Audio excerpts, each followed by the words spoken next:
Ooh. Warning. Following video contains strong language which may be offensive to some viewers and or inappropriate for children. The content within this video is intended for mature audiences only.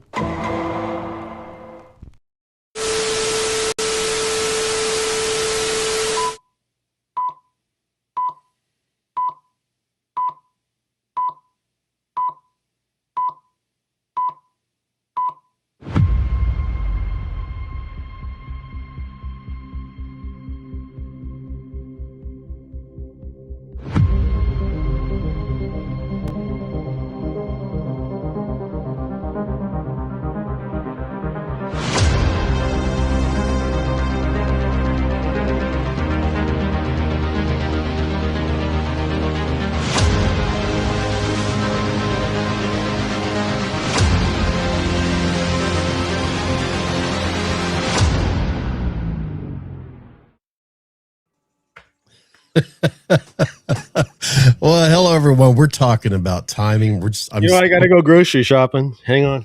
Yeah, he's got to go grocery shop, and yeah, he knows what to do. Yep. Chris literally just logged right on. Yeah. And you know what? It's funny. Usually every time we get on a few minutes before we hit that fucking button, there's always a typical technical difficulties issues. So Chris, for now on, just join right at the start time because I could hear you fine, and I'm hoping that everything else is everything's fucking peachy over here. It sounds great. Man, I went over to Vic's. You know Vic quite well. Actually, the people here might know him as well. But he was in one of the whiskey episodes. Let me turn this music down.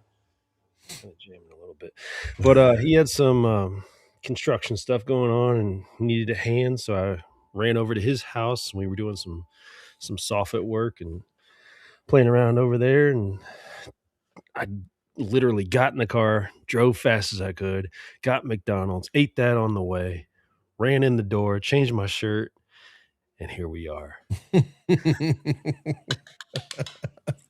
So I cut it close. Yeah. We've had people apparently on the chat since 6:30. So hopefully that's what I'm talking about. Yeah. So pretty much everybody's saying hi. Let's see. Or either that this is 2 weeks ago. I don't know. Sorry, Chris. I just texted you, ask if you guys. 2 weeks ago. Yeah.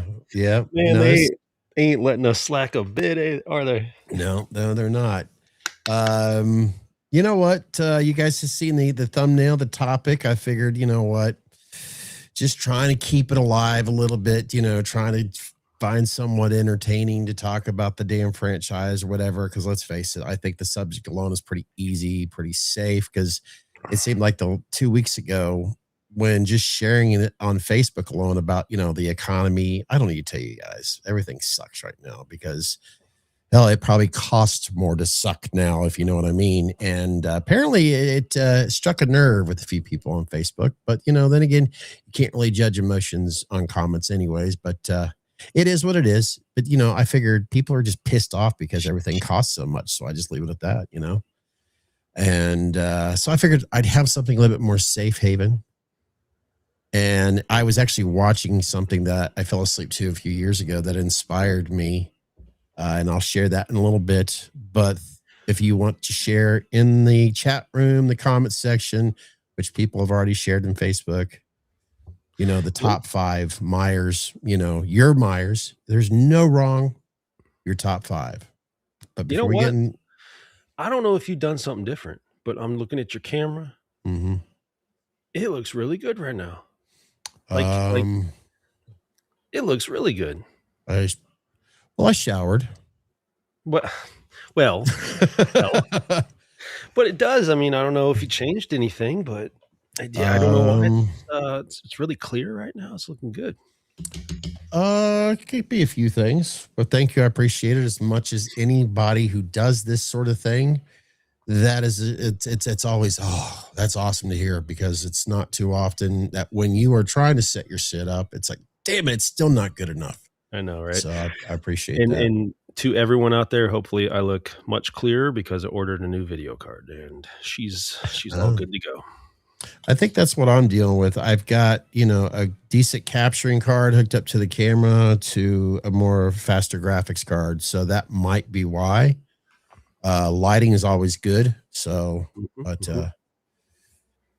you always hope. So, hey, always hope. You drinking anything? Well.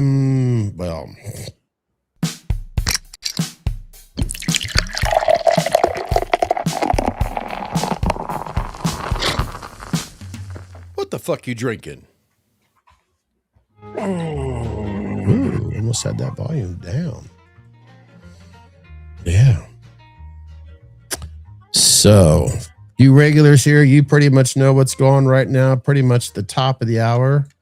We start off before we get into our topics, so you could participate as well. What the fuck are you drinking?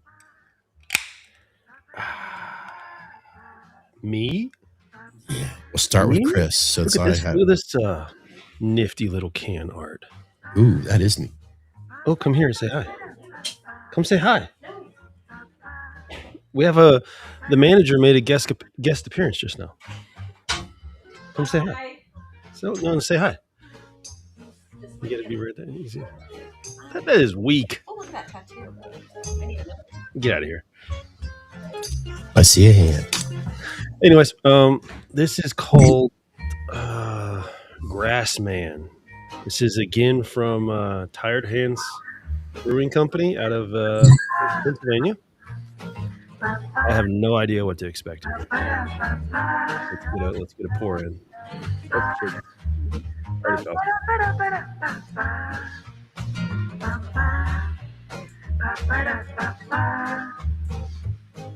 think there's a hole in that can. That was outrageous. I've been pouring beers for a lot of years, and I ain't seen some shit like that in a while. Oh, man.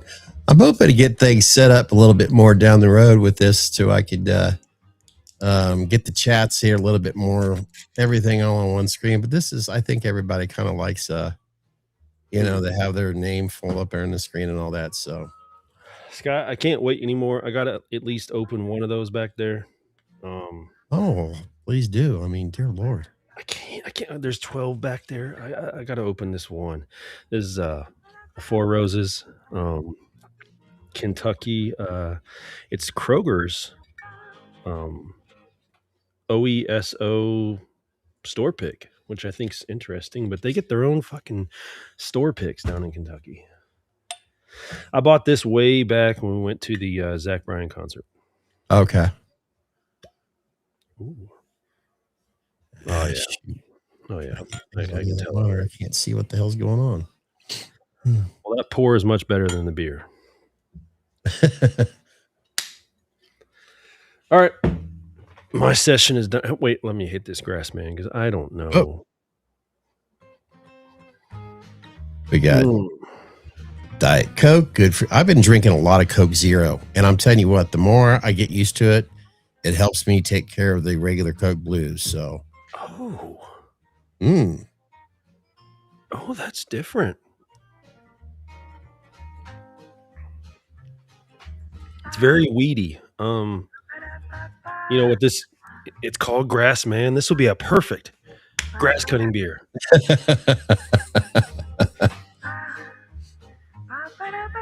Just trying to get everybody caught up here in the chats here real quick. Oh yeah, that's a winner. Actually, all day today, I have been because I'm not going to get into all my drama bullshit, but I've been drinking a lot of water with lemon juice, just pure lemon juice, just to kind of help certain issues I'm dealing with.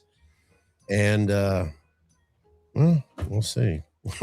So, oh God, my bad. I want to get into some Rhinegeist topic later on. If you're from Ohio or if you live here, either way that kind of fits. I want to get to that topic here in a little bit. But before I get into Rhinegeist, I want to get to something a little bit more local because it caught my eye when I was out a little bit ago. It is very much local right here outside of Dayton, Ohio, which they actually have a few locations. Dayton, right around the corner from where I live. and south of Dayton in Springboro. And I got this, Chris. It is, of course, Warped Wings, which is an IPA. And the name alone on this I have not seen before. Flying Rye. Mm-hmm. I was trying to find out what was in this bad boy, so I'll find out here in momentarily. But I like that. I always love a little, or at least I always remember enjoying some good head, and this apparently seems to be showing that off. Mm-hmm. And I just was really hoping to find a double oak while I was buying that. And you know what? I'm not done with you yet, lady. So I just went ahead and I already have the double oak of the, so I just went ahead and got some of this. So that's a winner. That's a winner. Yeah, I remember having this over at your place and I really liked it. So, so that's where I'm at right now. Just hope to God that this wax will cooperate with me. Knob Creek does some shit, man. Remember that one I was trying to, I think it was the 21 year. Fuck, they coat that shit. Like, yeah, Maker's Mark does their thing, but Knob Creek does something crazy with theirs. They must use some good wax, or you must dip that thing like 6 times or something. I don't know. Oh, that smells yummy. I haven't had a drop of adult tasty beverages or grandpa's medicine, however you want to call it, in 2 weeks. So it should go down pretty good, because last weekend, that was not a weekend for me. Well, you know what? That's okay. We all have those. Even though mine was shitty. Our guys are never going to let us forget that, though. No, because last weekend, I was planning on going over to Chris's, and we were going to try to work on some masks, and Chris had some, guests come over, and I at one point said, Chris, it's probably best that I don't come over, because I don't know if this is just something bad I ate or if it's a virus, because I was also it just seemed like the issues were doubling up. I'll just leave it at that. So I'm like, nah, it ain't worth getting, anybody else possibly, so yeah. So let's put it this way. By this time last week, I was almost in bed. That's pretty damn early. Wow. That's good. So, yeah, I mean, it was, we had to hang out, and it's good stuff. Not bad, Chris. Have you had this before? The rye? I wouldn't recommend this for anybody who's just getting into IPAs, because this is definitely got some bitterness to it. It's not, it's somewhat hazy. It's 7 point whatever on the Richter scale for, Mm-hmm. I don't quite remember, but I do remember hearing the name, I think. It just made me think of rye. Gee, I wonder why. Speaking of rye, it smells so yummy. Smells so yummy. Yes. Nothing wrong with that. It's good shit. Damn good shit.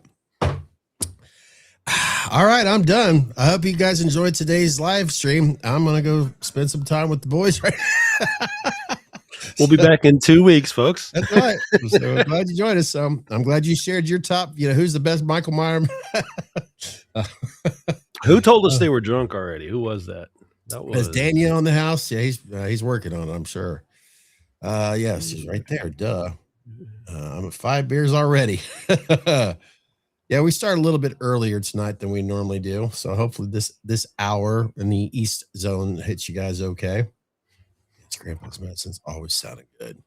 Mm-hmm. So yeah, real quick, if you guys want to share, other than I know, because I think us all regulars here, we know what priorities are important first. So I think we got the water, we got the lemon juice, we got the Ultra, we got the Diet Coke. Daniel's already ahead of us, no matter what. Gotta love the guy.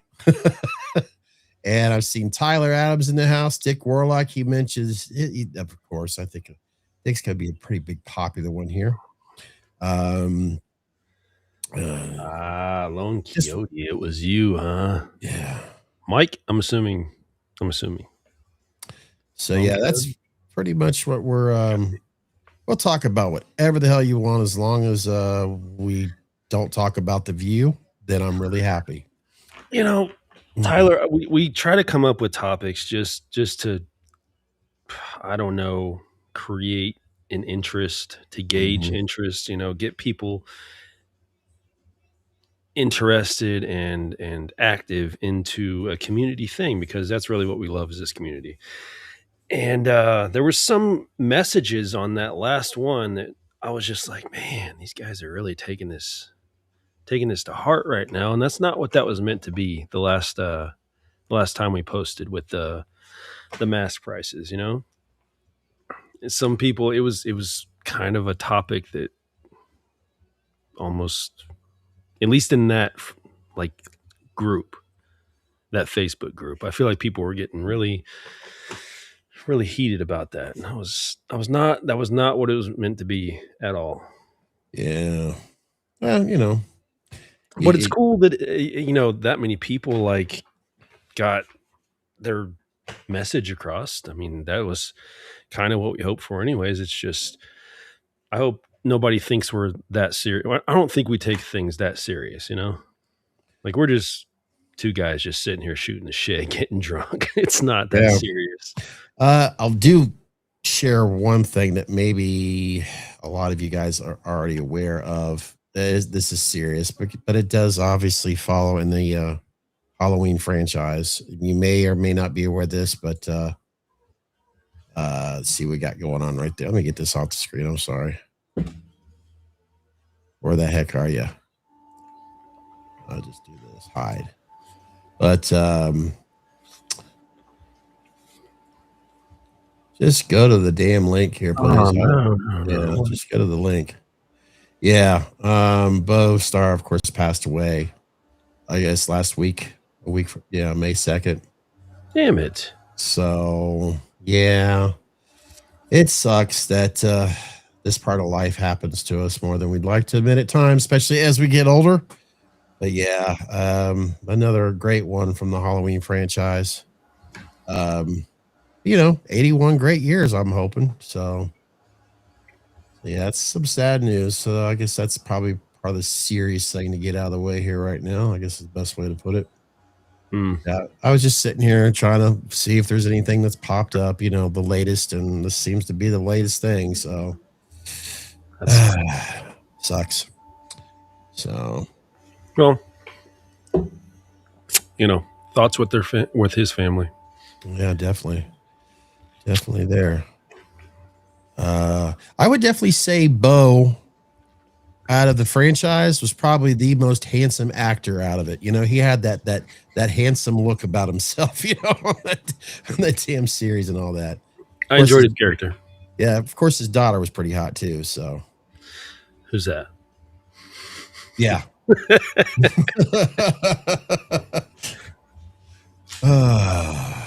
Oh, that poor guy. He must have got that hit the rest of his life. You do it by the book. While we're here talking about the whole, our top 5 or whatever, or your whatever, is it Nick Castle? Is it Dick Warlock? Is it who else did I have up there? Wilbur up there, of course. George P. Yeah, George P. Wilbur. I was about to say Kate Otter, Tyler Maine, James, Jude, Courtney. I think, the Nick, the Judd, and all that. I'll save mine for later, but I wanted to kind of mix it up a little bit in my head, not give away the obvious. But it's so hard because as I was thinking about this shit, I'm like, man, this is kind of a challenge, because you could always have your OG, right? But sometimes I try to make it more difficult on myself. Now, put aside the actor, but what the actor did for that character, try to make it into it's a fictional movie, as we all know. Mm-hmm. By the way, that means not real for some of you out there that are confused about nonfiction and fiction. So yeah, in my head, I thought, I'm going to try to mix this up a little bit, but I'll share that later because, who gives a shit about mine, Let's see here. Well, we got some greetings. Like we got Valerie here. Tell us 0332. Yeah, greetings. Yes, Halloween and emoji the shit out of that, you know. Yeah. So Dunk Shanks, definitely. Chris. Oh shit, what's his name? Drawing a blank. Chris. And then there's Tom. Oh, Tony Moran should be on. I'm sorry, I didn't add him Stop to that. You stop it. Get out of here. Chris Durant. Fuck, I feel like I know I'm forgetting. I always forget one or two, you know? I just do. I don't mean to, but man, I do all the time. Hey, it's good practice for when you get really old. Because then you're not going to give a shit anyways, if you know what I mean. So, really old, or if you have more than 2 or 3 of these, yeah, you really don't. You know, the more I am starting to climb up on that ladder, I do find myself not caring nearly as much. Thank God. I mean, you have to. You literally have to. There's no other way you can age other than you just stop caring less. Because if you care too much, that shit will put you in a grave early. Yeah. I mean, I really do find myself, on some stuff I'm not going to get into right now because it's not necessary. So, yes, once again, best Michael Myers actor: Nick Castle, Dick Warlock, George P. Wilbur, Tyler Bane, James Jude Courtney. So, please feel real. All right, I'm doing good. I just barely started.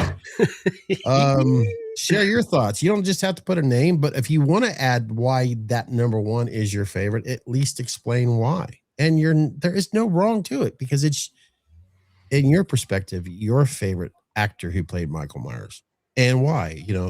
Think of it as what we used to have him back in the day, essays.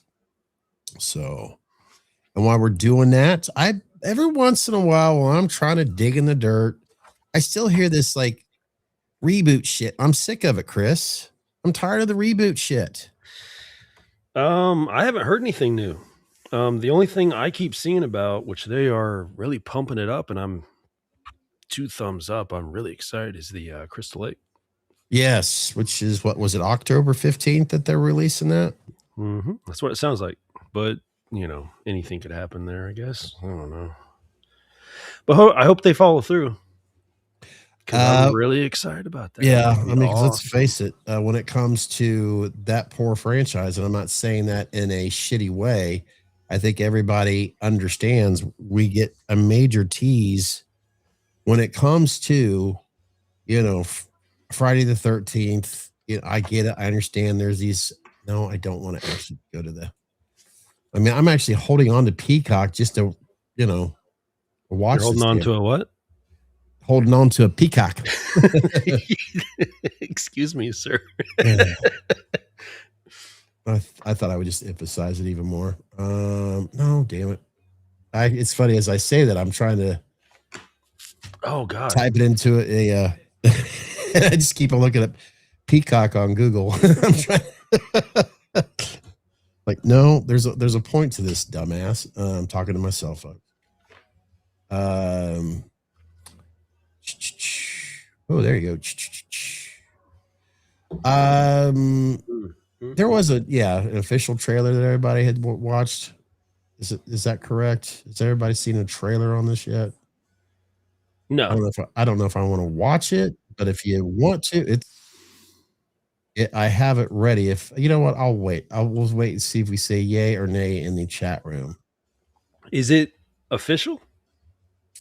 It is showing an announcement. Crystal Lake. Oh shit! This is old. This is 2 years ago. Yeah. Concept trailer.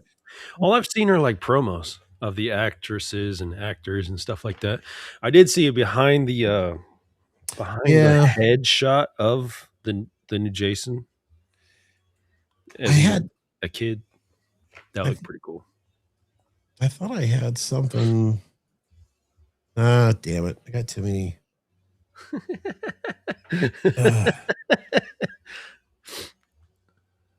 Let's see here, Peacock. Oh, what's going on here? Yeah, see if everybody's got anything. Crystal Lake. Yeah, I never thought that. I don't know about that. That's wild. Now, now, from what I understand, they're basically talk to me. You're deep in thought over there. They're going to go, and which makes a lot of sense. It's like it's really definitely going to go the origins of Pamela Voorhees, which and I guess the first are going to be 8 episodes, which kind of makes sense because if you think about this, if you're not aware, if you haven't looked at the calendar, if they do this right, the last episode for this first season will end on Friday the 13th, which is pretty cool. Mm-hmm. And I was also reading that every damn film that was released for the franchise was never anywhere near Halloween, which is not uncommon. But it was always like in the summertime, which I guess that's one of the reasons why the horror franchise, for so many fans, they probably get more excited about it because we're so used to a lot of horror films being released this time of the year. But yeah, the Friday the 13th has never been released in October, but the series that we're about to see on Peacock is going to be the first one in October. So I thought that was kind of interesting. Of course, there's still talks about the Halloween franchise having a TV series as well. I wouldn't be surprised if they're kind of either waiting till the 50th anniversary, which is, of course, in 2028, which makes sense. I mean, let's face it. The only time that they really screwed up in the Halloween franchise is when they went from Halloween 4 and then right away to Halloween 5. I think that's why that film sucked so much for a lot of us. And I said a lot of us. I didn't say completely. I will always love that intro. I love Halloween 5's intro. Is it? It's where he's stabbing the shit out of the pumpkin. It just takes me instantly back to being a kid and watching some shit that I wasn't supposed to be watching, I do admit I love the Camaro in that movie, so I will accept that, at least for that particular film. And Bo Starr was in it, right? If I remember. Oh, yeah. God, I'm sorry. I just get on my fucking nerves. Yeah. Okay. Sorry, I've been rambling on. Are we getting? How are we going to go to our topic? I guess.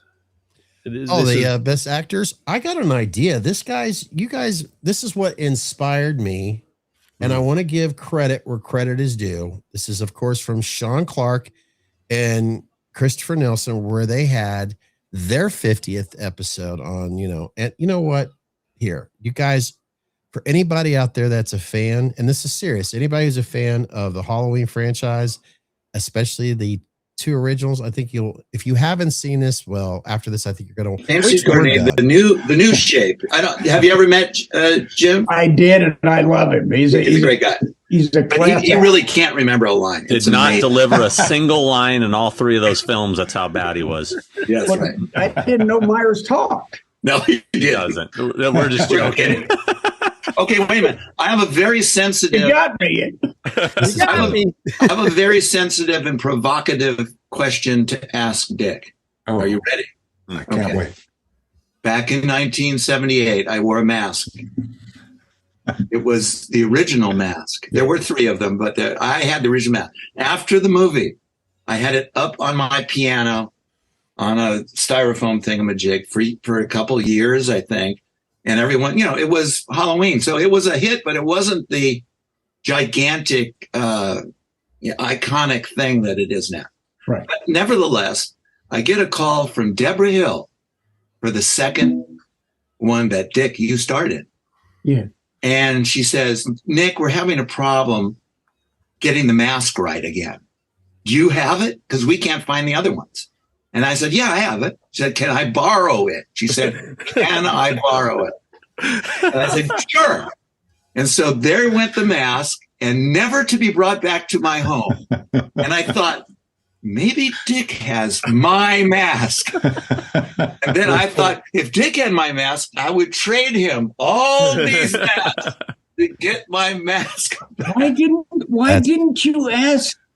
I mean, you knew John. You went to school with the guy. Why didn't you tell him you wanted it? He probably has it in his certainly closet. given it to you. He probably who ended up with that mask? Me. Okay, then what did you do with it? It is you. I had the coveralls. I had the whole McGill. So then what did you do with it? Oh. It's gone. I gotta go. Goodbye. Breaking up. It owes me $1 million. I'll tell you what I did with the Jason mask. The Jason from part 3, 4, and 5. Nobody cares about that. I'm kidding. I'm kidding. It was given to me at the end of 5. I said, "Can I send it to?" The guy takes it down. He said, "Here, it's yours." I sold it. I can't do this now because this is going to be national stuff, and nobody knows how much I got for it. So we have to tell Sean to cut it out. I can cut. I'll cut out the amount part. Yeah, go ahead.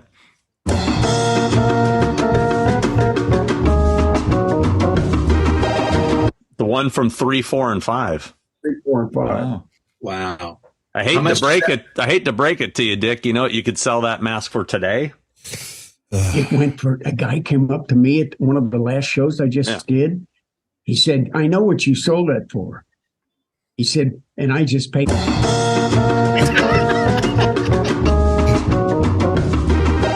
Nick, I wish I'd have known that, man. I would have given it to you. I had no idea it had any value. I didn't know for years that it had value. Nick, I appreciate the fact that you would so flippantly be willing to give away my mask. just can have these. I wish I knew what happened to the other I got a two. lot of value back there, buddy. Yeah.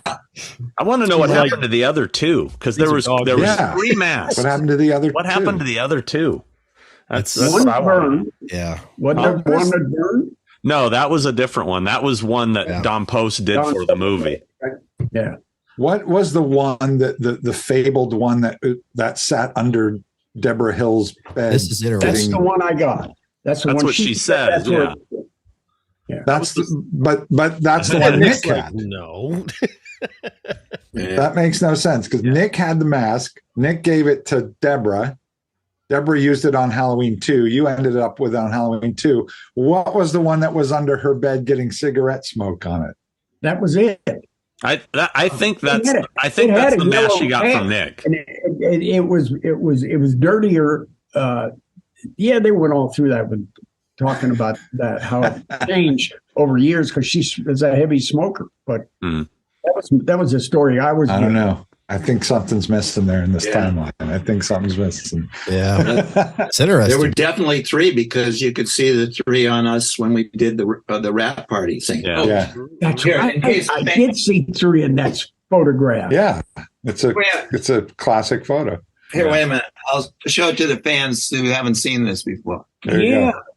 Yeah, I've got a photo of that. Well, they were partying. So so there you go. You owe it to yourself. If you've never watched anything with Sean Clark before, you are missing out tremendously. That is for sure. So wait a minute. Are we saying they only had one mask, period, on 81? Is that what they're saying? Yep. Because I do remember hearing even Sean Clark talking about that years ago when the stunts where Dick done that scene twice, walking through on fire. Don Post did create another one for that because they only had the one mask for until then, H2. One mask period, and they had 3 coming off of 78.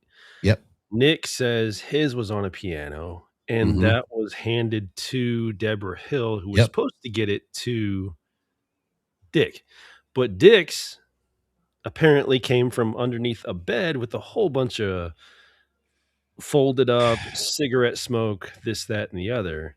That doesn't add up because it doesn't. She said it was under the bed for 2 years, right? I believe so. This is where It's something's just happened. And what? No, something happened. It's if Deborah Hill was with us here today, I think we would have more of a clear answer on it, you know. But then again, something that was brought up, which does lead to the whole, you know, the best Michael Myers actors, those two right there. Which, by the way, Valor, thank you once again for joining us. That's pre-recorded. That they were. Nick Castle actually does go on Sean Clark's and Christopher Nelson's podcast quite a bit, which shows you they're all just very much regular guys like what you see here. I mean, you watched it. They're just hanging out, shooting the shit. So, Mike, you know I love some dick. Yes, this is true.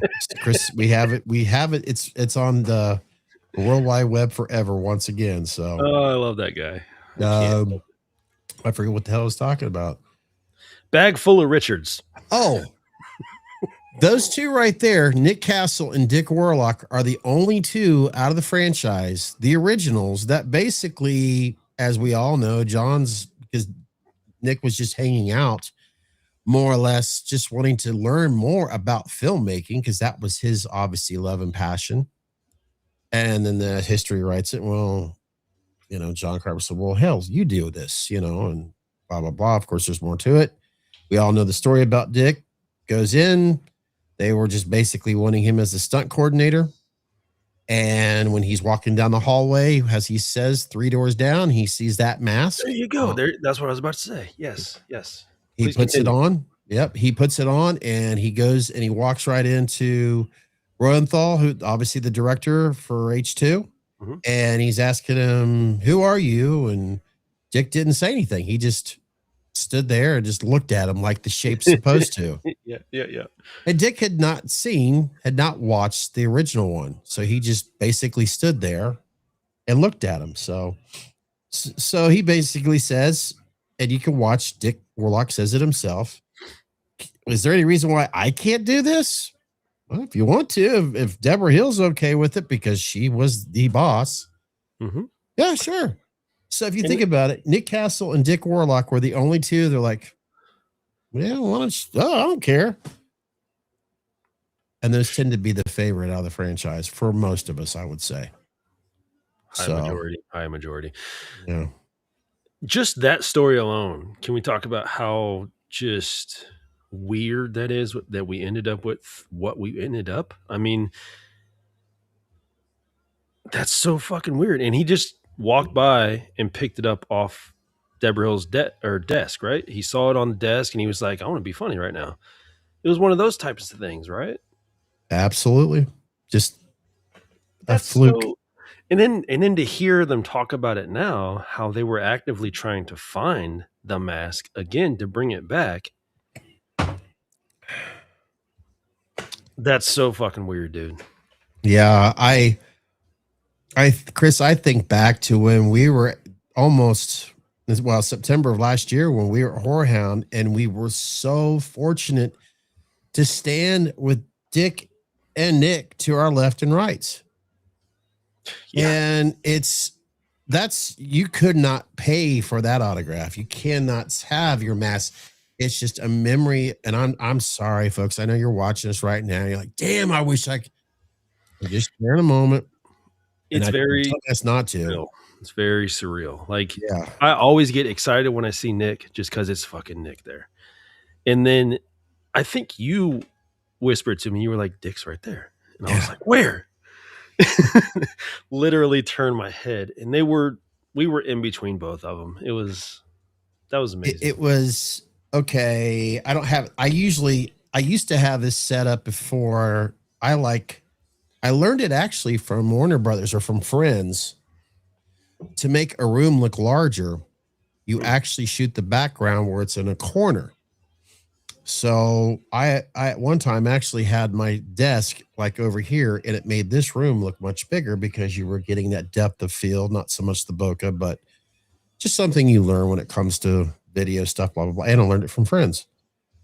Well, we kind of had that going. You had, if I'm looking in this corner, if Chris and I were looking in this corner right now in my room, we had Nick to the right in one corner and Dick to the left in the other corner. And it was just literally like, yeah. Oh my God. We're all kind of like scrambling. Like, oh God, I get, it was hysterical. Incredible. Incredible. And sadly enough, I mean, I shouldn't say it this way, but as the day progressed, all this buildup, all this anxiety, all this like, I gotta get this stuff prepared to get signed, because you fear the lines are going to get longer and longer and longer and longer. But sure as shit, as the day went by, we would have had all the time in the world because their lines had kind of dissipated a little bit. And just to have the experience of just sitting around talking to Dick Warlock and his wife and making sure we weren't getting in the way. I mean, there was autographs signed again, not trying to take advantage because, he's obviously there, but he had so much fun talking with us. You could just tell. And, God, it was just, this was a moment I'm like, I'm just going to soak right in. That camera could not, because you can't videotape it in that room, which that's just the rules. You got to respect the rules and the policies and all that. But even if I could record it, I couldn't have captured that because it was a soulful moment and all that. And it's like, I had an opportunity to meet Dick Warlock. I had a chance to talk to him. I had a conversation with him and be honest, with his wife being there, she was just as enjoyable as well. She's basically like his manager and all that, which, she's probably been the boss all these years. But I loved hearing other stories. He's got such an incredible story to tell about his career, with being Kurt Russell's stunt double all those years, horsebacks, the cars, all that stuff, all the crazies. But yet, as Halloween fans, you just can't help but think he did that not just once, but twice, lit himself on fire for us. So it's like, Scott, are you trying to set that up as your favorite Michael Myers actor? Not necessarily, but man, I'm really giving out some love for Dick right now, if you know what I mean. So it's very close. I mean, I feel like they're don't feel the Reapers like. So I'm just reading this. I feel like they're two guys cut from the same cloth. Like they're on opposite ends of the spectrum, kind of. But dude, if you meet them, they're honestly kind of the same guy. They get it. They're just two down to earth guys that didn't take it as seriously as they didn't take it like it was going to be a legendary role. They were just doing what they wanted to do, having fun, living life, and it turned out to be fucking iconic. Like it was just lightning in a bottle twice. Yes. That's how I feel about it. And there's a great photo, and we've shared it before, and you could go to Chris's Facebook page, but there is an absolute fantastic photo where Chris is literally standing right next to Dick Warlock. And Chris, once you've got a computer to share it, but there's just this photo of Chris standing right there and the look on Chris's his face is absolutely priceless. It's just, it's like Christmas morning times 10 for Chris. Like he's got the biggest smile on his face for obvious reasons. So, and Dick is just, you could tell he's just having a serious conversation or topic that he's talking about with Chris. And it's awesome. And Valerie, you are, and I'm not ignoring you. I apologize for not, just trying to share your screen, but even the people that have been here so many times appreciate you being here. But I remember when I first watched it, like what my relatives, the Michael Myers was a vampire due to the fact that the teleports, that's the boogeyman. I could see that, the vampire type of boogeyman vibe. There's no doubt about it. And William, he's been a regular on here, Valerie, quite a bit. He's also double as Hooper. Yes, I'll tell you what, you bringing that up. Oh my God. See, I have a major, major fear of great white sharks. That's probably why I stayed in Ohio, not because of my son and my family and friends, but great white sharks are nowhere around in Ohio. And the fact that he did that scene, damn. I'll tell you what, I can't find the one you're talking about, but this is by far my favorite one. Oh yeah. Oh yeah, just the head tilt. I loved that one. And there he is, look at him. He's just a good dude, man. I enjoyed it. And he was so I was afraid he was going to be, I don't know, not sharp, not on it. And he just was. He was totally coherent. He knew what was going on. I'm not trying to be, I don't know, negative or anything like that. It's just, I always listen to that thing where it says, don't meet like your heroes, don't meet people you look up to, don't meet people you like or anything like that. But I have yet to have a bad experience, especially at these cons, man. You know, I don't know. Go ahead. MJ Reels just reading here. I recently met a YouTuber today who wasn't very nice to me and acted like they were too big of a creator to even, you know what? Then good things are not going to come to that content creator. That's just ridiculous. Absolutely ridiculous. He could take that. I'm going to speak for you right now. He could take that YouTube plaque and he can shove it where the sun don't shine, if you know what I mean. So I know we're going off a lot of side quests here in the middle of our story campaign. Yeah. But, MH did wrap his video. He sent me the video. Oh, okay. He is interested in coming on here soon, so I think that might be cool. Most definitely. We could play the video, or we can wait until you come on, MH. Yeah, I don't know. Tell me what you're feeling there. Your call. Yeah, so many people love H2 versus H1. So we getting around to this? Yeah, we beating around the bush at our tops. What are we doing? Like a top 5? What is this? If you want to. Honestly, I haven't theoretically. I already know. You know, all 5. I've got way too much respect for all of them as playing the that role. I know there's others, of course, but I just wanted to go with what I considered selfishly and trying to visually think of Chris as a Mount Rushmore as well of the Michael Myers. Now, no disrespect to the others, because I started thinking, Don Shanks. God, he's so much wiser than I am when it comes to taking care of himself. And he's still, well, I don't want to be disrespectful to Bo Star, but I know he's up there in that. Don Shanks, you could kick my ass still at your age. So there you go. There's my respect to Don Shanks. You could kick him. Yeah. Yeah, because that's hard. Are we talking like I kept it, from the thumbnail alone for the images, which was, man.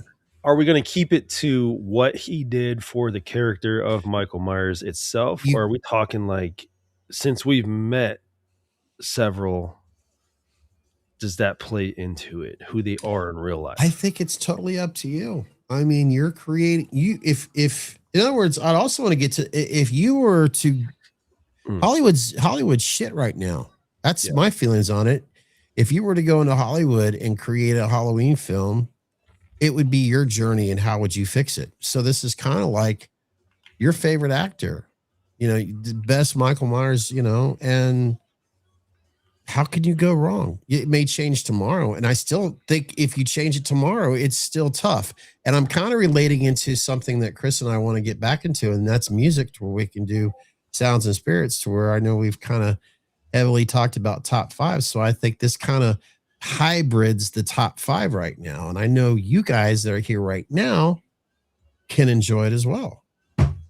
So enjoy. Speaking of enjoying, what time is it? Okay. Just checking. Almost. Yeah. Almost. I just feel like we're, I don't know.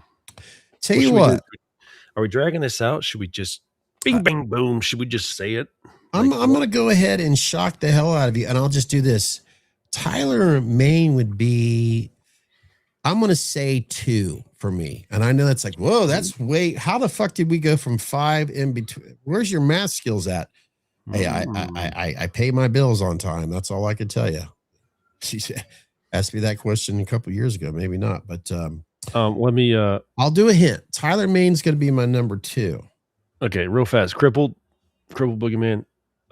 Anybody who knows me, George P. Wilbur is absolutely going to be in the debate. Don't you worry. Anyways, keep going. I thought, so Chris wants me to keep, the reason why I say Tyler Mane is my number 2, if I had to do the ultimate Michael Myers, sorry, my phone just said not playing. No shit. That sounds like a threat. I mean, I have my phone on a magnetic charger, and it usually shows me like a clock, and all of a sudden it says not playing. Okay. I ain't playing, bitch. The reason why I have Tyler Mane as my number 2, if I had to think of as the out of all Michael Myers, if I was going to create if I had a Michael versus Jason, if I had a Michael versus Leatherface or whatever, just trying to throw spitball ideas at it. And we did meet Tyler Mane back in March. That was my first time, and he seemed like a very nice gentleman. He was very respectful with my son, which I've made it very clear. I mean, why wouldn't he be? I mean, if you're going to be an asshole towards an adult or a child with autism, then shame on you, period. But I mean, he just I loved how Tyler's, there was something about how he just on a dime knew exactly how to talk to my son. And to me, that was like, it's not Michael. I don't know. It's just, there was just something about that moment that was, but anyways, let's go back to Michael Myers, not Tyler Mane, but no, I don't think he gets, I get it. Yeah. He is like incredibly intimidated, but he's such a gentle soul at the same time. Yeah. Tyler Mane, if Tyler Mane was a dog, he would be a golden retriever. You know what I mean? It made me so proud the other day. He would be Dozer. Yeah, Dozer scared the shit out of 3 people in my backyard the other day. It was so funny because it's like, I've been dealing with some stuff, but he goes outside to pee, and he's not a barker. But if you're in his area, or if he's not used, if a silhouette, he'll start barking, and he'll come at you, which is very. But they jumped over, and I'm like, yeah, that's a good boy, Dozer. But he's one of the friendliest dogs around. He's not, I don't know. It's weird why are you like this? But any other time you're like,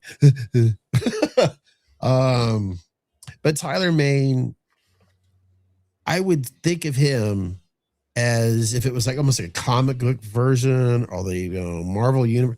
He would be the one I would want to do some serious ass kicking when it comes to because of his size and how brutal he was, as Rob Zombie created. Of course, James Jude Courtney, of course, pretty damn brutal as well. And I know we go on and on, but I just visualized if I was going to have a Michael Myers that was going to do some extreme ass kicking, I just can't help but think of Tyler Mane. And I also want to give out how I don't know how much credit Tyler's ever gotten, as he did a hell of a damn good job of absorbing what it was like to be that little boy as Michael Myers, who he had a chance to be around. And it's like he didn't change. He really was that little Michael Myers that became an adult. There was just something about it, almost had the same rhythm and body language between the two. There wasn't like you did, like when I was a little kid, when I went to see from 78 to 81, I'm like, and this is no disrespect to Nick or Dick, but I'm like, that's not Michael Myers, because they looked so different the way their body language was, just like it was in H4. But there was, for some reason, for me, even though that's just a kid, and then we got to years later, I'm like, there was just something about it. It was almost like I really believed that was the same person. I don't know. So maybe I should give that more credit to Rob Zombie. I don't know. It's just, but I want to give credit to Tyler Mane. It's not like, like, what is that? I forget his name. Yeah, we didn't get a chance, but I'm not going to get into that. I feel like Dig did his thing, and I think Tyler watched it. Yeah, and copied it. I know what you're saying. It was very fluid. So I just want to give that credit to Tyler, as he did a hell of a good job of his transitioning into being Dag, being a fucking beast. And that's the one, Michael Myers, out of all of them. I think I would fear the most because of how he's just a fucking beast. He really is. It's intimidating as fuck. I mean, Yeah. I don't consider myself a short dude, but like standing next to him, I literally, that's all I could say to him was, holy fuck, dude, you're intimidating as shit. he just started cracking up. he was like, he just whispered down, he was like, you're in good hands. I love, I'm trying to remember exact the words that when he signed Zach's photo of him, because I, kept on telling Zach, I'm like, that's Michael Myers, because he loves watching Rob Zombies, and something about keep on running, boy, or something like that. I forget, but it was funny like that. Where the hell? But yeah, that's why I chose for my number 2 is Tyler Main, and I'm actually see if I can come across the photos. I think it's over on Instagram. Shit. Yeah, that's why it's there. Okay. Try to find those photos of where we were with Tyler at shit. There's a damn video of it. So if you guys want to know what the hell we're talking about, go check in the archives where we went to that. So there we go. There, simple as that. So so as Chris wants to share a little bit of his, I'll go through these comments right here, make sure that we're kind of caught up. There's some people in the house. Are we doing the whole 5? Or if you want to, you got 3 out of the way, right? Technically I went to number 2 real quick, so I'm going all over the charts here. All right. Well, I'm just gonna do mine. Get it out of the way. It's something that I have in my brain always, so it's really easy for me. But Blair's being a bitch. Sorry, I'm just reading the comments. Elephant in the room, big surprise to everybody. Nick Castle, obviously number 1. Nobody should be surprised at that. Dick, number 2, obviously. 3, my 3 is and will always be George P. George P. Wilbur. He encapsulated my childhood. He lived rent free in my head for so many years. How he created and portrayed Michael, and just the menacing, just unrelenting presence that he brought to Michael in Halloween 6, which was the first Halloween that I ever saw in the theaters. That's why it's so near and dear to me. But George P will always be solidified as my number 3. And then it's going to be James Jude, number 4. Obvious reasons. I never got a chance to meet George P. I'll always regret that, but I've met James, I've met Nick, I've met Dick, I've met Tyler, I've met so many, but he's always going to be up there. James Jude, just the way he meshes with Nick at the same time, how they get along, the type of guy he is in real life. It's always one of these. It's always a hang loose. It's always like, yeah, man, be good to yourself, be good to your wife. Like he's that type of guy. Like, we can go have a beer after this. Versus Chucky. And then number 5, shouldn't be a surprise either, but Tyler Main. He's just good person, menacing fucking presence on screen. He's so fucking intimidating, but he's nice at the same time. He's a golden retriever. I got nothing else. He's so, I don't know. He's just so cool. Yeah.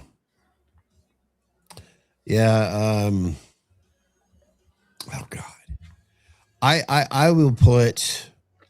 See why I was asking, like, as far as like if we're factoring in that we met them and we know them, like not know them, but we've had conversations with them and all that stuff, because that factors into mine a lot. You know, it factors into mine a lot. I gotta go shopping. I gotta go shopping.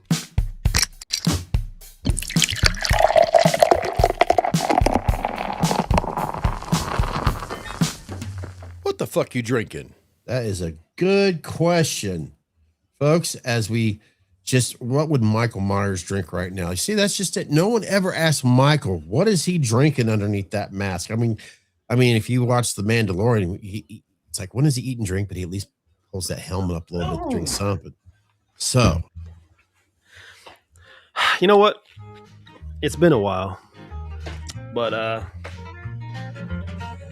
we're gonna get old Mr. John Wick out. And for some reason, every time John Wick, the name comes up, I don't know why, but I just want to go. There's no reason.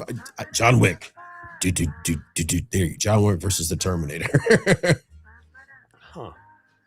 I don't know. A tip to all those whiskey drinkers out there: if you have a bottle that becomes a dusty and it sits up there for a long time, that cork will dry out. So give it a little turn every once in a while. Let that cork see some liquid. Because if you pop that thing and it's dry, your cork will be stuck in there and you'll be fucked. Yes. So, we got the lone coyote on. Yes. And Valerie, this is exactly what we do. Yeah, he probably drinks blood.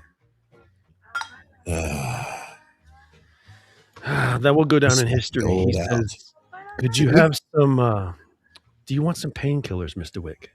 And he says, I got that covered. Yeah. That's my favorite. Yeah. Even my boss said, make sure you take care of that painkiller later Thursday by sipping on some.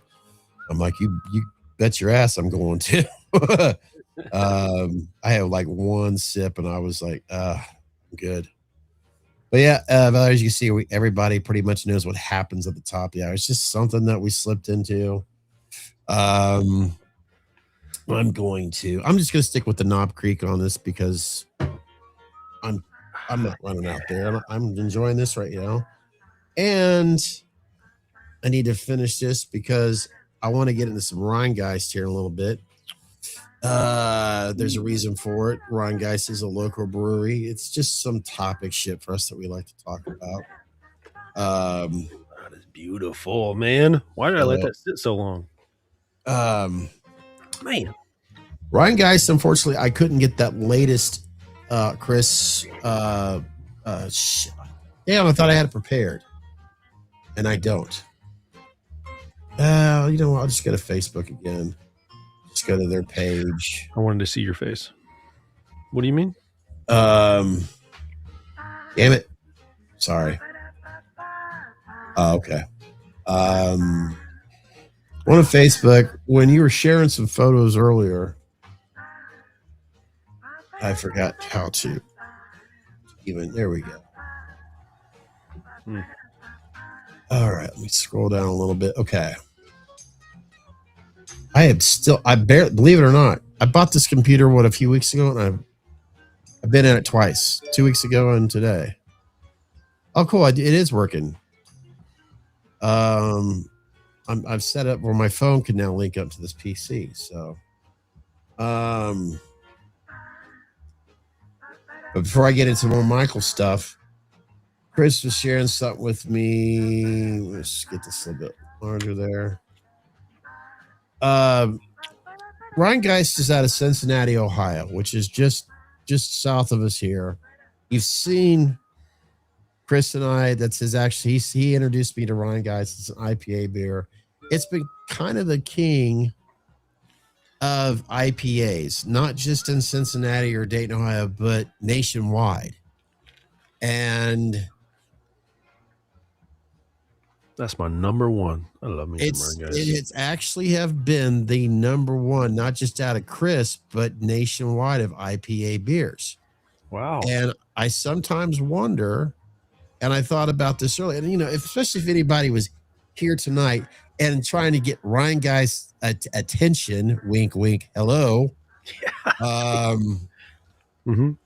I wonder if they're ever going to get knocked off. You know, the King of the Mountain sort of thing. Mm-hmm. And but they go ahead. I just wanted to. I was hoping to find this 12-pack today. God, I'm going to have to go to Arrowwine or up to Tip City to find it, but I couldn't find it because I've got to. I want to try out these other ones, but Truthadelic, which is what I was going to get into. Mm-hmm. I might actually get, or we might actually get lucky. I love how they're like theming it around vinyl records and shit. Yeah, slow jam, hidden track, like those are right up our out. I can imagine us doing a Sounds and Spirits episode, just sipping on those. That's perfect. So yeah, I want to get into that more and more. And what usually happens for me after I'm, oh God, I'm really doing something funky there. I don't know what happened to us. Oh, here we are. When I drink water all day and all this other shit, I usually have to take care of some business before I get into the next subject.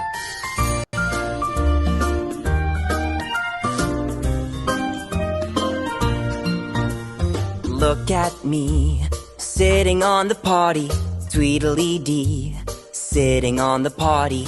I'm a big kid, sitting on the potty. It's potty time. Subscribe today.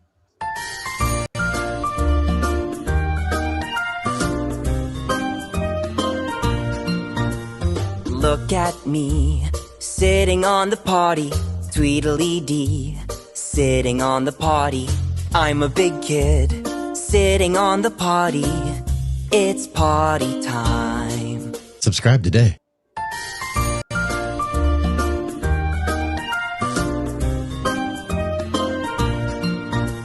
Look at me, sitting on the potty, Tweedledee, sitting on the potty.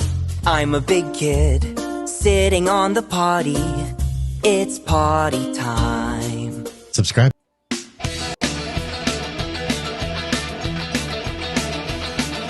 Driving in my car, I just left the bar. It's getting late, I cannot wait. Holy shit, I gotta pee! I can't believe it. How could this be happening to me? My brain is in a crisis mode. My bladder's ready to explode. Please help me, please help me. Holy shit, I gotta pee! I was at a ball game, the sun was really hot. Hanging with my buddies and we kinda drank a lot. The final score was near, the crowd began to cheer. I'd love to do the wave with you, but holy shit, I gotta pee! I can't believe it. How could this be happening to me? My brain is in a crisis mode. My bladder's ready to explode. Please help me, please help me. Holy shit, I gotta pee!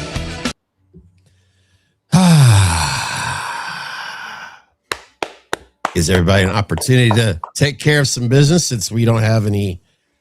I mean, you can't predict ads anyways, but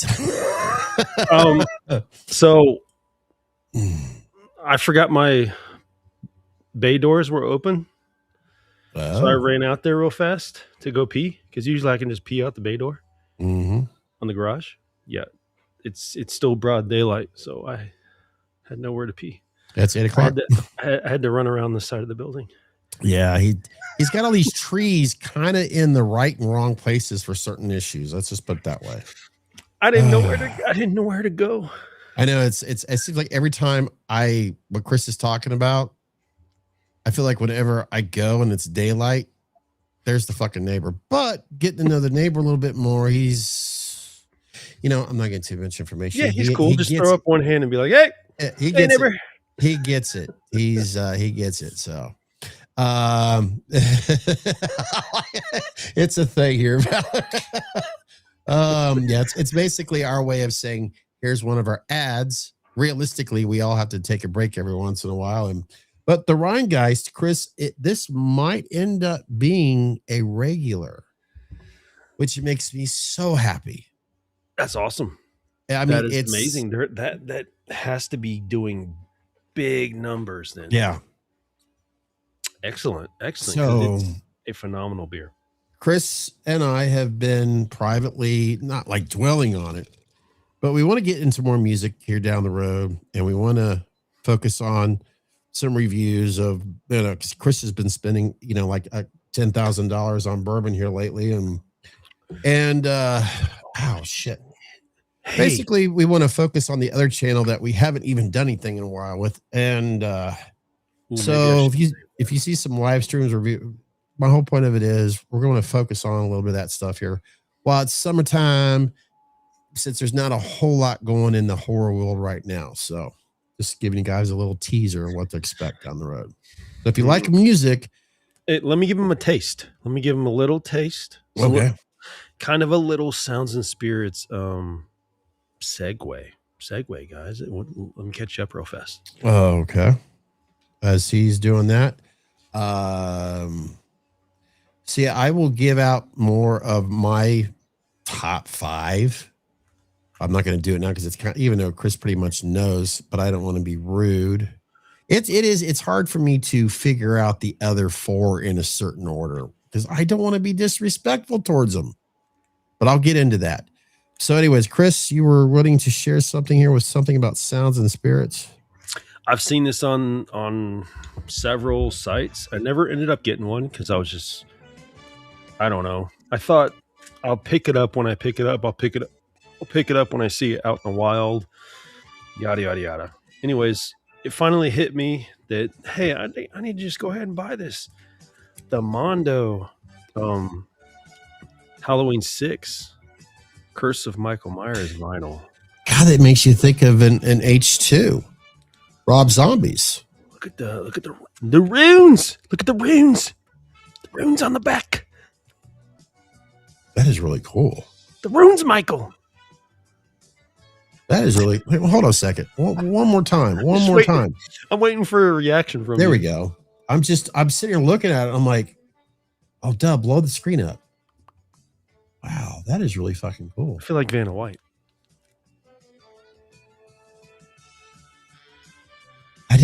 Wow, I'll be damned. I didn't even know that existed.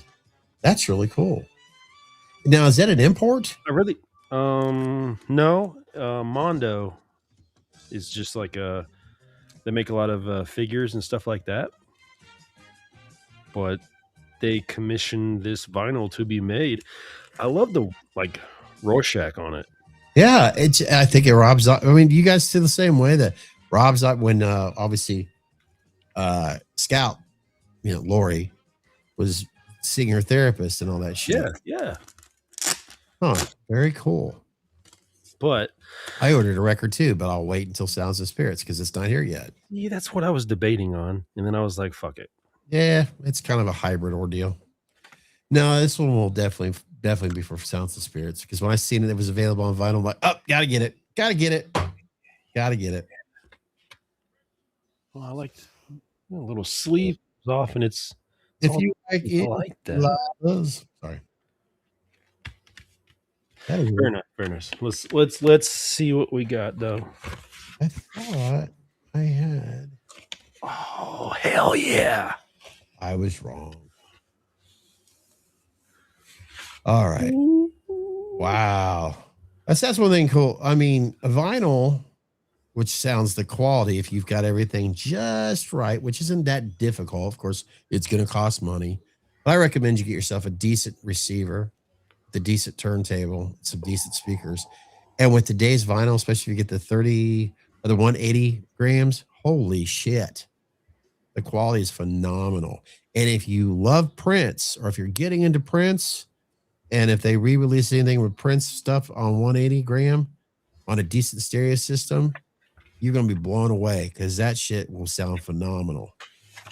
Vinyl is, I love, oh, by the way, Chris, since you're doing that, one thing I want to praise, believe it or not, I don't want to sound rude about this. Okay, you guys are familiar possibly with Culture Club, George Michael's. His latest album, he's only releasing on vinyl. It will not go to streaming service.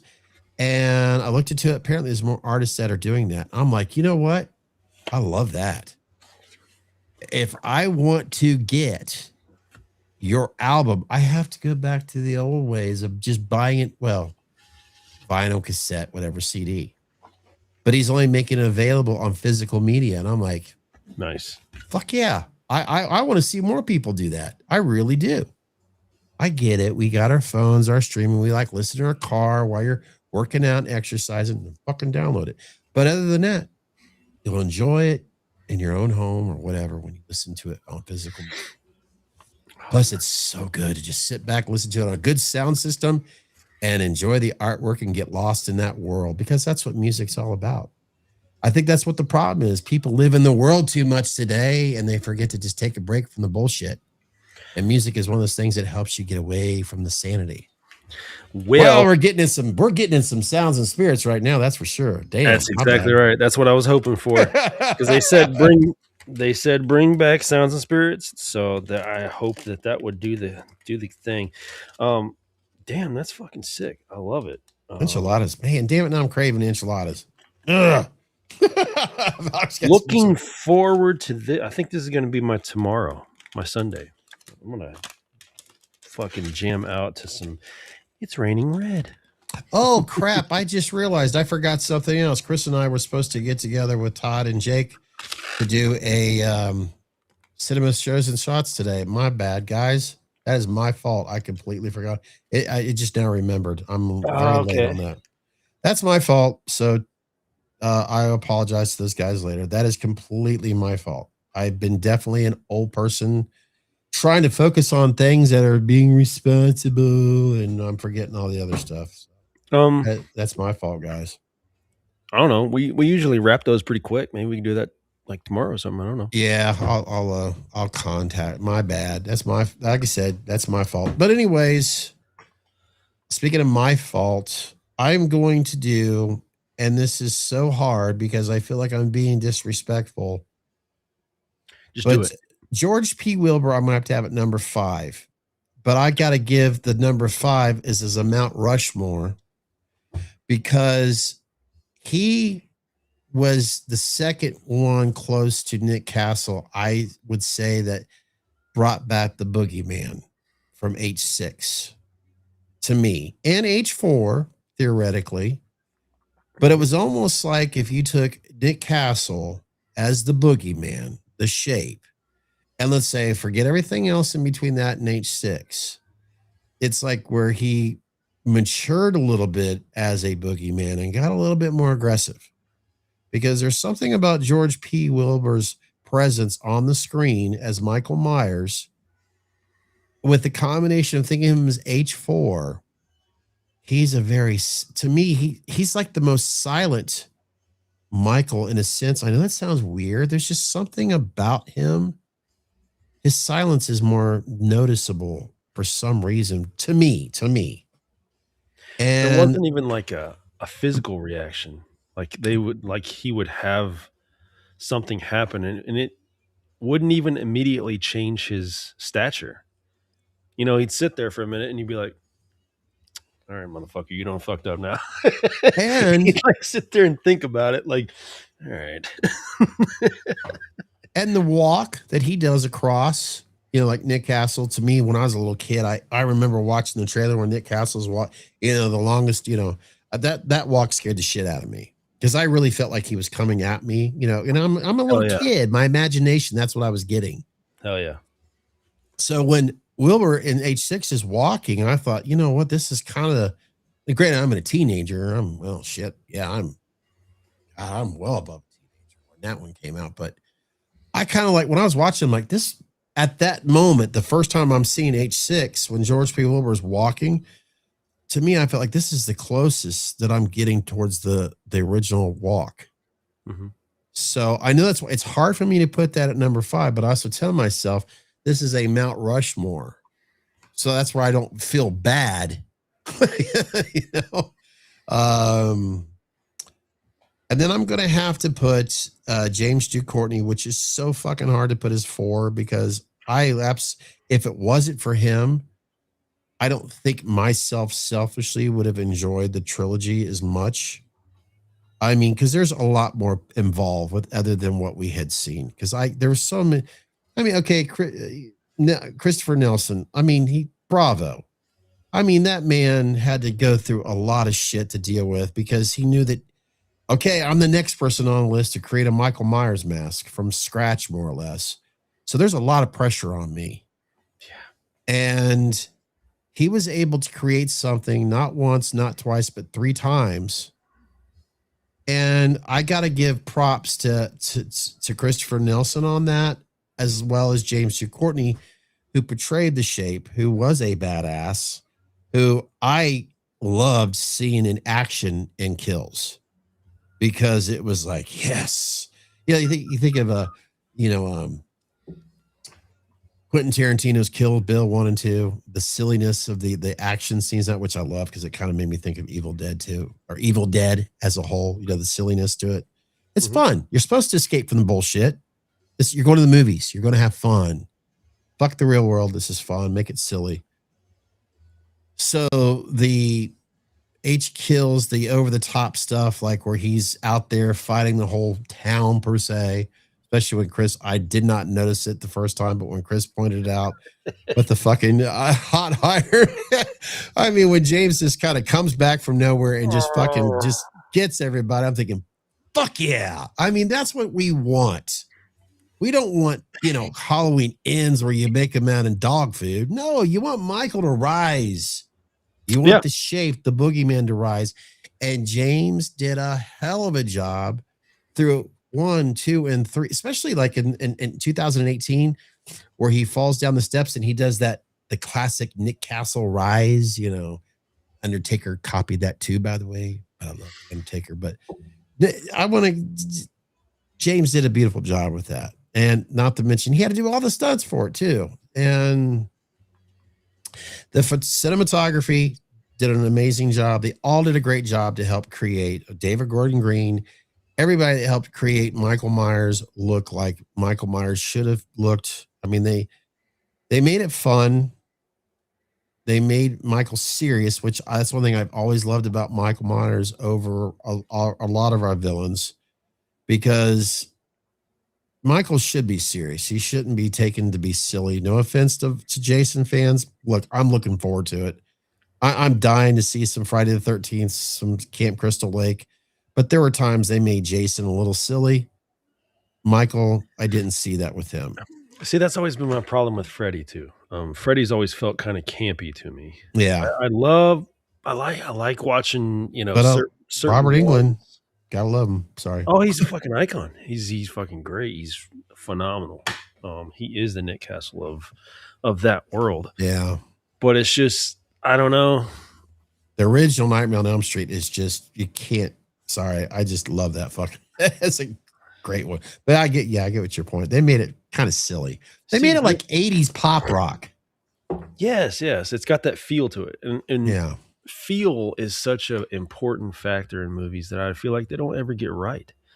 Like, I know James set out to be like the dominant, like I have the highest kill, this, that, and the other. They set out to make him menacing and stuff like that. But no matter what any of these guys try to do, James Jude, next Michael, whoever, I don't feel like anybody is going to touch George P's, just the atmosphere, how he was portrayed in that movie, just the feel of him, how menacing he was, how threatening. If you lined up Michaels all in front of me and be like, okay, choose which one you want to chase you, I would never pick George. He would be last on my list. So that's why he's just the most threatening. The way they captured him, there were so many things that just clicked there that makes him so high on my list. Yeah, the gas station. I'm just trying to do my best to make everybody to be a part of what we have, right? But I'm thinking H4. I still love that. I actually have it. It's up above, but the H4 wrapped. There's something about that to me. I always loved that Michael Myers version. But James P., if I remember correctly, that wasn't him that played that. And I don't want to shame. That's the No. Yeah, the gas station. Yeah, I know what you're talking about. Yeah. But it doesn't matter. I mean, you think that, but I don't want to ruin your fun on that. I'm sorry. But I love monsters could be silly at times. Yeah. And that's, it should be that way sometimes. Really, it does. I guess it depends. No, now the Universal monsters, no, let's don't make them silly. Well, never mind, Scott. I'm thinking of 80 stuff. Okay, so I went to James. I had James P is 5, James is 4. I'm sorry, George is 5, James is 4. I'm getting my James and George's mixed up. No, you're good. And then this is what really makes me feel like I'm being disrespectful, is having Dick Warlock as number 3. After praising, it's so hard for me to do that, guys. It really is, because Dick Warlock's, I have so many fond child memories growing up loving this franchise, even though as I've got older, I've always said they just leave Halloween as it is, the original one, because it's almost like reading a great book. It's the beginning, the middle, and the end. That's perfect. Don't fuck with it. We're good to go. But then I wouldn't have had all these fun moments and memories years later with all the other, with the franchise. So yeah, it's so hard for me to put Dick Warlock as number 3. I almost want to put him as tight as number 2, but damn it, it is what it is. So I'm just going to say I'm ashamed of myself for saying Dick Warlock is number 3, because my heart just doesn't feel right saying it, but my head's saying, don't turn your back on what you said as Tyler Main and why you had him as number 2. So I'll just leave it at that. The caveat my number is you're meeting him personally. That's yeah, but I've always had this personally. Yes, is going to definitely longitude towards that. But we also met Tyler Main too. So I just, like I said, try to remind yourself this is a fictional character. This is just a fictional. Try to separate as even like comic book type of vibe or whatever. So. And it's quite obvious. I don't know. Is there a reason why I always have Nick Castle as number 1? Yes. It's because that was my first experience as a child. That was my first true love with the Leatherface and Gunnar Hanser of scaring the shit. It was Bruce, in other words, Jaws, scared the shit out of me. But Michael Myers was kind of like the superhero out of all of them. And Nick Castle, when I heard the name Boogeyman, I've always related Nick Castle's small movements in that film as the Boogeyman.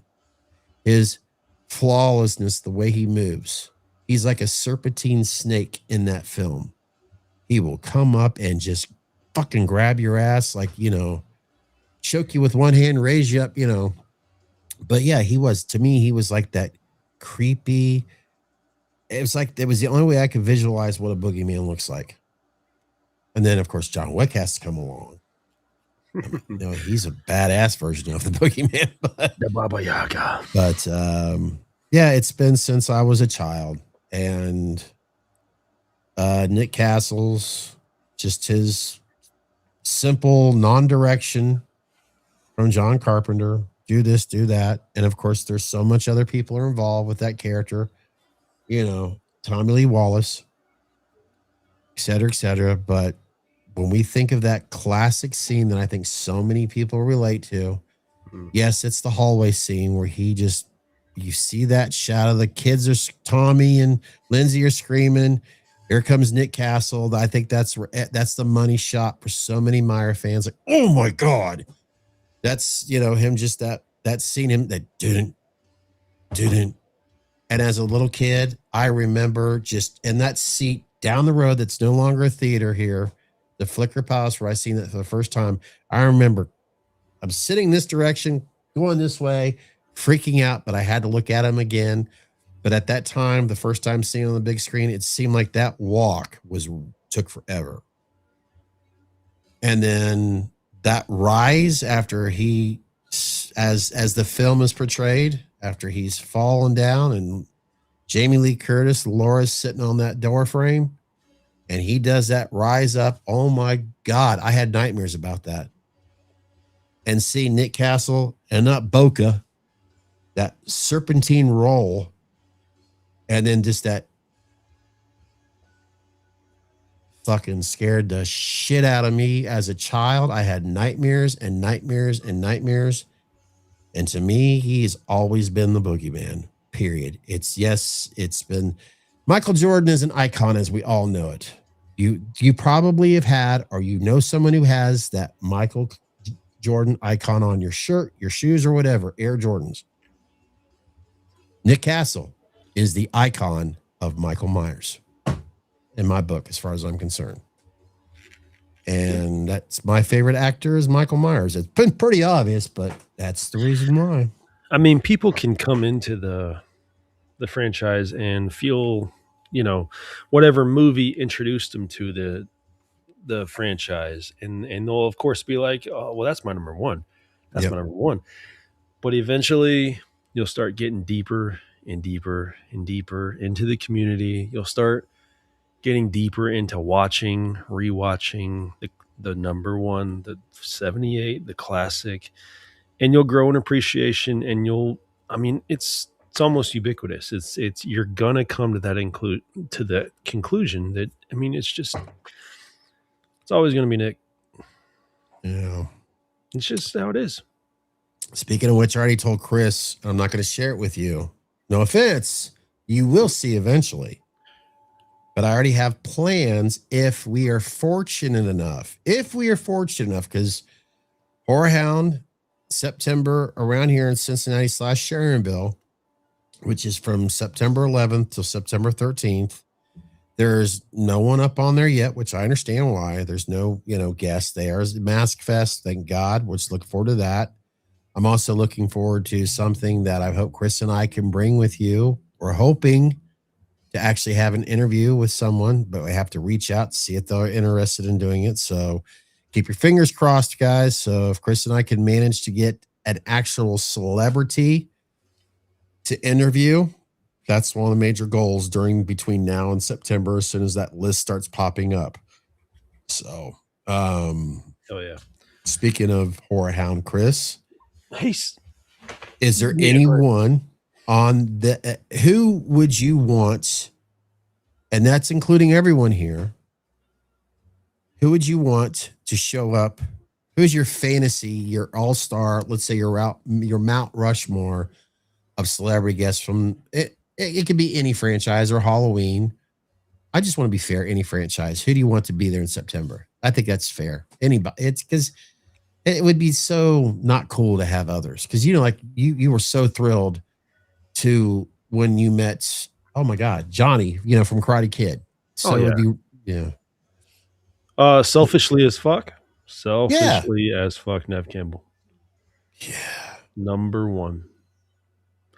I have had many nights. She was my crush since I was a teenager. Just good Lord. Phoebe Cates. Phew, buddy. I want to share that's this. Number one. I want to share my face real quick. Phoebe Cates. Sorry. Oh my God. Oh, that's not going to happen. But once again, just in case. Never say never. If hashtags still exist in YouTube, Phoebe Cates. Fast time. I forgot to do hashtag. I'm fucked. Nick Castle again. That's always going to be a thing. That's always. And of course, I'll be honest. I think Chris doesn't mind me saying this. If it does happen, if we can get him to do an interview, you could bet your fucking ass I'm going to try. And I also, you know what? I don't want to ruin it. I've got something planned that's outside of Halloween that I'm wanting to talk about with Nick Castle if he's there. So I'll just leave it at that. Anybody here, if you were going to a convention in your town soon, if you had your fantasy celebrity of who you want to meet, and it also brings up the topic, are the prices still getting out of hand? But if it's almost like, you know what, I don't care how much it costs, this is who my celebrity lineup is. I should have added that too, because number two. Number 2, Scout. Oh yeah, I'd love that's to a meet good Scout. one. That's a good one. She's been out of it for a while because she's obviously been busy with her. She's been doing her thing. Awesome. I always wanted to meet her. I've had the chance to meet Danielle a couple of times. You know, I've talked about that in the past. I'll always. I mean, there wasn't one time where I just wanted to meet Jamie from Halloween so bad. Yeah. But I moved on past that. I would choose Scout right now. I think it was the yogurt that ruined it for me. I'll leave it at that. Yeah. Scout. Yeah, Scout seems so fucking cool. She really does. Mike, to answer your question. Sorry, lone coyote. That's on. You know what? That's on my. I see it. We know who it is. And you've been reaching out. I apologize because we're kind of busy right now. So you get it. Text message. Yeah, Mike texts us. I know. I'm sorry, but I would love to see that house. And sadly, the times that I have, the last time I was out in Southern Cal was 2006, but it was for a wedding, so I wouldn't have had time. But the sad thing is, I had plenty of other times to go see it, but I was too busy doing other things, something like that. Yeah, pretty sad. I go to LA to fucking party and drink when I could do that. You know what? Fuck it. Let's see here. I don't want to say Scout because you already said that. But man, that would be awesome. Are we doing 5? Because why the fuck not? Okay, 3. Norman Reedus. Just because of how bad my girls want to meet Daryl. I would love for them to have that experience. That would be awesome. 4. This is I have her autograph. I love who she is as a person. Even interviews I've heard Chris Morgan give her, but I just always think she's just phenomenal. She's just a great person. Marianne Hagen. If she ever got stick up her ass and was like, you know what, I'd like to come out to a con, and she decided to do that, I would love to meet her. From Halloween 6. And then number 5. Wow. I feel like that needs to be just a wild card. You know what? I'll wait. If you use a wild, maybe if you want to say that. Kane Hodder. Okay. Kane Hodder. I'm going to do some music. I'm going to do one music thing because I figure since there are more musicians, celebrities that are showing up at these that we're seeing more and more, which I'm thankful for. This sounds weird. Oh yeah. Oof, wait a minute. No, I'm gonna stick with Kane. Never mind. You go ahead. I'm gonna go with the music that just seems so fucking far-fetched right now because I'm trying to think realistically. Oh my god, this sounds so fucking crazy. I don't even know why I'm saying this because it's so lazy at the same time. But if Wolfgang Van Halen had a chance to go, because I know he's into this stuff, if he had a chance to go and be at a convention, I would love to meet him because I know he's so busy with his music and touring, which I'm so proud of. But I guess I'm trying to find a way to have an opportunity to meet someone in the Van Halen legacy. And I'm really proud of Wolfie, and Valerie and Edward raised one hell of a son there. And I would, if he was ever at a convention, and I know that he's into this shit, so that's how I'm trying to blend it in there. I would love to meet Wolfie at a convention. I know that seems kind of like cool. That's kind of fun, but you know what? It's a fantasy celebrity ordeal. So hell, beating his mom, Valerie, that'd be fucking cool. Period. Yeah, she'd be his manager that day. So I'm killing 2 birds with 1 stone. Out of the realm of possibility at all. But who remembers? I'm not reading this right. G.H. Bill's Spirited Away. Am I not? I apologize. I suck at trying to read these things sometimes. Gibbles, Spirited Away. Sorry. It looks like it was. I mean, that's Japan flag. Yeah, I'm followed by a kimono, followed by Japanese movie. I'm guessing. Is that any? And I'm. Oh God, yeah, I'm butchering. Ooh, I'm right now. I'm running a blank. You know what? I'm gonna be lazy. I'm gonna be lazy. I may come back to this. I don't know. I shouldn't say being lazy because I did think about this earlier, right before Chris said wild card. Honestly, I would love to meet more of you guys at these conventions. Chris and I have had that opportunity, so far. And if we had a chance to meet more of you guys, that I'll tell you what, it really does make your day. It's one thing to see your celebrities, right? You get a chance to see them and all that. But when you walk up to either Chris and I and say, hey, I watch you guys on YouTube. I love your guys' podcast. That's not only is it flattering, but even though you're already like a kid in a candy store when you're at these, but there's just something about it's like the extra layer of, I don't know, the extra good stuff that you put on a treat that you shouldn't be eating at my age, if you know what I mean. So, but yeah, it's really cool to meet you guys. And that would definitely be, I know it's not celebrities, but fuck it. I don't care. I'll go another step. I mean, I've been talking to Dude for many, many years, but if Morgan decided to do Chris Morgan, oh God, yes, that'd be real close for me. I might have to bump Kane Hodder there. I'll tell you what, I'll add Kane to mine since I'm being, dumbfounded here because Kane Hodder would be fucking awesome to meet. Robert Englund, all of a sudden, like, why the hell did I forget about him again? But I don't know why. I just know we would have our time at the convention. We would have, probably dinner afterwards, and then we would go home and we would have a fucking rager at the house. I know we would. We would have a party. We'd have to find some way, somehow, to get some Michelob Light shipped up here for Morgan. And I'm not being disrespectful. We just can't get light here. We just get that Ultra.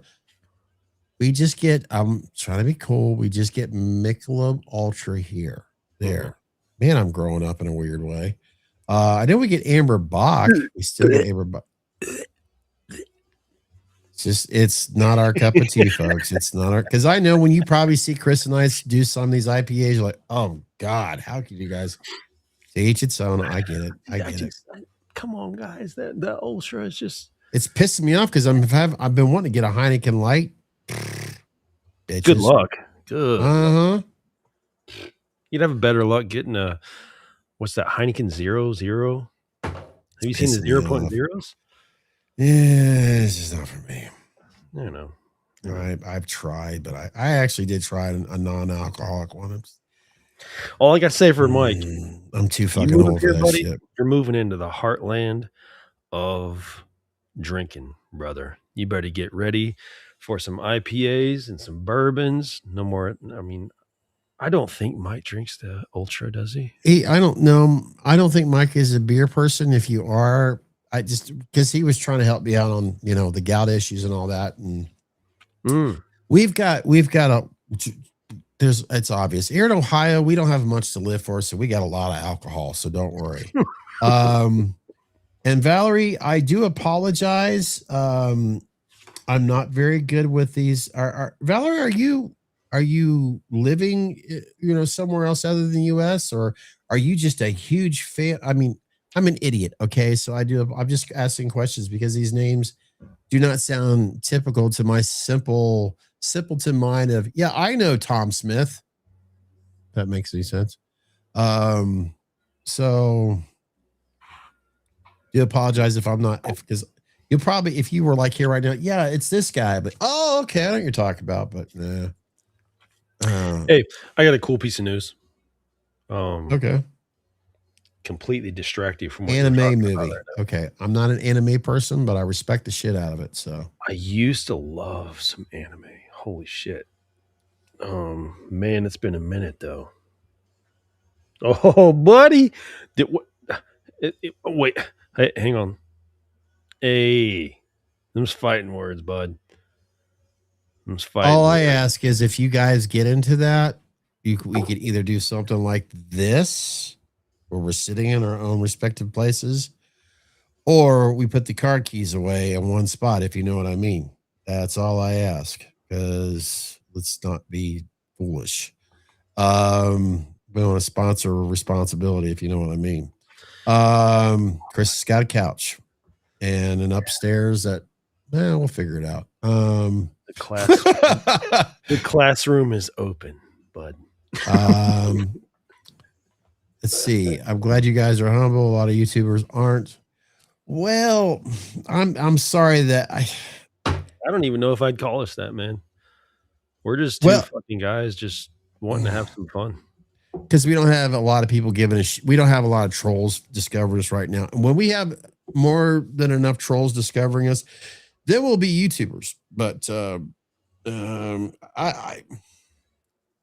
love YouTube. I honestly wish I could do YouTube content full time. I've said it privately enough, and I got to get my shit to gear if I ever want to do that. And I don't focus on it nearly as much, but that's my own personal issue.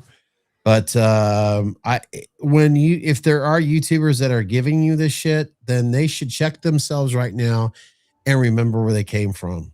You know what I mean? I shouldn't have to tell you this because that's bullshit. That's bullshit. Utter bullshit, because that's being bullshit. Disrespectful. That is being so disrespectful. What it takes to be a full-time because you have to work practically 7 days a week to do this, because there's no guarantee. I mean, I know there's more revenue other than YouTube that's affiliate. You know what? Shut up, Scott, because that's a subject all on its own. But yeah, that's bullshit. Yeah, that's the very simple rule. Don't put people down. Don't kill other people's dreams. Like, fucking build people up. Don't fucking. It takes a bigger person to support someone else than to just shit on them all day long. Just because you want to make yourself feel better. That's that being said, Val, no, thank you for joining us here. You know, seriously, I could go on with Chris and we could do post videos all the time, but this live stream, it's fun. Oh, it's easy for us to get it going, but in all honesty, it's just more rewarding to do these live streams. Honestly, it is, because we get to have fun with you guys and hang out. Yeah. So immediate feedback. What we did for so many years, I mean, it was, I'm just speaking hypothetically kind of for Scott right now, because he handles the editing on stuff. So it's been a while, but yeah.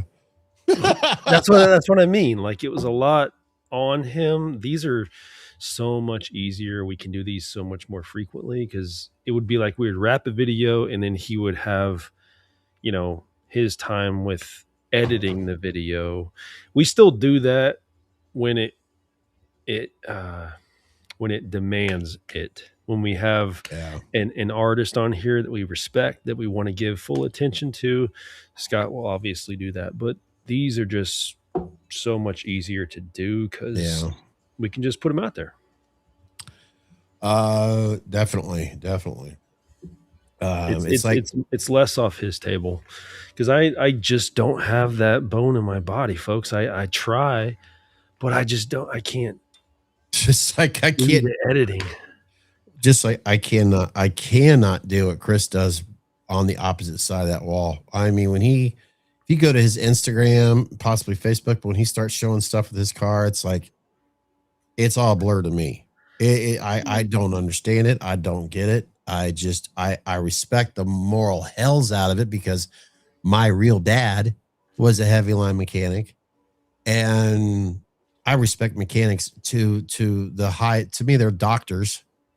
So when Chris could do that shit and he talks about me as an editor, it's like, dude, it's awesome. It really is. Yeah, because it's something that, I mean, I guess that's the any good partnership's going to have that, right? I mean, Yeah. you kind of even each other out. I mean, I do feel like a dork though. I got a PC in one room and a Mac in the other.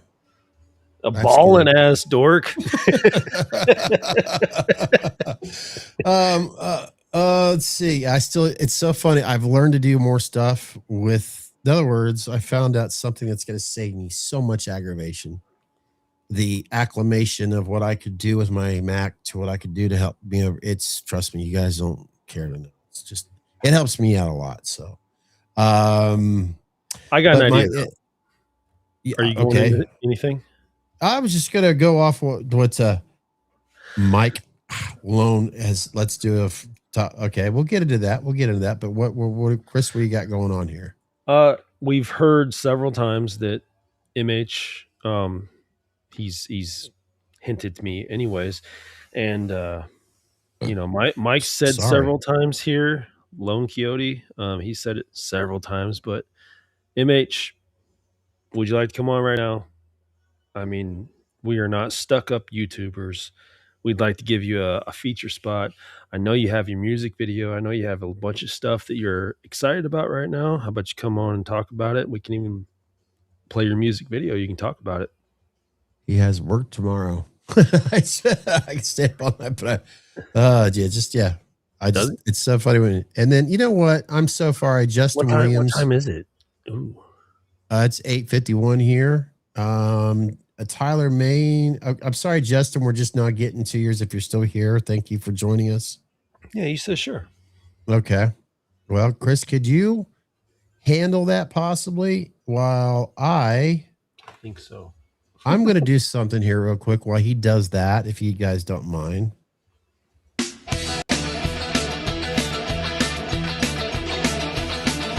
Driving in my car, I just left the bar. It's getting late, I cannot wait. Holy shit, I gotta pee! I can't believe it. How could this be happening to me? My brain is in a crisis mode. My bladder's ready to explode. Please help me, please help me. Holy shit, I gotta pee! I was at a ball game and the sun was really hot. Hanging with my buddies and we kind of drank a lot. The final score was near. The crowd began to cheer. I'd love to do the wave with you, but holy shit, I gotta pee! I can't believe it. How could this be happening to me? My brain is in a crisis mode. My bladder's ready to explode. Please help me, please help me. Holy shit, I gotta pee! I was at the store in aisle 24 when I had to take a leak I should have took before. I run up to the checkout. A lady pulls a checkout. She's paying for her coupon with a friggin' little coupon. Holy shit, I gotta pee! I can't believe it. How could this be happening to me? My brain is in a crisis mode. My bladder's ready to explode. Please help me, please help me. Holy shit, I gotta pee! There was a public toilet just around the block. I tried to yank it open, but the friggin' thing was locked. My efforts were in vain. I had to drain the vein. I took a chance and dropped my pants. Holy shit, I gotta pee! I can't believe it. How could this be happening to me? My brain is in a crisis mode. My bladder's ready to explode. Please help me, please help me. Holy shit, I gotta pee! I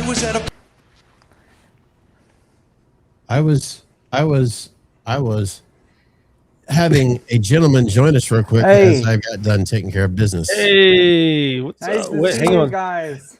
1 second. Hi. Let me get something here. It's almost the top of the hour. I gotta be prepared. Yeah.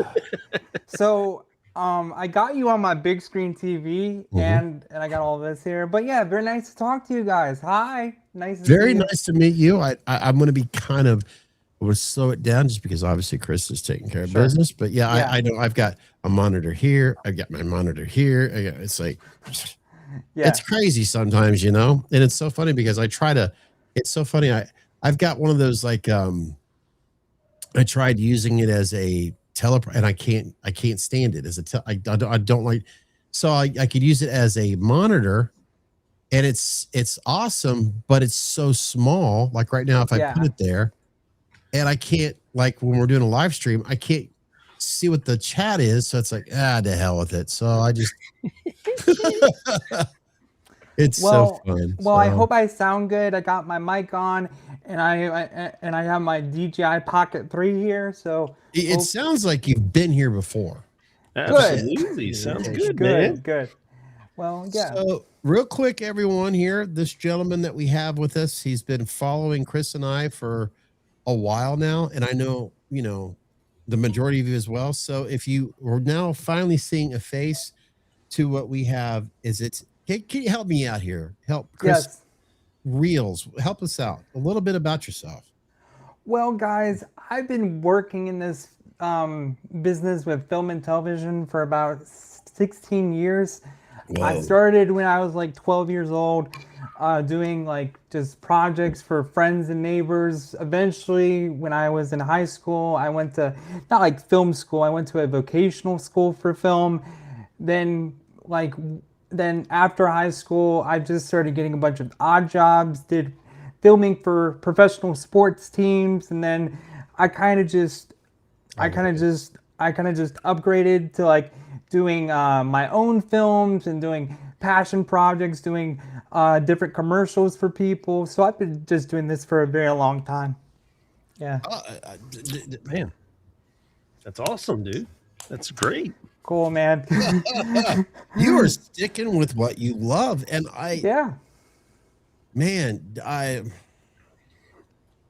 everybody he's here right now. I mean, we could. What? By the way, what if you don't mind? What's your first name, at least? I'm sorry. My name is Michael, but most people call me Misha. So so you can call me either or. It doesn't matter. So yeah. Okay. I like Misha. Misha. Yeah. That does cool. That is cool. It's got a cool. Please don't take this the wrong way. It makes me think of my favorite. If I was gonna have another golden retriever, Misha has a certain vibe to it. That's fantastic because my mom just said she's gonna get one soon, so we might name it that. Now, to give out, and this is for Chris and for everybody else, there are more and more people that are adopting a lot of very friendly, very affectionate puppy that are needing homes of your pits. And I'm so sick and tired of the pit bull having a bad reputation when it's the owner, not the dog. Yeah. Dogs are not born bad. They're not. Those are my babies. I've been around so many friendly pit bulls. I've only visually seen bad ones, but it's because their owners are a piece of crap. So yeah, I want to give respect to the pit bulls out there too. So, Amisha, seriously, thank you so much for joining us here, for supporting Chris and I, for just showing up. Yeah, bro. Can I tell you a bit about how I found you guys? Please do. Yeah. So, I also do. Sorry, yeah. I do a lot of special effects makeup for films, my films, and for different film projects here locally where I live. And I remember I found your channel, Scott, because I was trying to find DIY stuff for Michael Myers stuff like that, which you do, and that's how I stumbled across your channel. And then I found Chris through you when you guys started doing this podcast thing. Mm-hmm. So, awesome. Yeah. Awesome. Yeah, yeah. Well, that's so interesting to hear that. That's awesome. Yeah. Very flattering. I've been rambling on here. I'm gonna let Chris fire away. I sure. Every once in a while. Okay, let's shut up, Scott. Let Chris. Well, how do you feel? I mean, what would you like to? I guess if we were to do a screen share right now, would you want us to show anything in particular? I know you have your music video you sent, and there's also the car. Just that I would love for you guys to show that car thing I filmed with the DJI camera. So there's 2 videos on there. There's a vlog, that's a whole separate thing. That's like a whole hour long. But if you could show just the car thing that I sent to you, where it's like my friend and I mounted the pocket camera on the back of his car, and we had a huge car meetup, I think last weekend. And so, yeah, if you can show that would be great. So. Dude, that's why you got Chris's attention. Yeah, you ain't got to twist my arm, buddy. You ain't got to twist my arm. So. I'm always in now, the car shit. One more thing I got to say. I did use copyright-free soundtracks in that, so that's fine if you decide to play the audio. Well, I can do it either way. I can include the audio, or I can leave the audio out in case you want to speak over. We're not going to get any strikes on it. So yeah. And we'll support the music artist by playing it too that way. Because I know that's usually, I know YouTube is getting more sensitive, but with music, I'm thankful that they came to some sort of agreement that if you're not, I mean, in all reality, folks, here's something I guess you could say is a lesson learned, but don't take it as a grain of salt. You apparently could play some, not all, but some music on YouTube that's copyright.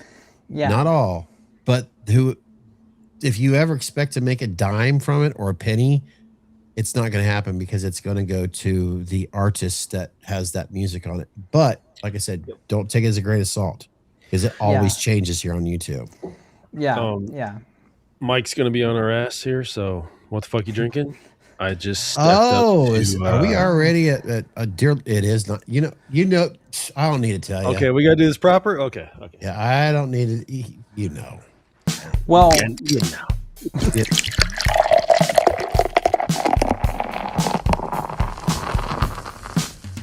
What the fuck you drinking?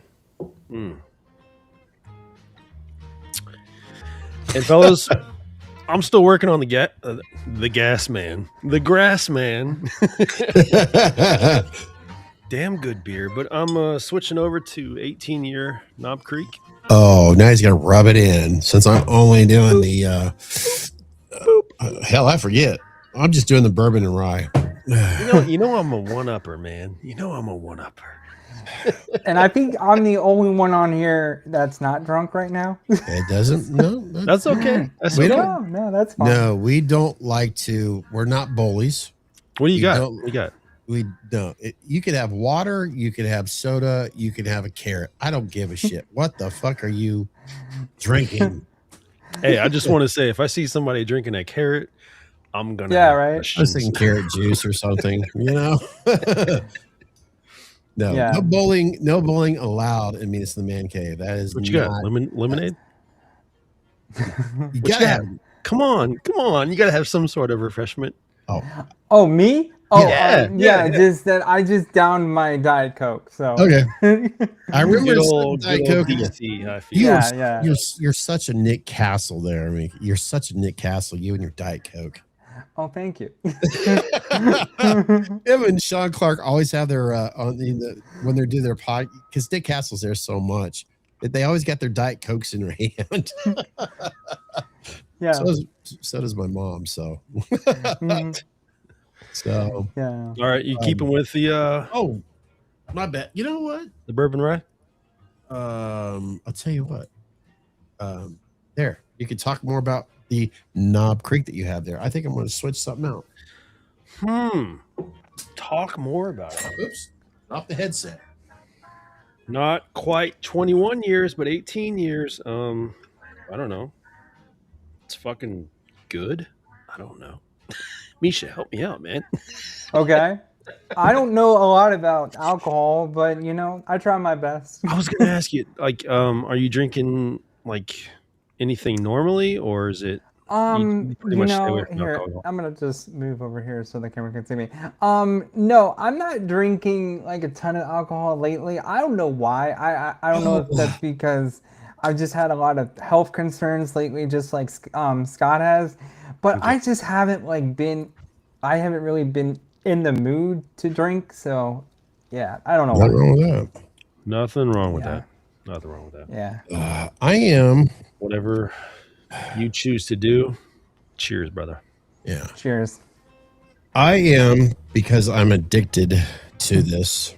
Speaking of health reasons. Lemon water? I have been drinking. I'm proud of the fact that I've been drinking this more than anything else. Actually, like 100% lemon juice. It's like I was going to the grocery store. I was like trying to find like lemon juice. I don't want to stay there all day, work lemons, Then sure shit, as many times as I've walked by it, I'm looking at it. I'm like, no calories. What are the ingredients? It's lemon juice, and I'm like, you know what? I'll just squirt in. Yeah, lemon juice. Yeah. It does help out.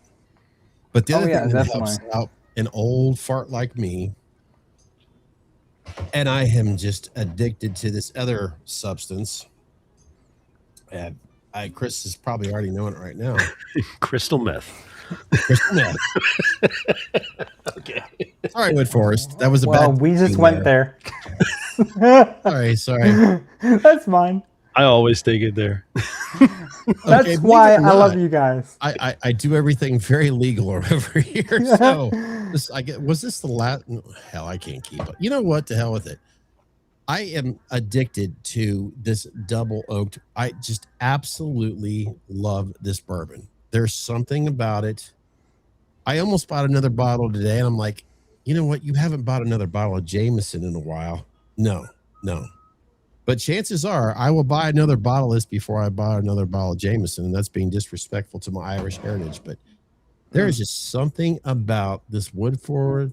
I was about to say Woodforest again. Yeah, go ahead and make fun of me, Mike. Go ahead. That's a meme here. I don't know why I do Woodforest there. I don't know why. It's like, okay, Mike, here's something that I haven't.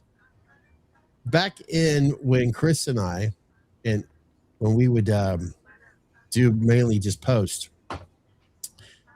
I accidentally said, I noticed later when I was editing, and I guess that explained why I got a weird look. I was thinking of Christopher Webb and Chris Morgan, and for some reason, in my smart ass attitude, I went, what was it again? Morgan and Wells. Yes. I mean, yeah, didn't that become like a realty company or some shit? It was like a running gag for a while. So I'm editing, I'm like, what the fuck was Wells? Morgan and Wells. It seems like you come up with a lot of your ideas when you're like, whether you're on the toilet or whether you're like in post. Oh my God. You're starting to watch us way too much, because that's exactly what the ideas do come. Sometimes I feel like I need to put a mounted camera at a certain angle or a microphone, because I swear to God, and this goes to show that I had paid way too much attention to Edward Van Halen. He talked about it in one article where he said, some of my best ideas when I'm just taking a shit. I was like, okay, so do I have to follow everything he inspires me with? When we first started out, I used to get a text like, hey, would you mind jumping on a camera here for a little bit so we can shoot some promo stuff? And I'm like, what the fuck is that? We would get on and we would shoot these commercial things, and eventually it got to the point where he would work it into the episodes. Like we would have full episodes where we're doing like music episodes or this, that, and the other. That's where Massing Gilbert comes from. Right, we were doing a serious ass music episode with Andrew, and he just, hey guys, I have a serious question. And I already knew. I was like, Speaking of which, Andrew, I doubt it if he's watching right now. I'm going to have to reach out to him, because he actually contacted me a couple weeks ago and said, hey, can I contact you this weekend? And yeah. And so I got to do my part, because apparently he forgot to. So hopefully it's just because he's busy, and I'll just leave it at that. Anyways, I am so sorry. We get off on side quest here. Yeah. That's fine. Let me pull this up here. Yes.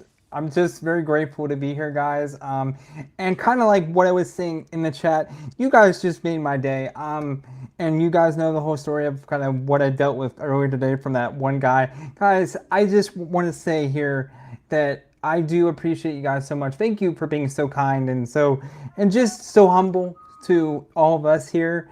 So, yeah. Hey, 100%.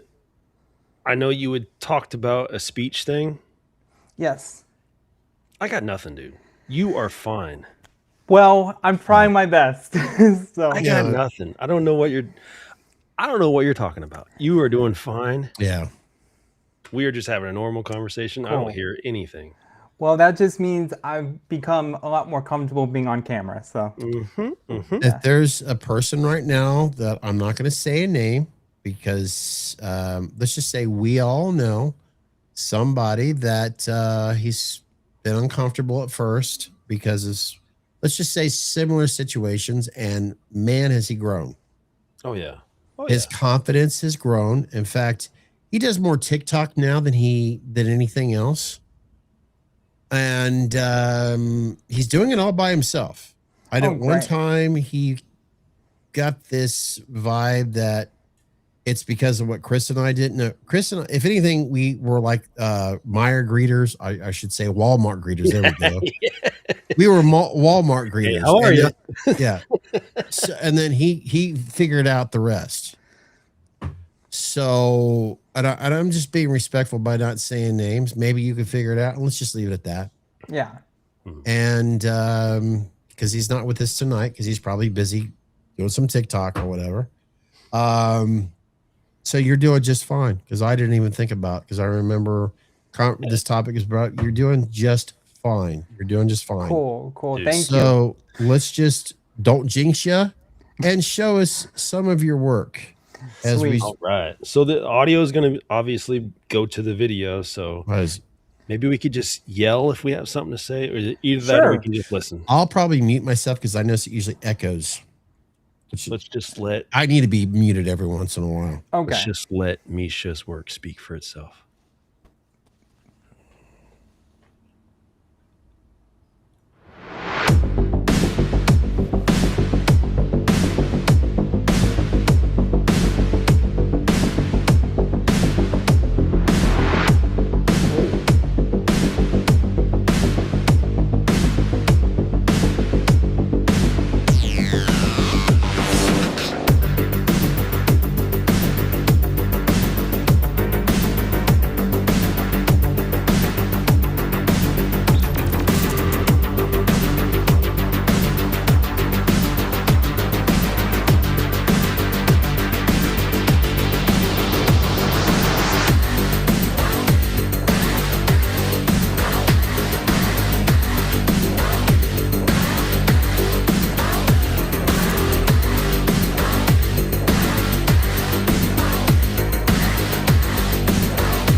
See that Supra?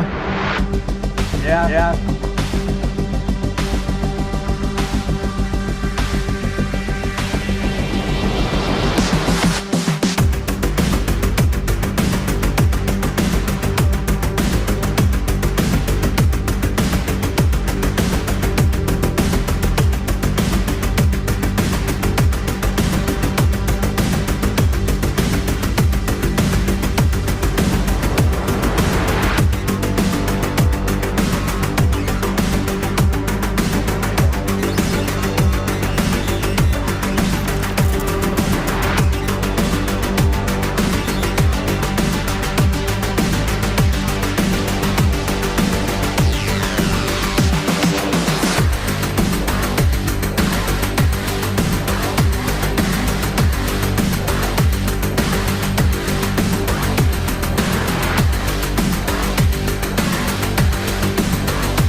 Big crispy pause again. Yep. Real quick. Never mind. It's going to get an echo. Where was this shot? You still have the echo. It looks like Virginia Beach, Norfolk, Hampton, Newport. Yes, Newport News. So we went to all those different spots, and it was kind of like a driving cruise. And we went to all the different Wawas there. Wawas. Yes. Do you need anything else, Scott?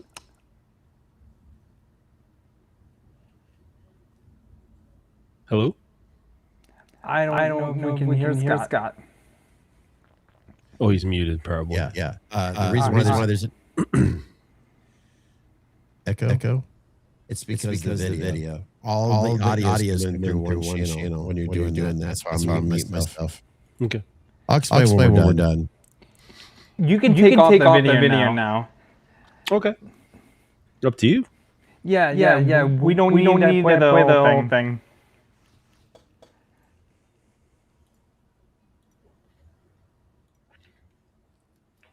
All right. Now, the reason why there's an echo, folks, is that we are using my, in other words, Chris and I could obviously pretty much control everything on Restream, which is amazing, which is fantastic, which we're going to get into some technology stuff. And then I'll answer, I think we can all answer some Friday the 13th stuff here soon, but I think this is really fascinating right now. We should focus on what we were just watching. But since it is technology, the reason why there's an echo when there is someone else sharing a video, there is my audio, there's Chris's audio, there's the video audio, and there's also Bisha's audio. We're all going through one audio source, and it's like having a microphone up against a speaker. That's why there's an echo. Yeah.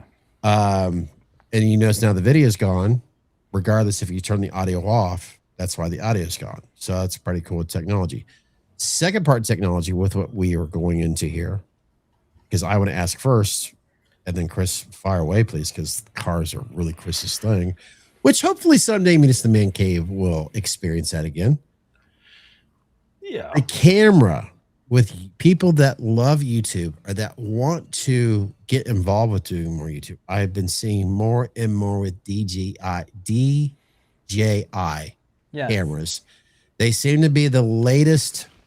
Yep, I got one here. I mean, I got an old school DJI gimbal behind me. This is the DJI Action 6 camera. I just got this like a few days ago, guys, and I was outside filming a bunch of stuff with this today. And I'm using the Pocket 3 camera right now as we speak. So yeah, I cannot vouch for them enough. Their gear just works great. I even got a microphone on me here by them. So yeah, they I've used a lot of gear and I haven't had gear that just worked this well with like zero problems. So yeah, I couldn't help but notice how when I'll let, because this will definitely get into Chris's specialty.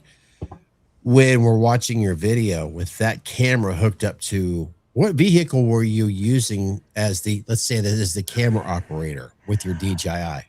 Okay, so how I had it was I was actually filming the vlog in one hand, and then I had my phone out, which was wirelessly paired to the DJI camera, mounted to my friend's rear windshield on the back of his car.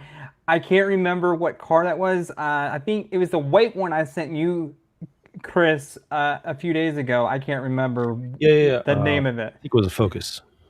I think it is.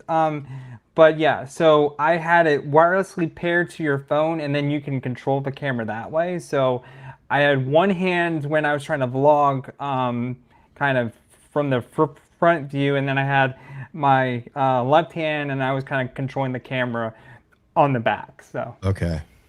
So as we go to technology, like I explained, Valerie, echoes the reason why, because we were all listening to the audio through one channel. That's why. So I'm trying my best to help explain, because I want to feel or believe that as you watch Chris and I, when we do this, especially as we have been falling in love with Restream, which you're going to see more Restream in the future with Chris and I, especially when we start doing more gaming and all that. So when you do something like this, it's almost like that's where OBS would come in control, where you can actually separate the audio. So I'm not using OBS right now, but we're all using the same audio. That's why there was an echo there. So and if I hadn't, raised my hand, no one would ever notice. So I'm sorry, is this the fantastic? I need to put another font up here because it's all so tight. Oracle. Fantastic Oracle. Cannot wait for the crystal to get here. Okay. Crystal meth? I don't know. It used to be Domino's. Going there again. Yeah, man. Sorry, we're just gonna roll with it. By the way, thank you for watching this for the first time. We get into a lot of different stuff here, so we do appreciate you being here. If it's even your last time, we still appreciate it. So, and this gentleman right here, an image is a card. Yes. Yeah. Well. Okay. To answer that person's question, I am not a car guy. I pretend I want to be a car guy because I love racing games so much. My friend who invited me on that whole venture to film that, he's the car guy, but I'm getting more into cars now. My finger's going backwards. I see. He was talking about Crystal Lake. I thought he was talking about crystal meth. My bad. We'll get into that. We would honor exactly what we'll get into that because I'm sure we all got a little bit of love here. But yeah, I'm trying my best to point to this guy over. Oh, my finger went off screen. Yeah, he'll help you on the car. I enjoyed hearing you talk about the we call it a roller shots. Yeah, that's what they were. We call it roller shots. I got a buddy that lives out in Columbus. I mean, he took several rollers. It's really bright right now, but that's fantastic. Rollers like that. That car right there, by the way, people, was very identical to the car that we were driving in. So. Gee, I wonder what car that is, Chris. Yeah, that's my girl. I can actually show you. I think it's a Focus. ST? That has to do with the shutter speed too. I don't know if it's STR. Because I'm looking at the DJI here because these cameras are getting a lot of love here. Yep. That's the car there. Okay. But I got a buddy that lives out in you know me by now, Mike. Come on now, Mike. If you were watching Joe Rogan, we're trying so hard to be just like him, except we don't have a cool studio. But cool rollers like that. I mean, you don't think about what people have to do to get rollers like that. Yeah. Like, check this one out. Like, yeah, can I just say something real quick here just for them? So that whole thing was cut down to about a 7-minute clip. We filmed about 2 hours of driving. So yeah. So kind of what Chris just said. I only took like the best parts I could from that whole thing. So yeah. Get it. For sure. Trust me. I mean, understand I'm not even talking completely. that. Like, some of them, when we get like, we call it a pace car, just because that's just, why not? So we call it the pace car, and that's the one the photographer sits in. But literally, we're talking about like open up, because you want a 4-door so that they can open up the door and lean out the fucking edge there and fucking be shooting, because they want to be able to see the road in a roller. So they get as close as they can to the fucking road. Dangerous as fuck. Some of them shoot out of the trunk. Like, some of these shots, I don't think people appreciate. The video man's like putting himself in fucking danger half the time. well, like, I'm not gonna lie to you guys. There's one part of the vlog that was more like a behind the scenes of the whole day. There was this one girl where, I kid you not, she had like half of her body leaning out the passenger side window, and she was like trying to film all that stuff too. So, but yeah, and like, I just want to say, I don't condone bad driving on here, guys, but yeah, but I will say I was paid to film that stuff. So, but yeah, But yeah, you are spot I'll condone on. it for you, Misha. Don't you worry. I tell you what, cool. Get back into the horror concept, Misha. Sure. Mm-hmm. Evil Dead. Yeah. Sam Ramani, always butcher his last name. Raimi. When you take the scenes where they are basically driving through the woods and see those with the tree branches and all that, where it's just flapping. Sam is actually holding the camera with it's mounted to like a 2x4. Yeah. As he's stretched outside of a car doing those shots. So you got to get the money shot, regardless what type of cinema you're shooting. And so I would want to say this too, is that I started this back when gimbals weren't even a thing, guys. And I'll say this repeatedly to all these new age filmmakers on YouTube, is that you guys have no idea how lucky you guys have it now to have these just amazing gimbals that can just smooth out your shots, even on your phones now. It's just incredible. And so at first, Scott, I thought you were talking about, I think it's like one of the opening shots where the camera's like going through the woods and it's like going all fast and it goes up to the cabin. But I'm guessing you're talking about some of the shots with the car. Mm-hmm. But I heard that for those opening shots of that movie, they had like a plank and they had two people on each side of it, and they were like running with the board with the camera, I think, mounted on top of it. But yeah. Oh yeah, you're up. Yeah, they did. Watching it, it's funny because my son, it's throughout the day when he's here right now on his computer, he watches a lot of YouTube, and it's a lot of G-rated stuff. But at night, his ASMR is anywhere from Halloween, Texas Chainsaw Massacre 2 is his favorite. And then he does watch a lot of Evil Dead, and then it gets into the featurettes. And I can't tell you how many times I have heard that outside of my own personal enjoyment, where it's almost like they literally lay down like plyboard. Yeah. To shoot. It's like, because they were like, okay, like right now, I could do the lazy man version of 2 camera angles. That's just a simple click of the button. Mm-hmm. Back in the day, they had Sam holding a damn camera mounted to a 2x4. And then the other guys basically taking forever to do like what you're talking about there. And I don't want to steal your thunder, basically running a track over some damn plywood. Yeah. And like you said it yourself, today, everybody has it easy. Oh yeah, so much easier. I remember when I remember this old tripod technique that I learned on YouTube, where you would I think you would bend one of the legs on a steel tripod, and this was like a cheap $15 tripod I got from Walmart or something. and then you break part of the connecting legs, so then you can bend them backwards. But what you do is you put the 2 front legs, and then you hold the back leg, and then you can kind of dolly in and dolly out using a tripod that way. So I remember I had to do crazy stuff like that just to get very smooth shots, or I had to mount cameras to cars, or get in the back of my friend's truck and get shots like that. Now people just can get them so easily now. So yeah. That's why you shoot the shutter speed so much faster. That way you can slow it down.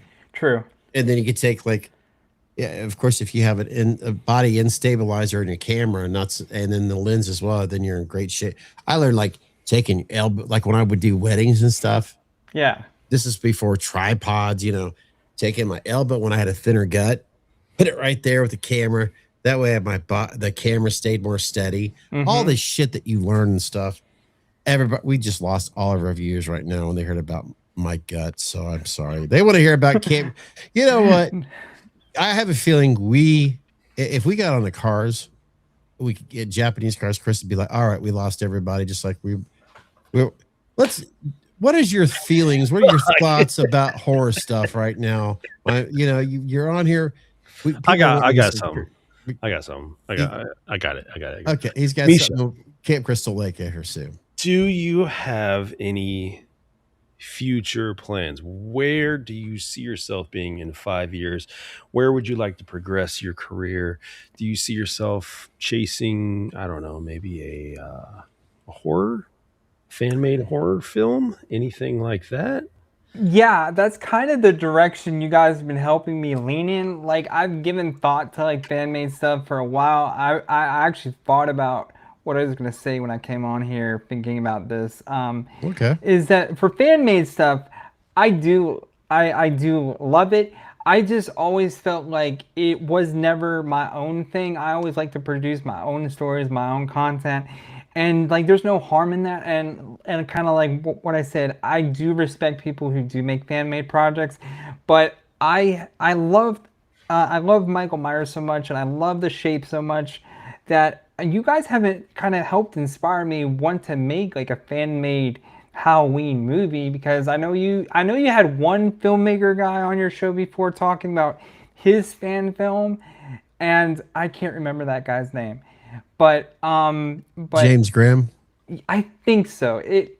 It's been a long time, but I just wanted to say, I think out of all the horror icons nowadays, Michael Myers has just always been that one that has just stayed in my mind the most. And like when I see him on screen, there's just something electric about him that's always just been very intriguing to me to want to make my own like fan film. So yeah. Okay. So okay. Yeah, Mike Breeze, Never Hike Alone was awesome. We're going in that direction. So if you do create something, you want it to be in the Halloween universe, or are you thinking about something more original, your own, like? No, like I would definitely make it in the Halloween universe. I'm not saying I would like make it my own. I think I would make it like a short, like almost like a short long tracking shot of him walking down a neighborhood, kind of like on Halloween night, and just kind of doing something short like that, just to kind of see how something basic would that go. And then if that does well, maybe I might like compound on that. But there was this one shot from the first Halloween reboot movie of the whole last 3 films. There's this one shot where he bumps into this kid on Halloween night, and then the score does kick in, and it's this long tracking shot showing him, and he goes into people's homes and stuff. And like I would love to do something short like that, and then make that into like a short fan-made thing. So yeah. Yeah, I love that. What you're talking about. Have you ever visited the idea of, like, say, making music videos? There has been. Oh, he's got one. Oh, yeah. I remember you talking about that, but I thought I kind of teased. I wanted to add more to it, but I didn't know if you want to do the car one or the music video. But there is a music video. Well, I'm fine showing both. I'm not like. I can't show the music video. I can, so if you guys want to, you can. But yeah, I've done pretty much everything, Scott. I've done short films, I've done feature films, I've done commercials, done advertisements. I'm kind of like a jack of all trades, man. So, but like I said, I always just loved the character Michael Myers so much. I always thought his basic whole entity was just so perfect. Like the fact he doesn't say anything, the fact that he doesn't run after people, the fact that he's just that one thing that's just always kind of like looming in the background. That's what I've always kind of loved about him. If you don't mind me asking, because I'm curious with everything you're talking about right now. This is a simple question. Sure. How old are you? I'm 31. That's what's so fucking amazing about the Halloween franchise. Now, 31, I know you're not 18 or 17. You don't consider yourself as a kid. My son's 30 years old. So I call him a kid because he's my son. But that's what I love about this franchise and Michael Myers. he is intriguing you at your age when he intrigued me at my age of enough said. Yeah. So that ought to say something about Michael Myers, the shape, the boogeyman, et cetera, et cetera. Yeah.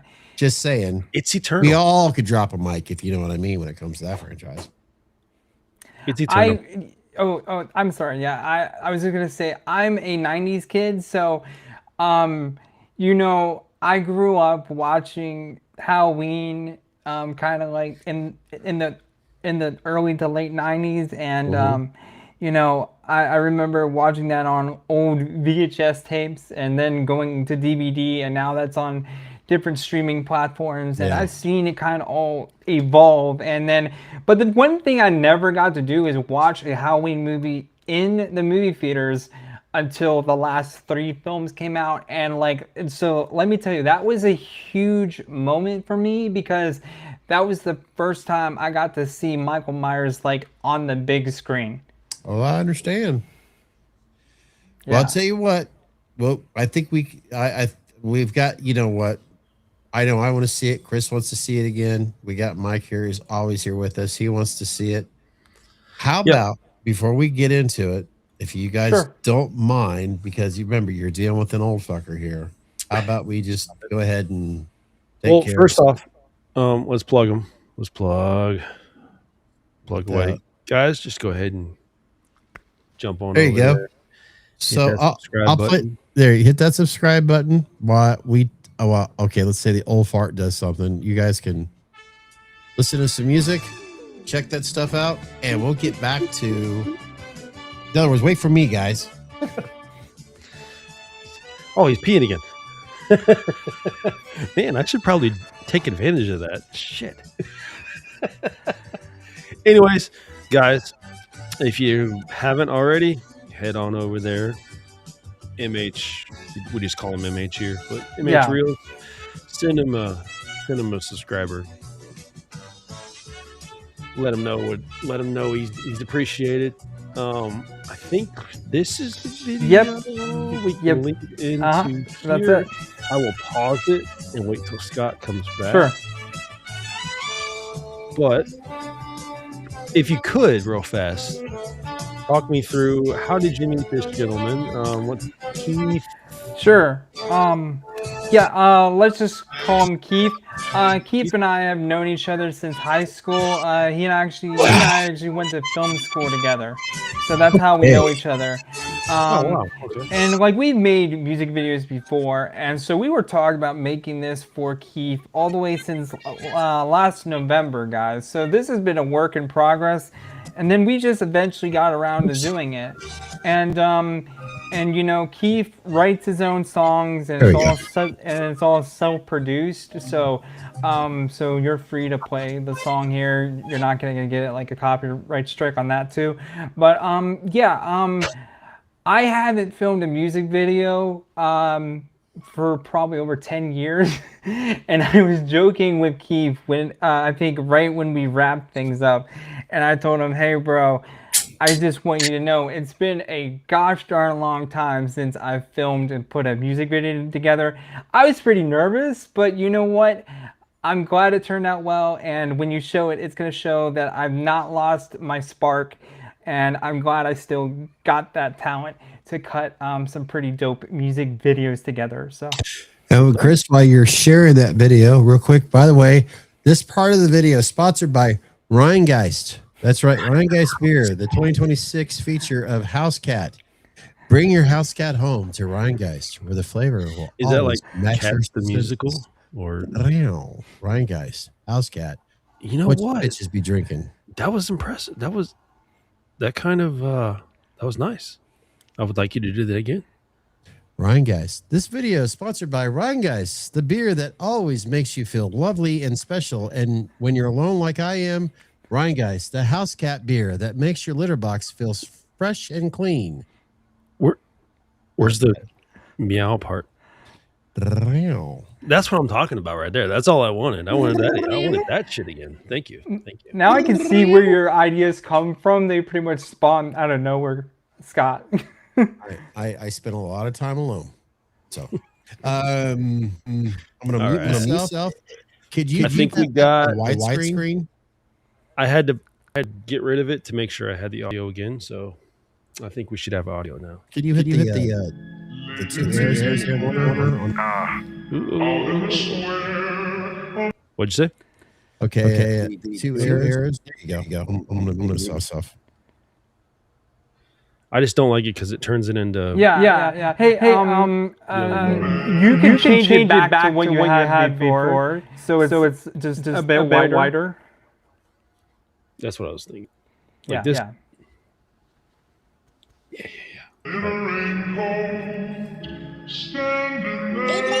They say that eyes lead to a man's soul. I'd rather be wise while I'm young than have wisdom while I'm old. It's sad how somebody's heart can really turn cold. In this world that we live in, make the biggest men fold. When you forced into exile, many different people want your life to be X'd out. Many different times you try to run cause you stressed out. Working so hard trying to figure what's the next route. Only in the times and the days and the ways of the land of the living. See so many people try to kill a man and go to prison. 20 years long and all he had is his religion. So don't be mad at me when I say that I'm a Christian.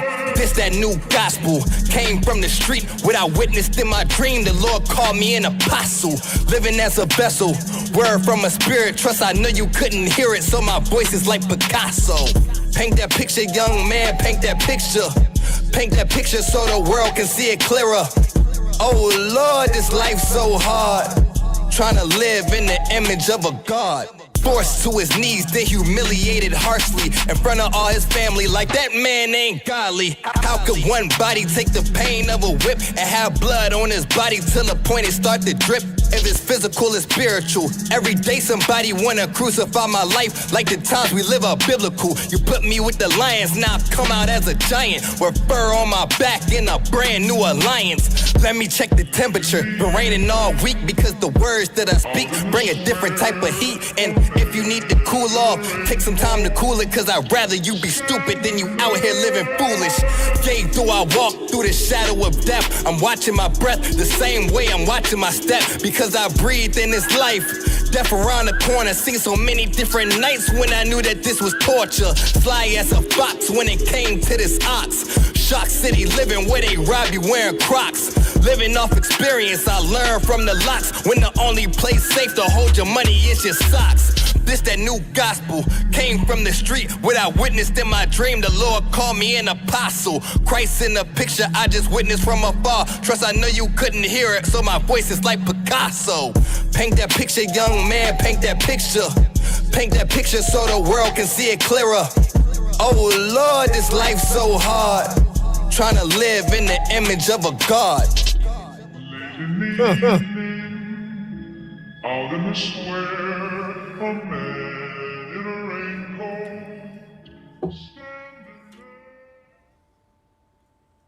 I dig it. Oh shit! Fuck! What's going on? Shit! I dig it, especially when you brought up the locks. Anybody that knows DMX lore knows how much. Man, we get real deep on that, but Locke's learning off experience was initially a P. Diddy, a Puff Daddy at that time. It was his ownership. He tried to put the Locks into the silver suits and the jumping around like fucking Belle Biv DeVoe and all that bullshit. Locks was actually like they were from Yonkers, New York. They were like a hood group. They were legitimate. Jadakiss, you talk about all those guys. They were real dudes from a real hood. Like he tried to take them and put them in shiny suits and make them seem like they were this, that, and the other. And DMX was the one that stepped in and took over from the Locks to try to break him out of that Puff Daddy hold that he had on them, and tried to bring him out into Def Jam and get him away from the shiny suits and all the other shit that P. Diddy wanted to make them represent. And eventually, they got to be the Locks that we know today. But the Locks are, Jadakiss is one of the best spitters in the world. Like, he's fucking phenomenal. The shit he writes is unreal. He's such a good Yeah. rapper. And you know, that's what I think about Keith. That's why I always liked working together with him. Is that is he writes all his own songs and he produces all his own beats and all his own music, and he mentions some of that about gatekeeping and stuff like that in that song. But do you guys have any technical questions about that, or yeah? Where was your location and what time of day was that? Because it looks lead me into that. We were filming in Norfolk, Virginia, so it's right next to Virginia Beach where I live. I don't mind telling people where I live. All my viewers know that. But yeah, that was all downtown Norfolk, and that one huge dome, that's called the Scope Amphitheater, and we have a lot of our a bunch of famous people come perform there, and that's a very well-known spot. And I just got done talking on my podcast a few days before that, saying how important I think it is for filmmakers and just people in general to remember to show off their locations to people. And yeah, that's what I was trying to do in that, was trying to showcase more of Norfolk in that video. So yeah. Nice. And that was just general daytime, because I noticed you used probably a filter on that. Did you?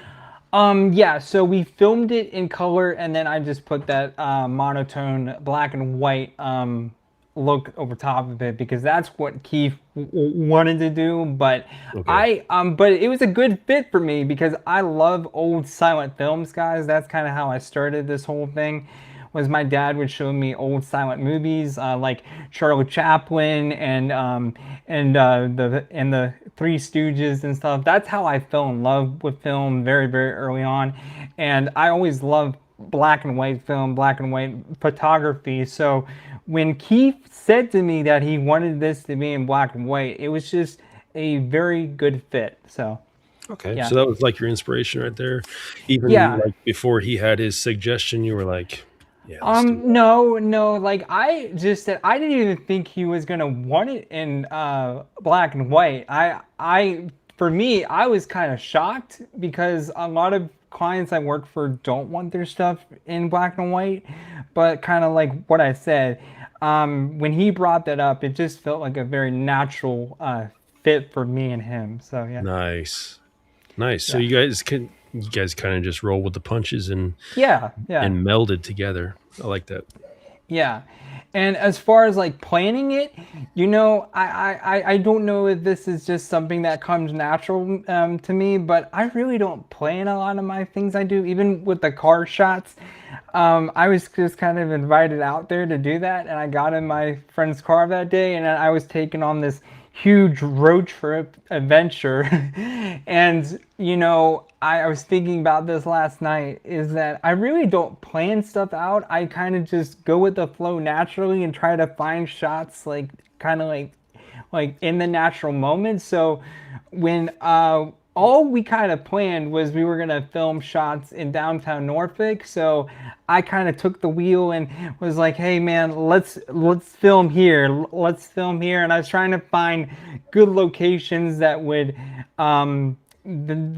show off Norfolk, and then have him standing in front of the church, and just all that stuff. And that's kind of some good advice I can give to younger filmmakers out there, is that you don't always have to have like a game plan. You don't always have to have things on paper. Sometimes it's best to just go with the flow. And that's why you're right at home here. We just go with it. We just do what we want to do. And some of the greatest stuff in history, like there was DMX's, I hate to keep bringing him up, but his favorite artist who still draws a residual checks from his, you know, photographs with DMX. It was just, hey man, let's fill up a bucket, or not a bucket, but a bathtub full of blood, and you get in there and just see what it looks like. Yeah. He created one of the most iconic CD covers, album covers in history with that. Yeah. It's phenomenal. I mean, he's still He still draws residuals from his time where they just sat down, and DMX wants to live in the moment. DMX don't want to have nothing to plan. He just wants to, hey man, what you feeling right now? And it kind of goes back to what I was going to say about doing the Michael Myers fan film, is that I would plan out. So there are certain projects, like, not saying all music videos are not like unscripted and not planned out, but for some clients, you know, when they come to a professional like me, they don't want to have all that burden of planning a whole bunch of stuff out. Some people just want to meet up and just try to shoot something cool. So it just depends on the project. Like I said, if I was going to make a short film or a feature film, again, I would definitely be planning all that stuff out way more. But yeah. Cool. I feel like I've taken enough. Scott? What you got? I'm doing my best right now. I just, for an example, I don't want to, all my time as someone who's just been from day one of fascinated with, let's say, camcorder, and started there. And when I had an opportunity to start taking that camcorder and doing something with it, I learned from the very get-go, this is like almost taking a white piece of paper and a pen or a pencil or a paintbrush or a crayon, and you're creating a canvas. To me, it was always the same thing. So when you have, let's say, a box of crayons, 64 colors, and you just go to town with those colors, you got all those crayons and you just create. Mm-hmm. That's the same thing when it comes to a cinema photographer, a director, or producer. Yeah. I personally think you're a creator all in one. You just record, you just create and recreate. And if you, the idea is there, but you got to just take that camera to paper and just go to town. And then the ideas just flow. Yeah. And, you know, like, I don't give myself enough props, guys. Like, I have cerebral palsy on my left hand. I don't know if you can see that. So it's not easy for me to pick up a camera and film, and kind of like what I said with technology. Thank God that gimbals have gotten so much smoother, because it's because I shake a whole lot. so and kind of just leading back to what I said is that car thing I just showed. The guy I was filming that with, he actually used that for the beginning of his gaming streams. And then when I was watching his gaming streams and I saw my stuff on there, I was kind of blown away, because I don't think of my work as like the best out there. I know so many other people who film far better things than I do, but just watching my stuff with you guys here live and kind of watching my stuff on my friend's video game stream, it does help put my work into perspective about what you just said, Scott. I am that type of person who would just go out and just film and kind of find something artistic. And you know, that's some great advice I can give to people. So yeah, I think it's more important to go out and try to find art, or try to find something that you can put out there, instead of like trying to think too much about what should I record. So yeah. Let me I'm gonna do it one last time. Sure. DMX. I'm gonna hit you with another DMX. Okay. He always, whenever anybody would ask, what's your top 5? What's your favorite artist? Who's number 1 in the rap game? This, that, and the other. Throughout 25 years he was in that career, you know what he always said? Me. Who do I want to hear? Me. I don't care what all these other people are doing. I have to believe in myself enough to say that I'm the best in order to bring myself to the table. So you absolutely should think that your worth is immense. Like your work all matters. You should automatically put yourself at the top of the list, because you have to believe in yourself that much to where you will just progress your work and you will manifest your destiny. I got to add to, because he's been having an opportunity because of, well, you know what, he's been DMX is he can't help but think of DMX because of the videos and inspiration. Yeah. And when I watch and listen to this guy, he doesn't make me think of, when I hear a lot of from the genre, what I'm hearing right now, I want to say classic hip hop. Keith he sounds like classic hip hop to me, which is if DMX if he was with us today, he'd be classic hip hop. He would be. Bring a little bit of Rakim to my ears. It's just a little bit of Rakim there.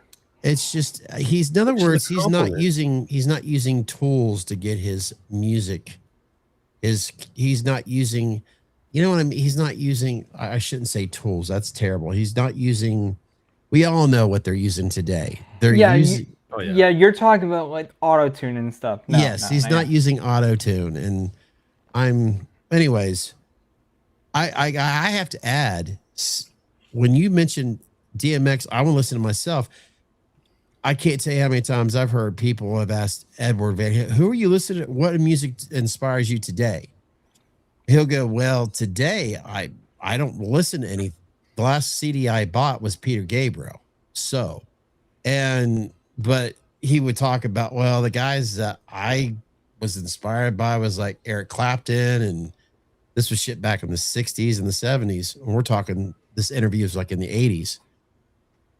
I don't know why I'm bringing this shit up, but I get it. When you are so much down the rabbit hole of your own creation, your own soul of what you're doing, it's you. Yeah. You're stuck on you. You're stuck on, and that's how it should be. It's not about, like, I'm top drawer. It's about your. No. I'm so into what I'm doing. Yeah. You have no other option. I mean, no disrespect to when I was doing a lot of stuff on my old original YouTube channel. I originally got inspiration of the idea of what to do. But when I started doing my own stuff, I didn't follow anybody else when it came to the horror genre. I didn't know what the hell was going on. I was into doing what I was doing because I didn't want to be inspired by, and I know this sounds shitty, I didn't want to copy somebody else. I wanted to be me. Yeah.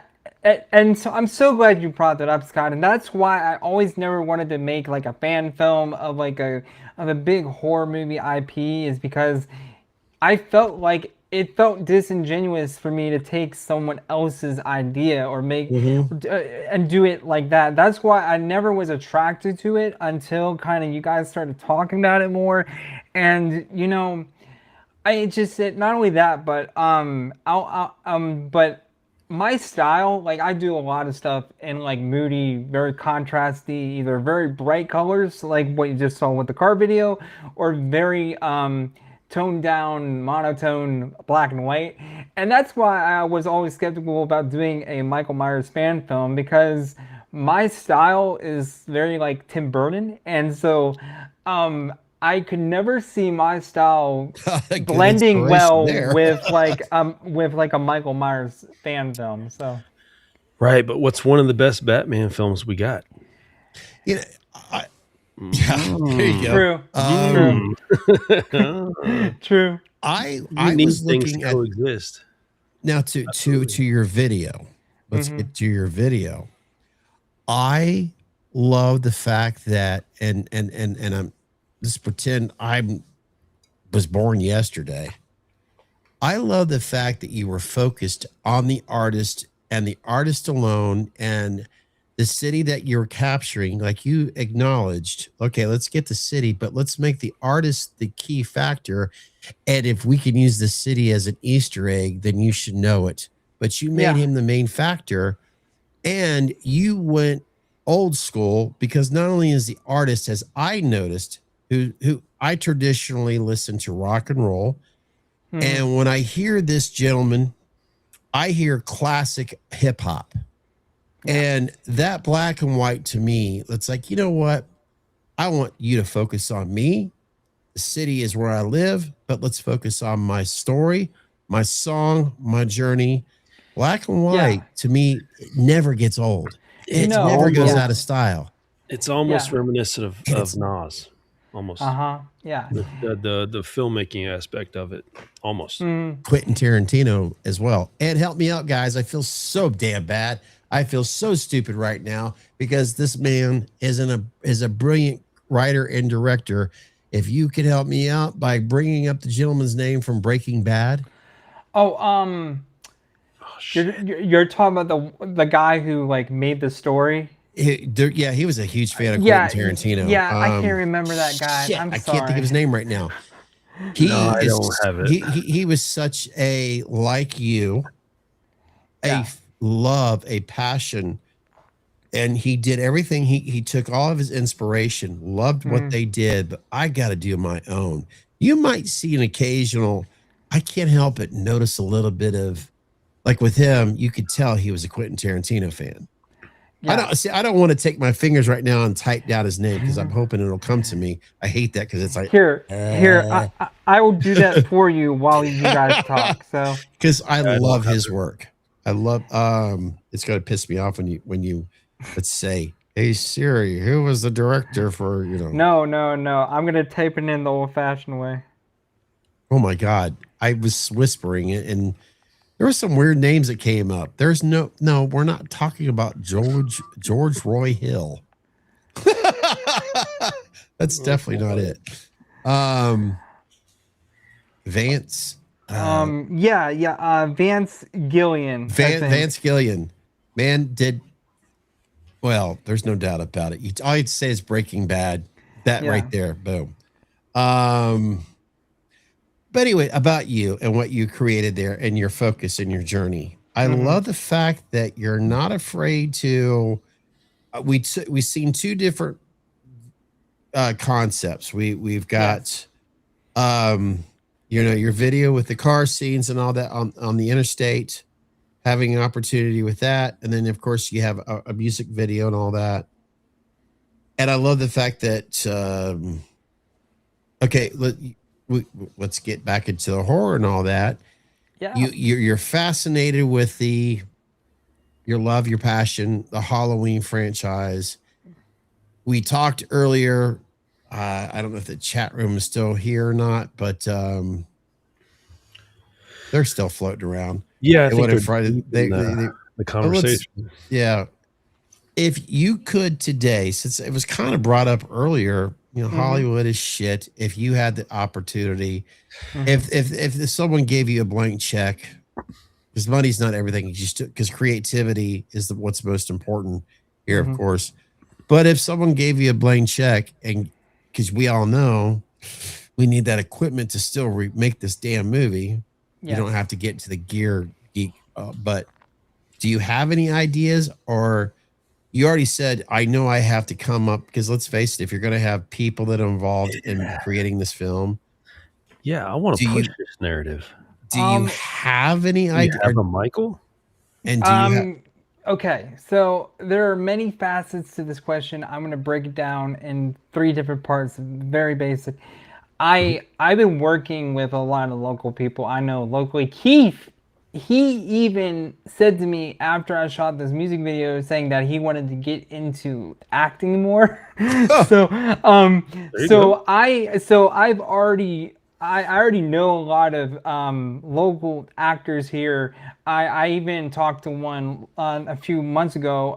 His name is Robert, and he was in the Steven Spielberg movie called Lincoln with Daniel Day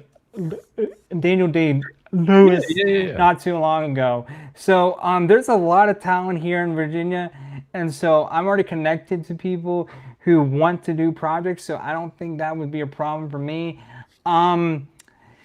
As far as like if I had like a blank check, I like to keep things bare bones and very simple as possible, so I would still use my DJI equipment. I honestly wouldn't like having like a huge budget with huge gear. I would love to just do my own thing and just keep things as cheap as possible.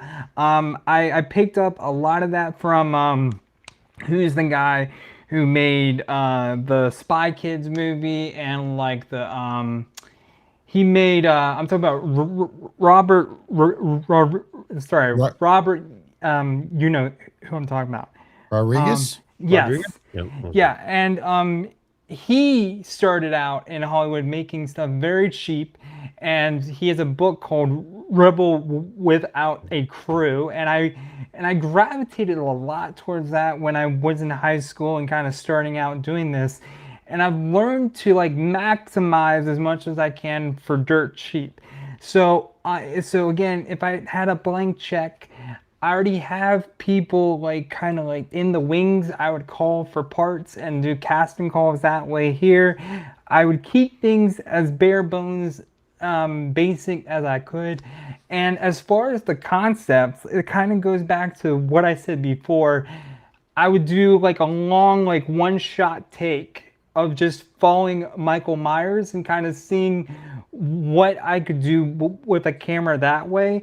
I've always liked it in the movies when they did that with him, more so when they cut between shots. I think there's something about following the just trying to follow the character around that I felt was more. It felt like you were there. So that's why I would do something more like that. And if that took off, or if that spawned more people to want to see more projects like that, then I would kind of compound on that. So yeah. How would you gauge that? Would you gauge that by just the reception and the viewer count, or how would you gauge that? How would you like see the success that you wanted to be like, okay, let me take this to another level? How would you see that? So I don't gauge things off of views as much, guys. I get a lot of my feedback privately, like in DMs or through like friends and family that way. And like I would get a lot of feedback just from like hearing people on their opinions afterward, whether that was in the comments or like in person or like in DMs. That's how I typically get my feedback. And I'm sure you guys know this too. It's like you guys know when like a video you post does well, so you can kind of get that vibe if like something does well or does not so great. Oh yeah, I try to. Of course you could do what they preach. You know, use your analytics. I don't do that because I already know, but I understand exactly what you are saying. Chris and I have done since day one. We realized that when we started this, that it was going to be against the YouTube algorithm rules. Yeah, we do not small niche. We just can't. If this goes anywhere, it's going to be because of you and others that pass the information along. Chris and I are not celebrities. Scott said that from day one, like this is going to be a long battle. Yeah. And at that point I was like, I get it. And I'm not scared of that because I'm here with somebody that I click with. I'm here with a friend. Like if we shoot the shit for 10 years, I won't consider that time waste because I'm sitting here with my friend doing what I like. It's not for the views. There's been views that have done, you know, in the thousands, whatever, like that. Like that's not. I'm not affiliated. Like I just see the analytics part of it, but I have my own YouTube channel and I don't really look at anything because I kind of took Scott's advice when we started out because his channel, he got a lot of negative comments and he was like, don't listen to any of them. So I don't get on there. I don't look at none of that shit. And Scott coming from his channel, which had way more views, but he wanted to create something where it was just, you know, him. It was our thing. He wanted I don't know. Am I speaking out of turn, Scott? Like no, you're not. You're not. Like it kind of became its own entity. I think the bar downstairs did. Because the reality of it is, me as the man cave. If Chris and I make it into an LLC to where it is an actual product, where it's actually something bigger than us, that it happened organically. It happened we had fun doing it. It didn't happen because we pushed the narrative. It didn't happen because someone told us this is how we had to do it. We made the standards, we made the rules ourselves. I understand YouTube has an algorithm system that we're supposed to niche down, and I respect the shit out of that. But how the hell can Chris and I have you and have others on here niche down? We cannot do Michael Myers shit all the time. True. We cannot, we can't do that. We love it. But tonight we had I always like to come up with ideas. And I like to at least, okay, here it is. We'll throw the darts on the dartboard and then go from there. Because that's what happens every damn time. We're human beings. We cannot live. We're not lemmings. We're human beings. We have to just go with we're hungry eyes. You can't put baby in the corner. We're just going with the flow. It's what works here.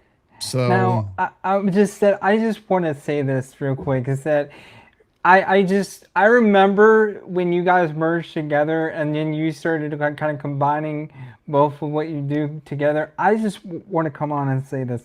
It was so immediate to see your guys' immediate friendship and your bond and your genuine chemistry. Like I've seen a lot of people team up and do like partnerships before, but man, my God, you guys are like family. You guys just connect like glue so perfectly. It's kind of weird. Yeah. I'm sorry. It's kind of weird. But just that I just speak from the heart, guys, and just that I genuinely mean that, and just that you guys just have this natural organic chemistry that feels like you guys have known each other your entire lives. So I think that's just such a great thing. So that's very true. And I mean, you can ask my wife if you ever travel down to Ohio, but I was watching Scott for many years, as we all have, with his unboxings, and like I would sit there in bed and she'd be like, "Are you watching that fucking video again?" I'm like, "Fuck yeah, I am." and I'd be like, "I don't know. This feels like a dude that I could just reach out to, and we would just hit it off." Right? Yeah. I kind of manifested that like a long time before we even met, before the KC 4300, for all that. Sad. The funny thing of it is, I every once in a while I would get this, or not, it's Chris would leave a comment before even I did an unboxing review. I would actually literally drive down by his house and he would leave a comment, like, in a sense, like, "You just drove right by it's always these little hints. Like, I was basically, ironically, I used to live right where he used to live before I started really doing YouTube. So weird. And I shit you not. I'm glad that you see that. I appreciate that. It's humbling. It's honoring. There's no bullshit here when I say that, because I honestly think that, because KC 4300, and then I know shortly thereafter, after meeting him in person, I knew that I wanted to do this whole kind of podcast thing, and I directly reached out to Chris and asked him if he wanted to do this, and then it went from there. Chris, I've said it before, and I'll say it till my dying day, Chris is technically responsible for the title Meet Us in the Man Cave. He's technically responsible for the concept of how the logo looks. That's what he envisioned. And I think him and I both agreed, if we were going to have any rules, the number one rule was family comes first. Yes. We want, trust me, Chris and I have said it off the air plenty of times. We are, in a sense, desperately trying to do the man cave mask thing. But I guess I could speak for Chris right now. Fucking life gets in the way. Man, jobs, his daughters, I want to have to say my son, my mortgage, our bills, his mortgage, his bills, shit gets in the way. And I could literally say shit got in the way last weekend. Because I wanted to, because we're like, damn it, we've made this promise for a while, but I think it's because we have been so transparent. Like we want to do this, but damn it, every once in a while, a little hiccup. And I'll be the first one to say it's my bad that we didn't do it last weekend. I was shitting myself, Misha. Why? I don't know. I ate some wings, and they just didn't agree with me, and I shit myself. He's trying to. Well, that's a beautiful thing. Yeah, but no, I look. You complimented us. I thank you. I appreciate it. I value Chris, his family, and I value it dearly. And I always remind myself that every time we do this, we have our community that's growing. I don't care if the community is this small, because as we all know, the reality of it is it's quantity over quality. Exactly. Yeah. And if someone else meets us soon, we welcome into our man cave. And if it takes us 10 years, then by means, then it takes us 10 years. We would love to do this all the time, but we got to do it organically. If we can't do it organically, then what's the point? Or we'll be those assholes that you bumped into. Yeah, and so I got to just bring this up real quickly, is that I love your guys' whole set design behind you. That's something I would like to try to get better at here. I just got a blank wall behind me. But yeah, that is one thing that you guys said earlier that I don't know exactly what you said, but I just got to compliment you on how both of your rooms behind you look so goddamn cool every time you guys go live. That just adds huge production value there. So I'm going to tell you right now, it's Chris working his ass off. That's how. Right. Look at the earlier stuff, like season 1, season 2. I think I was still in the old man cave. Not near as cool. Literally, when I was building all this out, like I knew I wanted this to be like this, that, and the other. I was literally going over with Scott, like, I'm going to build the bar right here so that they can see it. Right. There It was you all go. shit like that. And like, I'm going to put all always the a challenge. bottles right there. I'm going to put Michael right there. I'm going to do this, that, and the other. Like, it was such a process, man. Ironically, I'm buying a cabinet or like a bookshelf that I'm putting right there. I want to have a bookshelf right there. And my detop's going to go in my bedroom, which is like, well, that's supposed to be like massive stuff. I'm like, I kind of want it to be more, I want it to have kind of like a man cave bar vibe. I don't know. It's just, I'm always going through this shit, but, but thank you. It's just, if Chris makes shorts out of these, I hate to speak for him. It's just due to hard work. That's all it is. Now, I will say the way you guys punctuate your lighting is just absolutely phenomenal. Like how long did it take you to set up all that dynamic, all those dynamic lights behind you guys? A lot of research, really. I mean, Man, it's like right now, to my left and to my right, I've got an Elgato spotlight right here. Okay. And then I've got another, it's more of a softbox light right here. Okay. Sorry, right there. That's just to light the, I know there's so much more I could, and it's all, I use my computer to adjust the lighting there. I try to have it in daylight lighting. Chris gave me some panels to help the audio, because audio is truly king as far as I'm concerned. Definitely. So I have these panels right there that you guys can't see. That's actually kind of like the opposite of Chris's right now as well. Chris and I actually use mirrorless cameras. Chris has Sony has been the top when it comes to cameras for quite a long time. Yeah, I can tell. I have a Luminix. The reason why I got into a Panasonic Luminix, because I've always been fascinated with Panasonic Luminix for a long time. I almost bought a Sony. I love Sonys, don't get me wrong.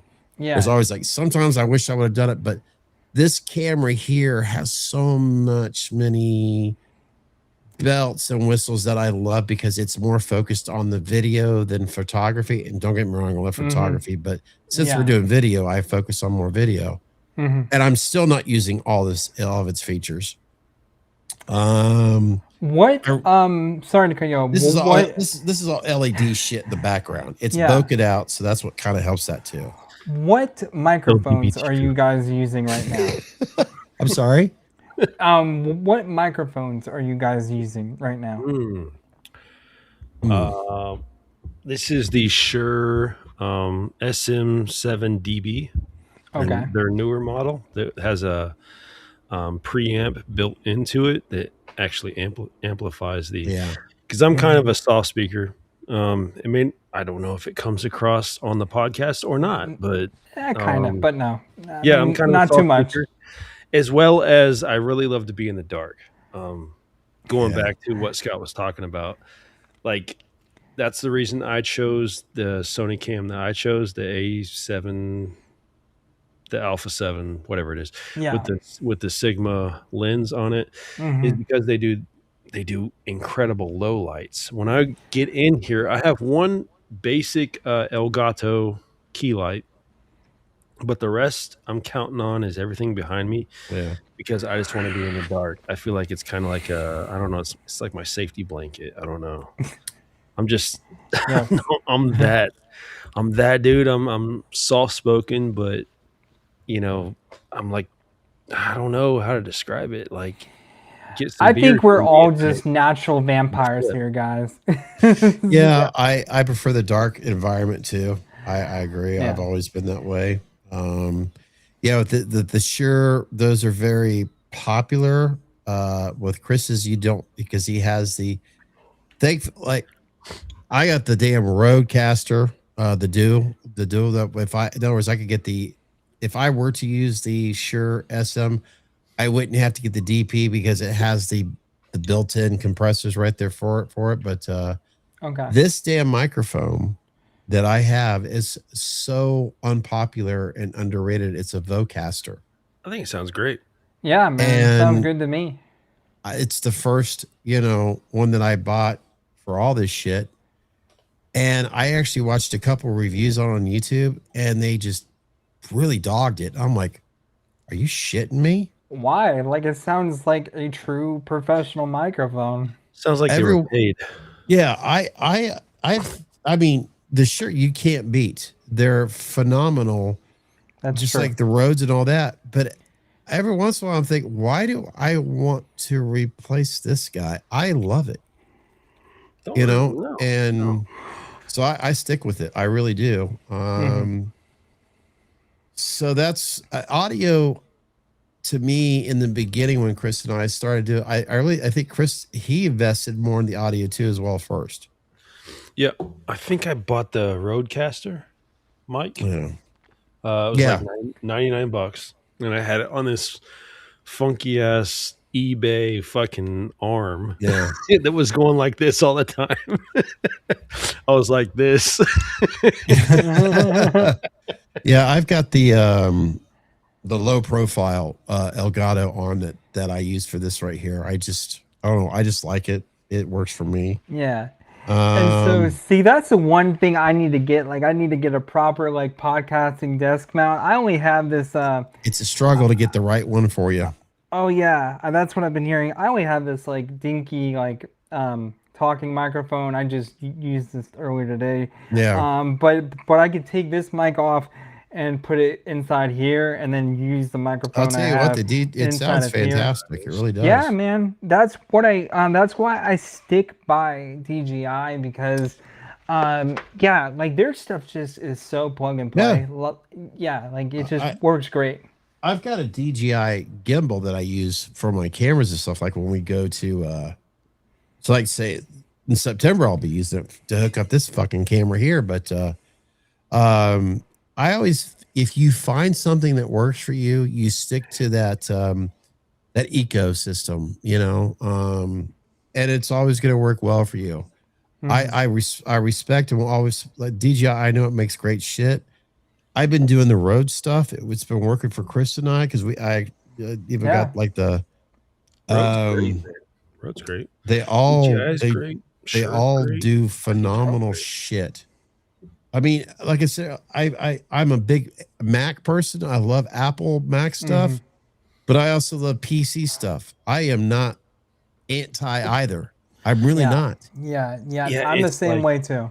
What are you in the mood for? Pepsi, Coke, Dr. Pepper? What are you in the mood for? You know. Now, I will say, much earlier on in my filmmaking career journey, I used Max predominantly. I think that was just because I was on that whole, you know, kind of like that whole Apple sheep thing.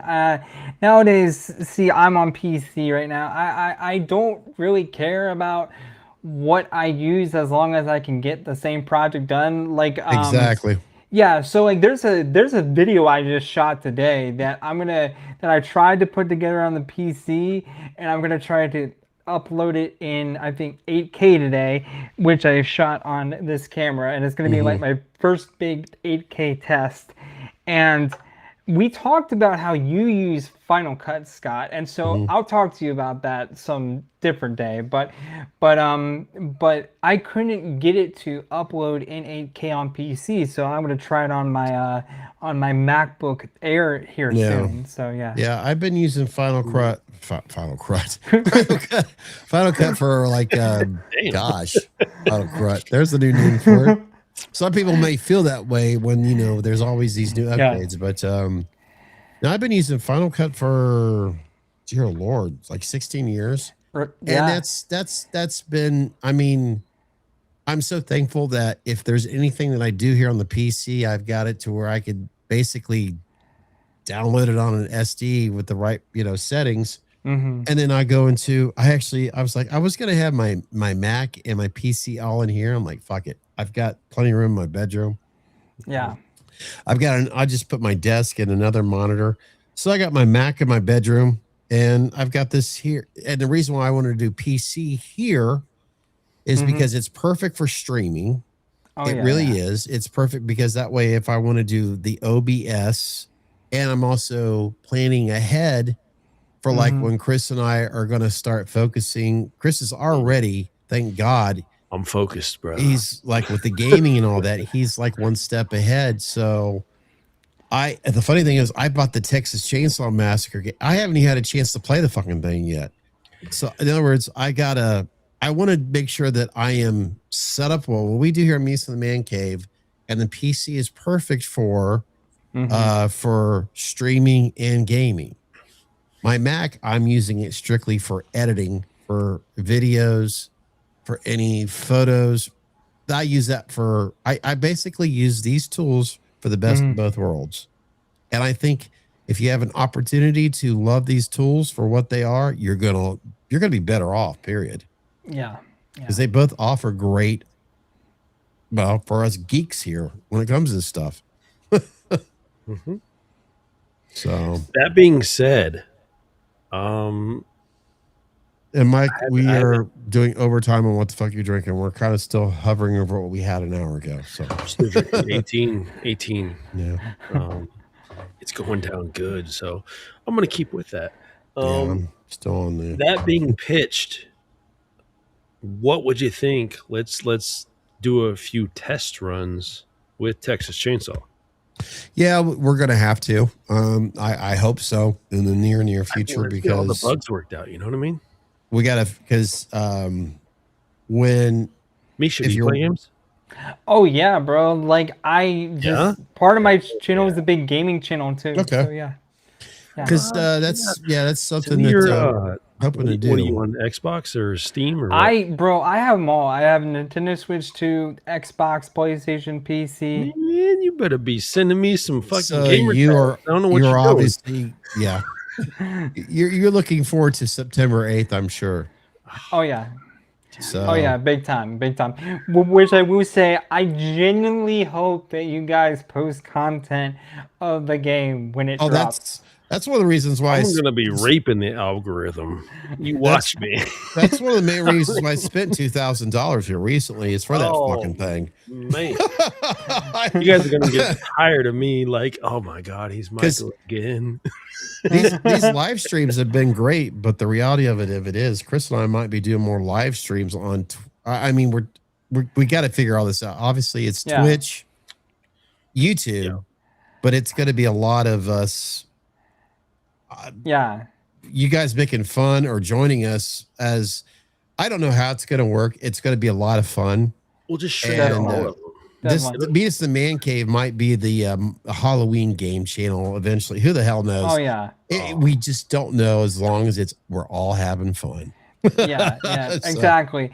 And so, by the way, Scott, I just want to touch on this real quick because you brought this up several times about Final Cut and the new features they're doing with the whole subscription plan, about how they put that new feature in where it will help you cut to the beat.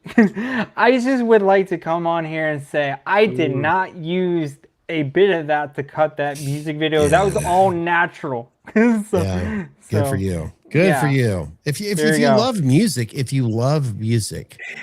and if you have any sense of, now I don't want to be disrespectful here because you know as well as I do, you can love music.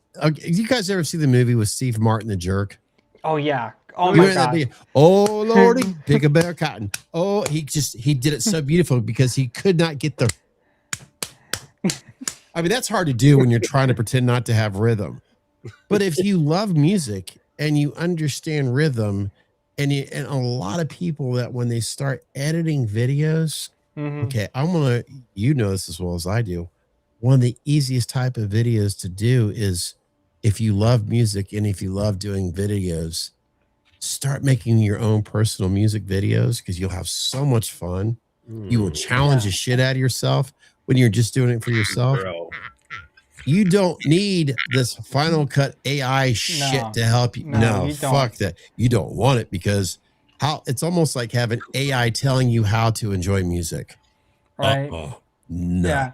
Do you think, okay, the B-boy culture, do you think any of us that were out there trying to dance to break beats would sit there and listen to an AI? Like if we didn't have an actual DJ up there trying to match BPMs and get everything down to the sync, like it would not fucking happen.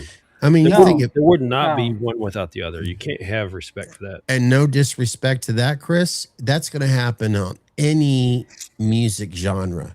Yeah. Oh yeah. Any you think of you think of 1, 2, 3, 4, 1, 2, and 8's however you want to count it, or you're starting on the 2. But it relates to what you're saying. You have see how this is beautiful about music. Yeah. Like half of our routine is based upon the break loops that they're going to put into play. Yes. It's kind of figuring out. Yeah. I mean, you're talking about the monitor. Finding out when you're going to loop from one song into a next, because the BPM might have changed from. With Keith, you went with the flow of his as a story. So I didn't interrupt you, Chris. As I'm watching your video with Keith, we could clap our hands to it or tap our foot to it, but you were doing what I would want to do because he's telling a story. He's describing his life. I'm noticing that video. You're going with the flow because he's basically going in beats as he's telling the flow. So that's what's beautiful. It's like I'm going into rhythm, but I'm also going, and that's how I'm watching that. I'm like seeing a different each flow. But it's still old school. I love that. Because I guess I am old school. I love old schools too. Well, I think we're all old school here, but I will say this kind of the behind the scenes of how I did it. So I just went to different locations and I shot the whole song of him singing and doing his thing to the song. So we recorded him doing his thing to the song like maybe 6 or 7 times in different locations. Then I would sync all that up in post-production. And then there's a feature called multicam, and I know it's also on Final Cut as well. Yeah. And then I would cut between all those shots with the multicam, but I would naturally sync up to the beats naturally and not use like a digital AI program to tell me how to do that. Yeah. And when you got a weak ass computer, when you try to use multicam, it's just like, oh my God, that wheel of death's driving me nuts. Fuck it. Yeah. Let me take the wheel. Yeah. Yeah. I know exactly I'm what sorry you're it talking took us about. so long to get there, but yes, definitely appreciate that.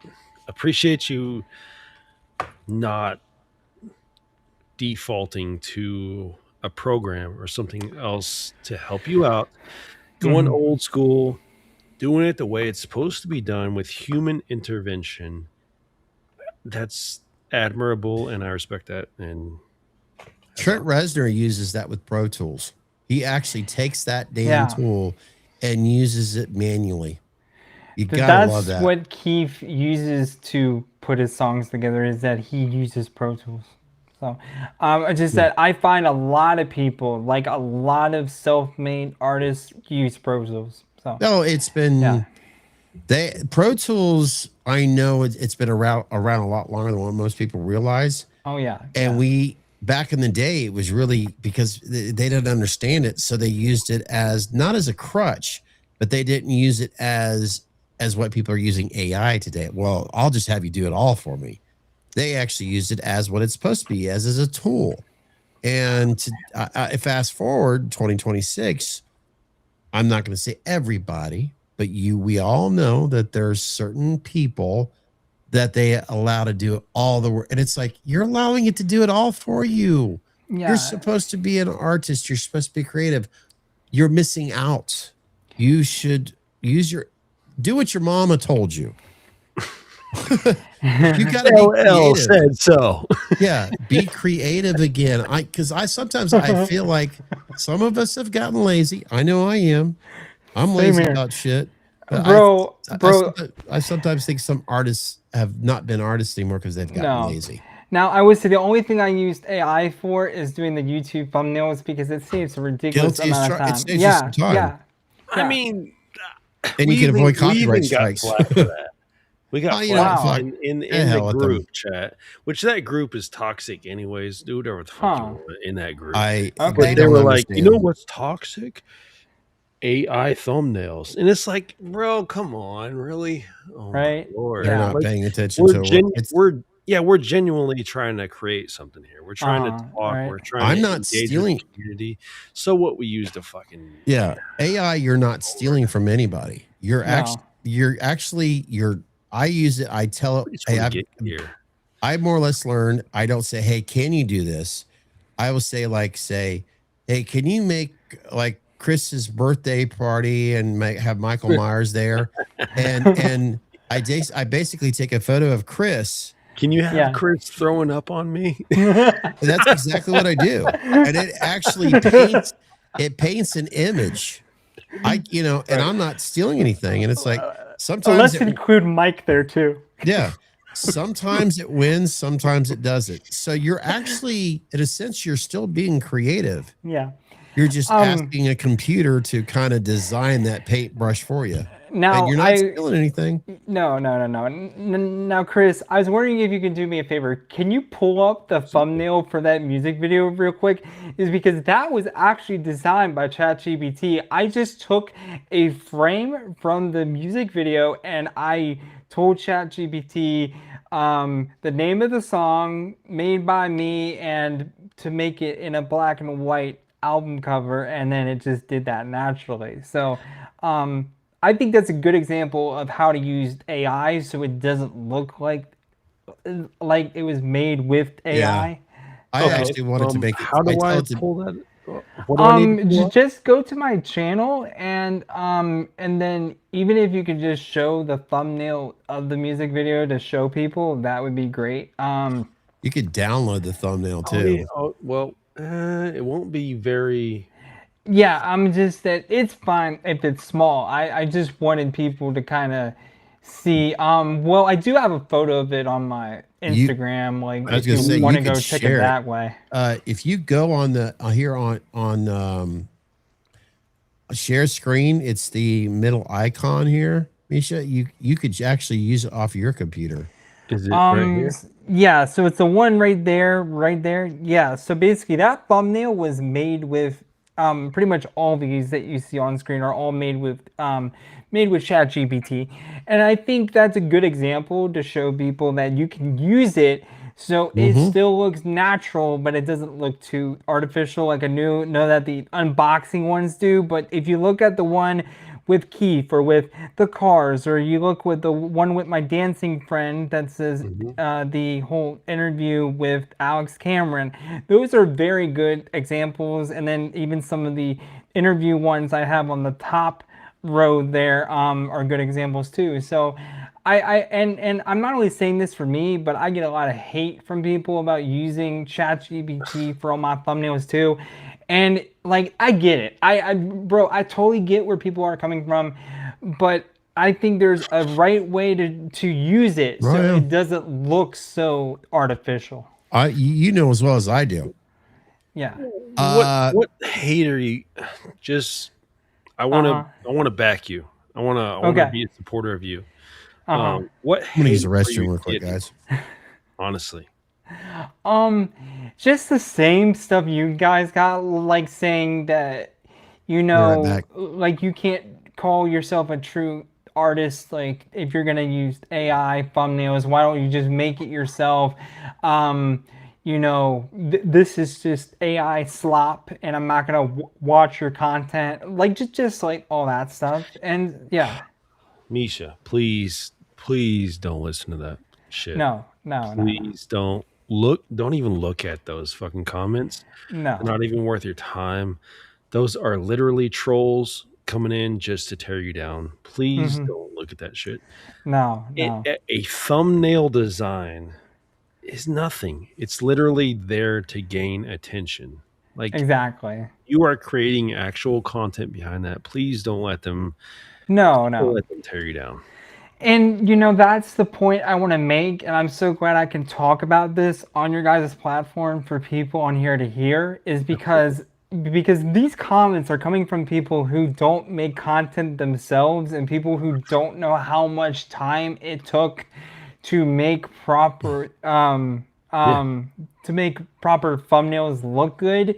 Like, guys, that takes like that would take me like 4 hours just to do that. Exactly. Like in Photoshop, but to have something to help cut down that time for you, so then I can be outside making more content instead of spending that time trying to get one thumbnail done. So thank you so much, because that's I knew that about the stuff that I was talking about Scott earlier. He would have to do whole episodes, and that was like so daunting. Like, I can't imagine doing that myself. And we would record stuff, and I would it's like running a marathon, handing over the baton and being like, I can't run anymore. I can't run anymore. I got nothing more. Like, here, just run. It's so defeating. Like, I hate witnessing that. So if he can use, I don't give a shit, like AI, this, that, and the other for a thumbnail, dude, that is not what we're going for. We are wanting a real human connection. That is just bringing people here to see what we're all about. And to add to what exactly we were, because I mean, I'm walking away and I come in, I knew the beginning and the end. I'm like, I've talked about this before. To go to, let's say when you used to go to Blockbuster Video, I'll start there, then we'll go to Netflix, and we'll go to everything else. The thing that you see, cover mask. That's perfect. You look at the image on the cover mask. Yeah, you're seeing, and the thing of it is, cover mask. When we were going to Blockbuster, when we were picking up our VHS tapes or our DVDs, we didn't really realize, but ironically, we were walking around either meeting people or whatnot. That's a subject on its own. Yeah. But when you're actually focused on the movies, you're looking at thumbnails. You're looking at the imagery. Exactly what you're doing. Yeah. And when you go to YouTube, when you go to Netflix, when you go to all these other streaming services that you pay for, you're looking at thumbnails. And these companies like Netflix, they will pay millions and millions of dollars, and they do sources on the features of their images.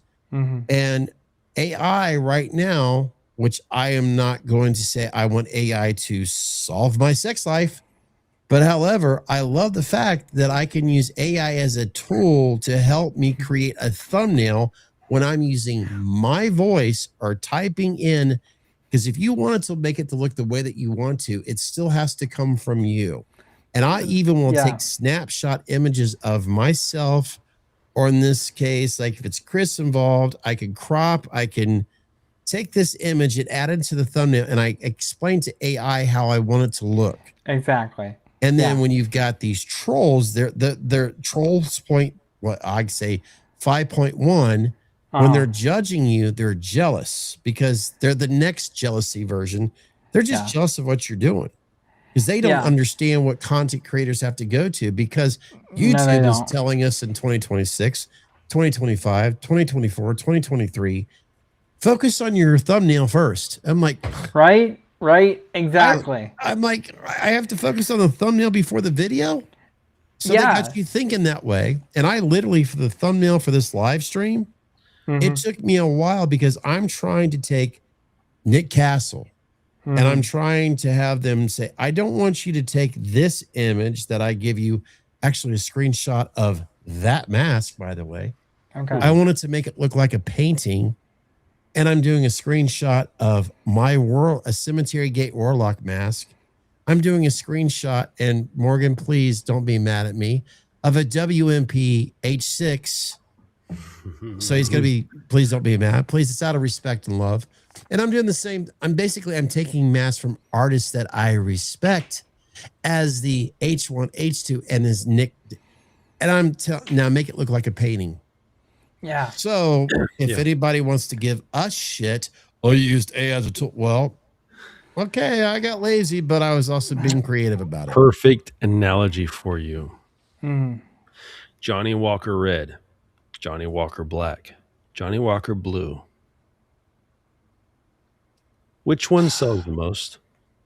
I got one that I've had at my bar for over 10 years. I don't know, Chris. That's a good one. Johnny Walker Red. Okay. $50. Johnny Walker Black, $60.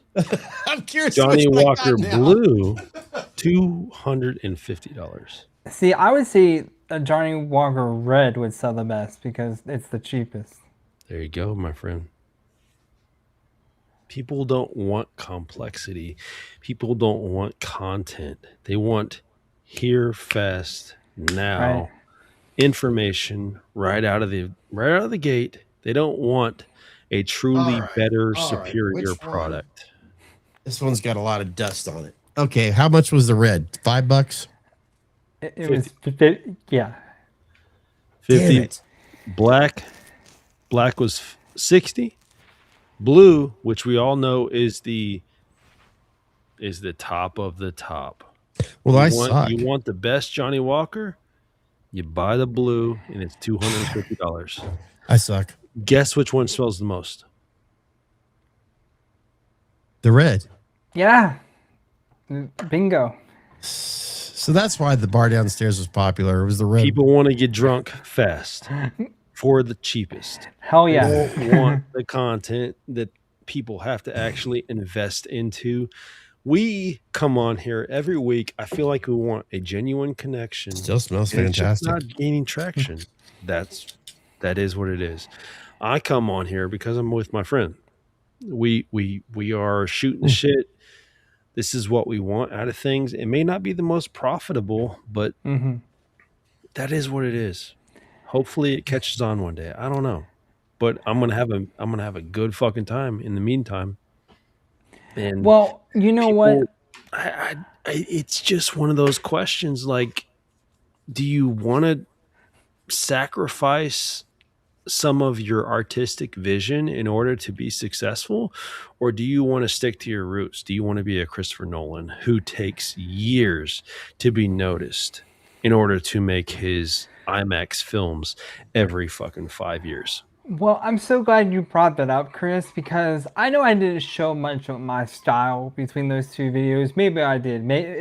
For me, like it's hard for me to kind of describe myself because I do so many different things. But you know, I really appreciate what you said. Like, I am 31. I still feel young, but I feel like I'm getting older. And what you said about Christopher Nolan, how it took him years to get noticed. And like, you know, I'm not saying I'm trying to get as noticed now as I was when I was younger, but you know, I've come to accept that my style of video might not be everybody's flavor, but the one thing I can say is if I show any of my videos to people, they will know it's mine because my style is just so like that's why I either go very contrasty on the colors or very black and white, because I think that just pops a lot more, people notice it, and you know, that's just me. That's just what I like. And yeah, I think that's important. I think if you have a different style and if it's not the norm, I think stay true to what you do and to your style and how you like to show things. So even if I did make a Michael Myers fan film, guys, I'd probably have it like in a very dark, moody, kind of like a gringy, almost contrasty colors with a black and white tone on top of it. And I know that might not be everyone's cup of tea, but hey, that's just me. So yeah. It would be shown here.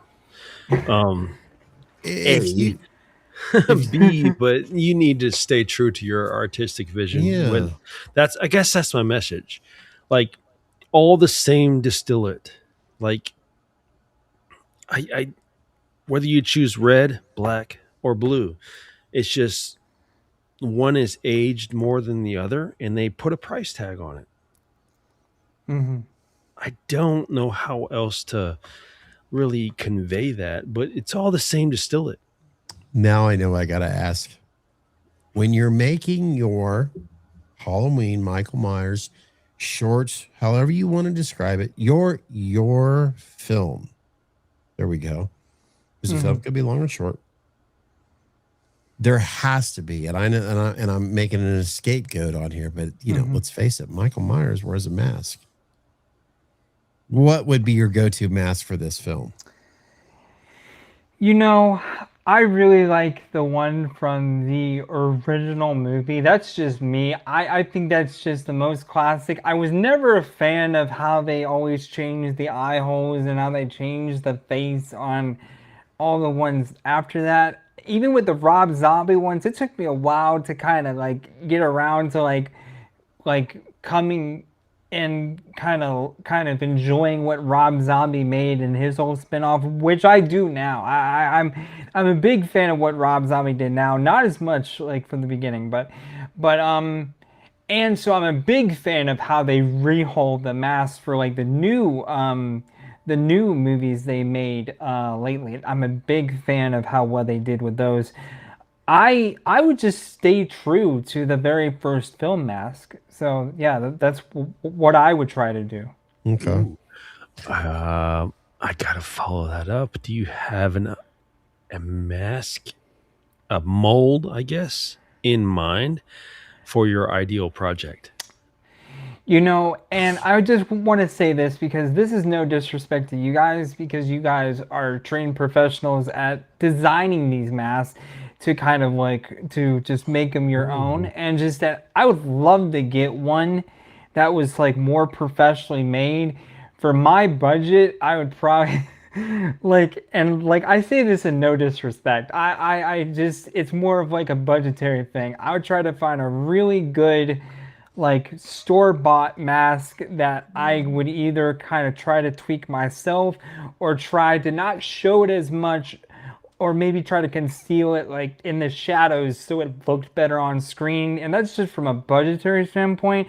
But if I had as much money as I wanted, I would love to get one from you guys or from one of the people you guys know. So yeah. That is that's a absolutely perfect answer. I wanted a little dirt on you though. I wanted to hear where I wanted to probe a little deeper there. Where your alliances go? I don't like. What do you mean by alliances? I don't know. Who do you like? Because I'm just gonna be honest right now. If I can just throw out there Matt Lederman.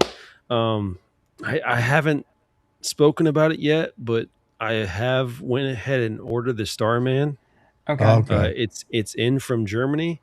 He just got it, and he sent me a picture of it, and he announced how like excited he was to be actually working on an another indie mask other than the 3DK and this, that, and the other. He seems so eager to get stuff done. Like I don't know. I've already pitched to him via text. Then I've already pitched to him the idea that we want to do the unboxing here on the channel, as well as we want to have him come on at that time. Oh, we gotta get a hold of Nick too.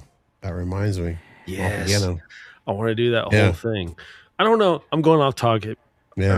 Topic. Okay. Sorry. Can I get off the topic here real quick? I got to share something. That's what we do. I've got to share something that. All right, this is totally off of Meyer stuff. This goes back. This image that because I went back on Facebook just to check to see if there was any. We're talking about trolls and shit. And this is definitely this image that I got to share real quick. Selfishly, this reminds me when I was a kid of a poster that I had. I got to put this on my phone because I would love to have this up a big print on the wall. Oh, yeah. That image right there. Let me see if I get to blow up. I had. How was he levitating there? He actually had a patent for this piece right there. He designed. Edward has a patent. That's plexiglass? What is that? It's a plexiglass that he had that he made that he attached to his Kramer guitar right there. Wow. And of course, he didn't do. I think he did that through Diver Down. Oh, no, Fair Warning, Diver Down. Not so much. Not to my 1984. Through some guitar solos, but I had a poster that I had in my bedroom as a teenager that was very close to that. And as soon as I think, I was like, holy shit, I had like this like chill go up my spine. Like this reminds me of something that I once seen. And this is very close to it was a black and white, by the way, poster that I had. And I got to figure out a way how to get this blown up so I could make it into a bigger print. I've never seen anything like that before. That is just so cool. Edward was a Wilbur Wright. He was when it comes to creating something new, something that he followed the beat to his own drum. He did things his way and his way only. He was the 19th and the 20th century of Mozart. And I'm not just saying that because I grew up idolizing this man, but there are thousands upon thousands of professional musicians would say the very same thing. Mm-hmm. And just to watch him play live, like I had the fortune to see in person over 13 times is one thing, but to hear other people talk about him as they experience their time seeing him, it's just mind blowing. In other words, there are guys, I'm sure you've heard of a band called Metallica. Yes. Who's that? There is a guy on there who's been their lead musician, guitarist, Kurt Hamlin, how he described how when he's seen Eddie Van Halen play guitar, he says, when I watched him, he looked like he was doing things in slow motion at times. Yep. But when I tried to watch him again, it was so damn fast I couldn't understand what he was doing. Right? Yeah, like time would slow down. Yes. Yeah. And when you hear a professional musician that's a heavy metal guitarist describe that about Eddie Van Halen, that says it all right there.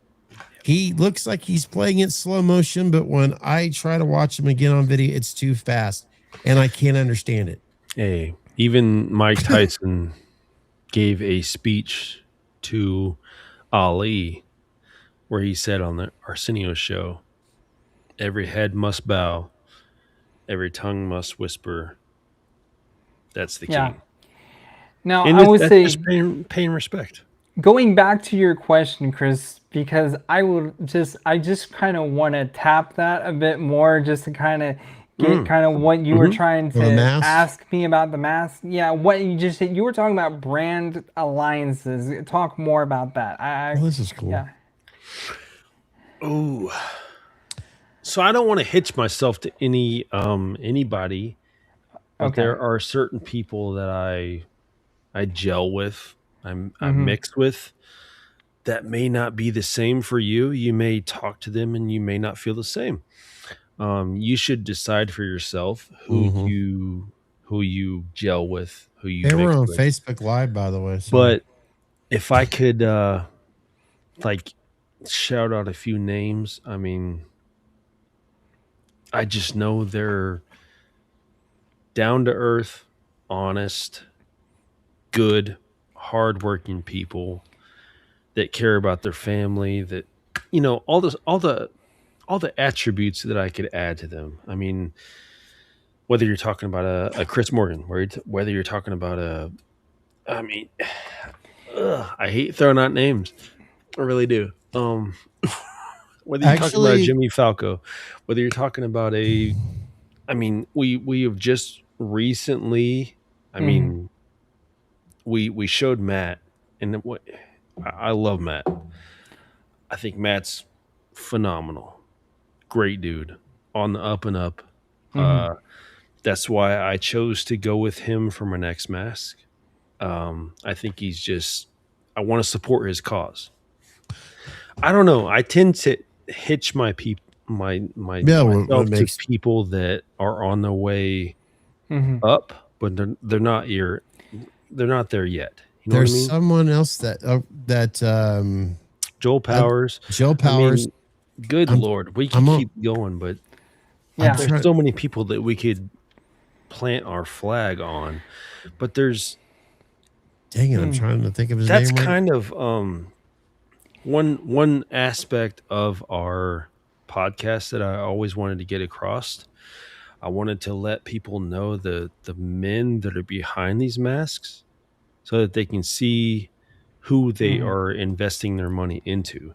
They're not just a conveyor belt shipping out masks. I feel bad because I'm scrolling through Facebook right now trying to come up with a name that's on the tip of the tongue that should get credit as well. But yeah, these gentlemen that Chris were just talking about, they deserve a lot of credit because they are people that we have gotten to know, like Matt, like Joel Powers, Chris Morgan. These are guys that Shape Studios. Help me out. Caleb. Caleb does phenomenal work. Jesus Christ, he's fucking phenomenal.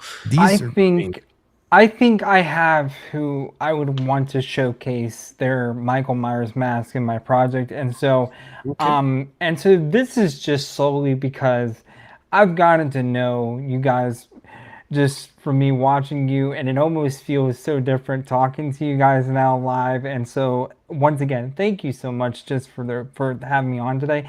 But I would choose Scott. Like just that, I would love to take one of Scott's masks and then use that as the shape in my movie. That to me would seem like the most honorable thing to do. Well, I can respect that 100%. I can show you one of his kills masks is over there.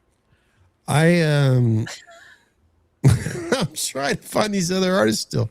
Damn. I think Scott's a bit tongue-tied. I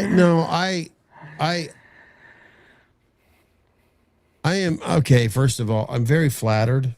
From if it's just two people, let's say you and John Doe, I'm extremely flattered by that. I really am. And I'll say it now. It's been a long time since I've touched a paintbrush to the canvas. I know that you don't. Do you compare it to?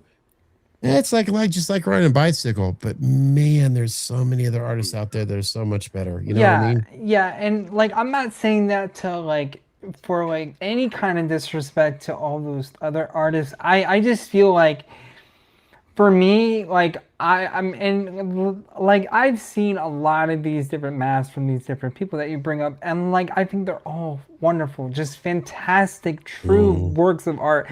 Like just the painstaking detail that goes into these masks, and just making them glow with so much of that nostalgia from these movies is just phenomenal. I just think, for me, like, since you guys are doing me a huge favor tonight, and just kind of like I said, you guys have truly brightened my day, and completely turned my whole day around for me. But for me, I think it would just feel natural and just feel right if I could use one of Scott's masks to kind of represent that character. That's just what I feel in my heart. So, I mean, that's fucking cool.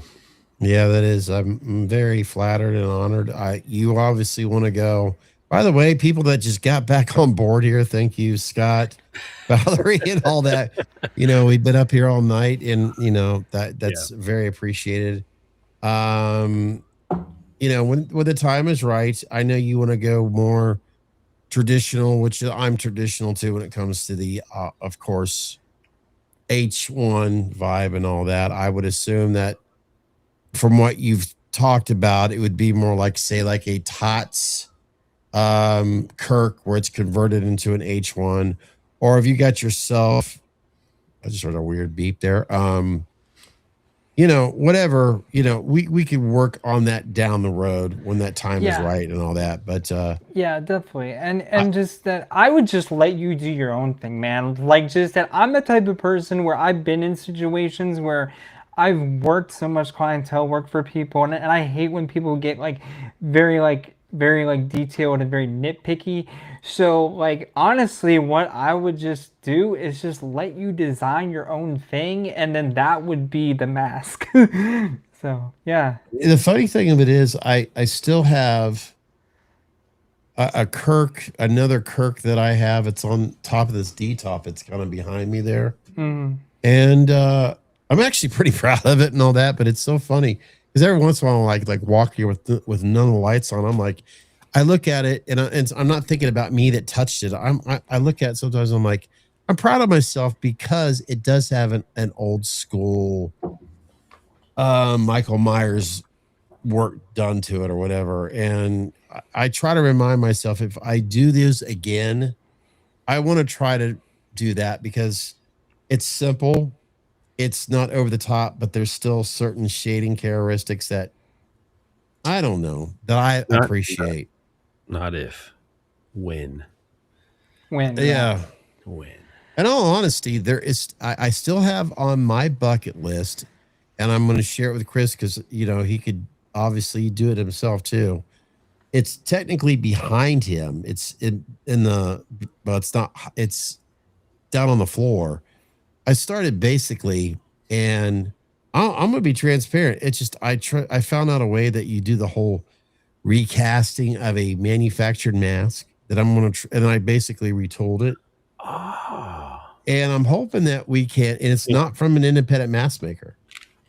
And one of these days I'm going to try to figure out a way to learn how to make the cast for it.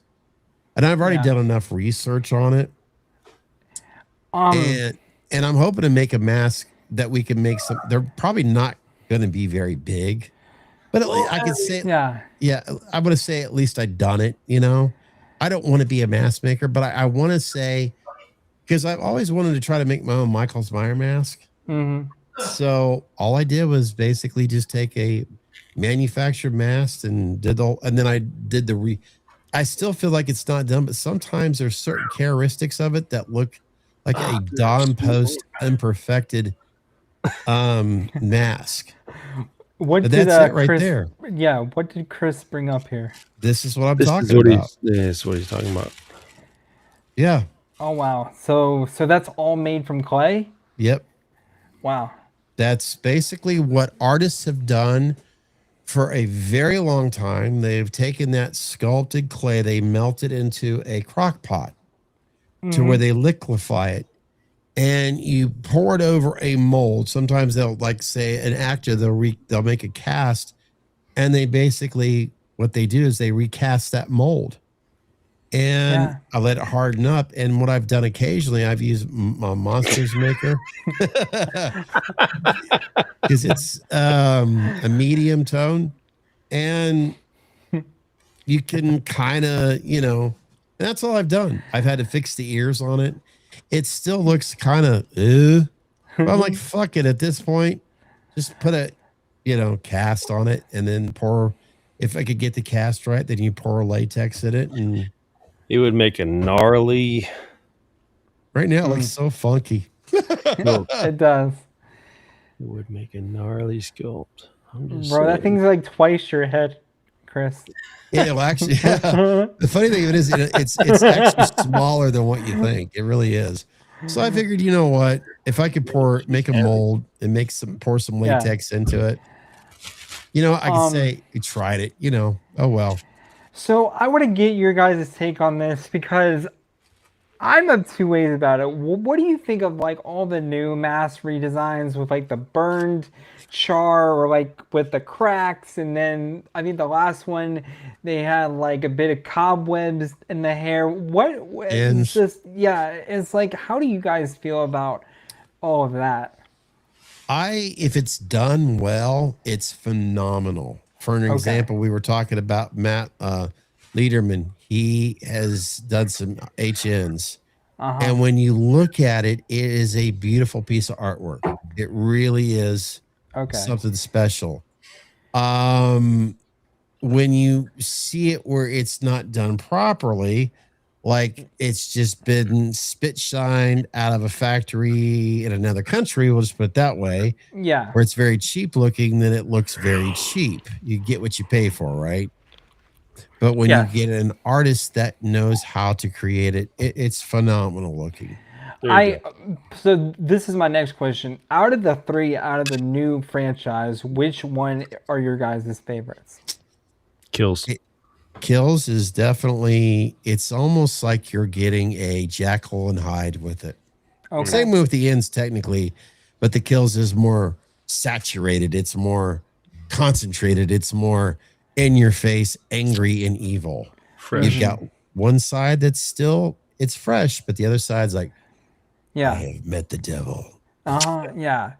And so the only reason why I want to go for something like that is because I know the fans as well as you guys know fans of the franchises, and I feel like I would feel like just sticking with the tried and true is what the fans would want to see. That's just how I feel. Oh God, yeah. Yeah. Yeah.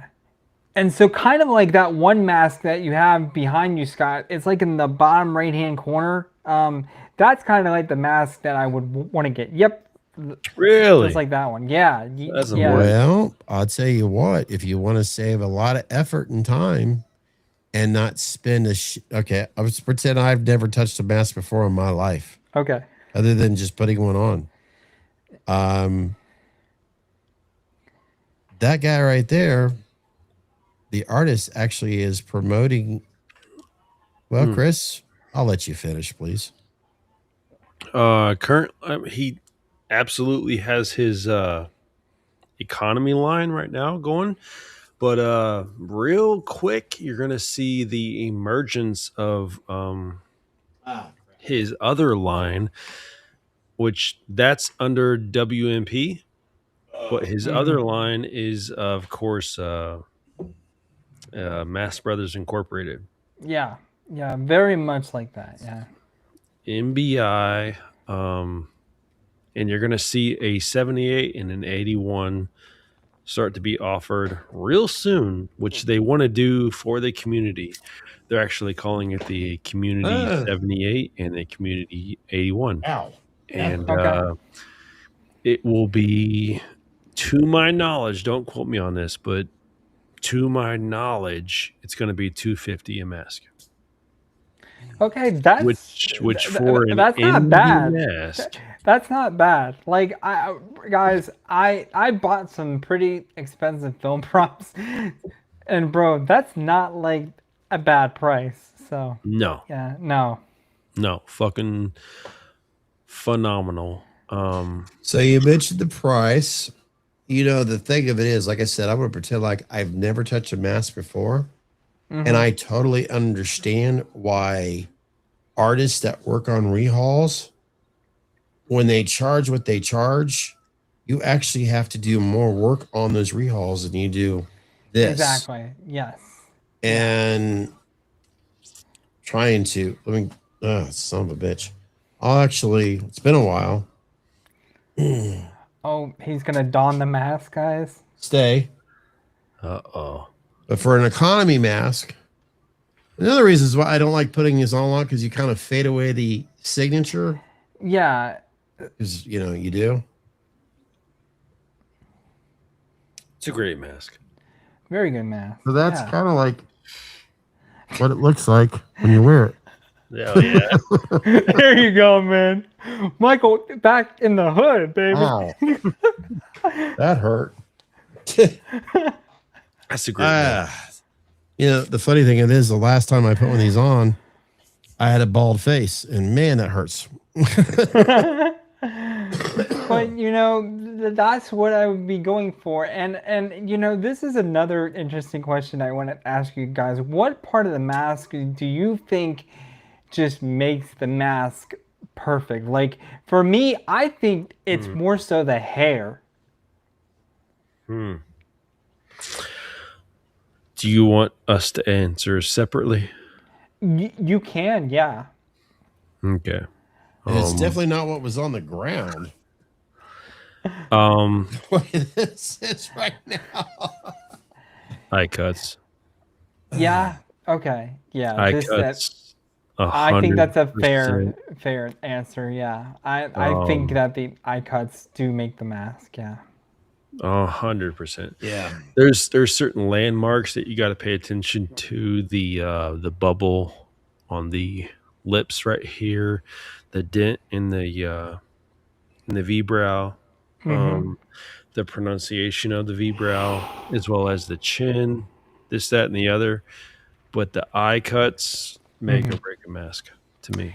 Yeah, I really do feel that. I don't know why I think the hair is so defining too. Like I don't know. I think I've seen a lot of crappy Michael Myers masks that the hair is just, it doesn't have that same like pompadour, like Michael Myers type of look. So for me, I think the hair kind of like makes the mask too. It's interesting that you bring that up because this also adds into, I would love to have a classroom right now of when you have people that don't understand what they're paying for.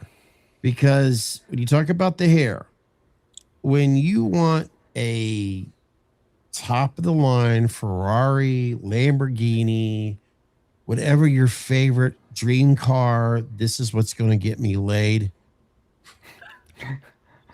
You got to understand. You know what? When I want to get... You got to understand that the hair is going to have a lot to do with it. Bravo. When I'm trying to get in some shit, I bring Natalie out here and I show her the masks, and I'm like, fuck yeah. A lot of artists that deal with making these masks, they go through a lot of shit. They've tried the trial and error when it comes to the hair. Yeah. And they'll always stick to certain ones that sells their product well.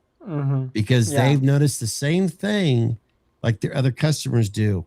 There's certain hair that just doesn't do the job. Yeah, and that's what I've learned from watching your videos too, by the way, is that I've heard you talk about those details and talk about that's what people are paying for. Yeah. Is that they're not just paying for a Michael Myers mask. They're paying for a skilled professional like yourself to take that time to craft it into something that would be presentable to use and show. Yeah. Speak on it, MH. Because that's the exact shit. When you pay a tradesman, say you pay someone to come out to repair your house or repair your plumbing, if they get it done in a significant amount of time, say they get it done in 3 hours versus 8 hours versus a first round tradesman versus a guy that knows what the fuck they're doing and they can actually cut it, fit it, be done in 3 hours. Are you paying for the work done, or are you paying for the hours it took to get work done? You're paying more so for the time and for the labor done more than like I think you're paying more for the time and kind of combined with the skilled professional doing it. That's just how I see it. So yeah. Because someone who does it over and over and over they're becoming increasingly aware of their surroundings and what it takes to get done. Yeah. So they might get it done faster, but it's not less work. You know what I mean? There is a gentleman that's been very well known in this hobby, in this community as an artist. He's brought up quite a bit, even through other artists. And a lot of people know him as JC. JC, I can remember 5 years ago, whenever he would post whatever mask he was working on, he would get so excited before he even painted the damn thing on how proud he was with the eye cuts. Chris talked about the eye cutouts earlier. Right. Yeah. If those things aren't done right on an H1 and an H2, same mask, but you got to cut them differently. I'm telling you what, you could even tell the difference when you're looking at the Michael Myers mask. And I've been holding it on its side here for a while because of that. Yeah. If that eye cut is not right, you are going to notice that this whole entire mask right now, from the hair to the mask, the sculpt itself is going to look like shit if that's not cut right. Yeah.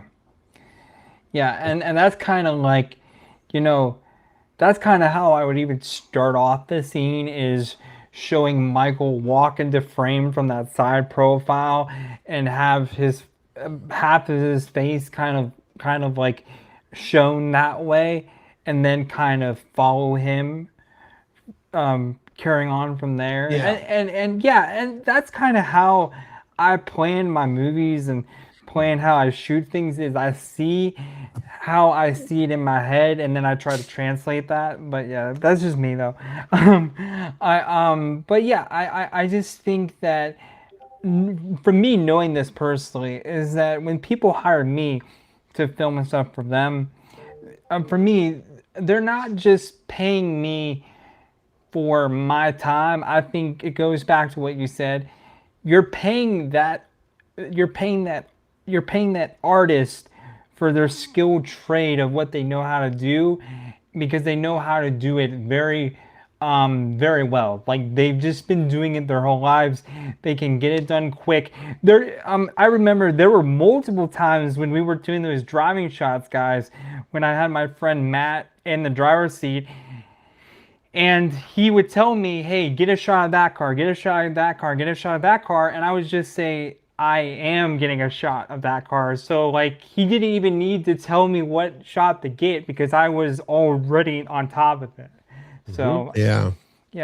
And Valerie, she's got this. Guys, did you notice something about the hair that Michael Myers had in the 1978 film movie when Michael briefly knifed Laurie on the shoulder? His hair was kind of sticking up.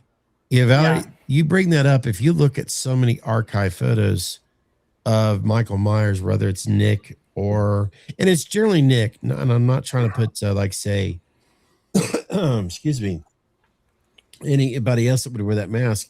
If you look at it carefully, you always see something very different about the back of it. Maybe it's Nick Castle's hair, because we're seeing a lot of tons of black and white images archived.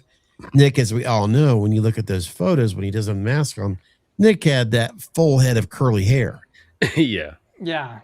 So every time I look at certain photos, there was something very, I want to say odd is the right way of putting it. So I don't know if that had anything to do with that or not. I mean, because let's face it, we're Halloween dorks. We analyze everything. But I've noticed that when you look at those photos, seriously, take some time to look at some of the back images. Even in the film itself, there's something I can't put my finger on it. On the back. Even if it's just the the rate of, I guess, guerrilla filming, what they were doing at that time. Just, going from one shot to the other. I mean, it could have been something from another scene. There's so many factors that could have been in place at that time. It's hard for us to say, but I mean, you just got to realize that they were doing a movie that is revered and treasured to this moment in time right now, that has made millions of dollars, and they made it off of $300,000. Yeah, it cracks me up whenever imagine doing that on that budget. You're going to do whatever. It's guerrilla warfare. You're going to do whatever you need to do. Yeah, I throw this mask on, go do this scene, get it fucking done.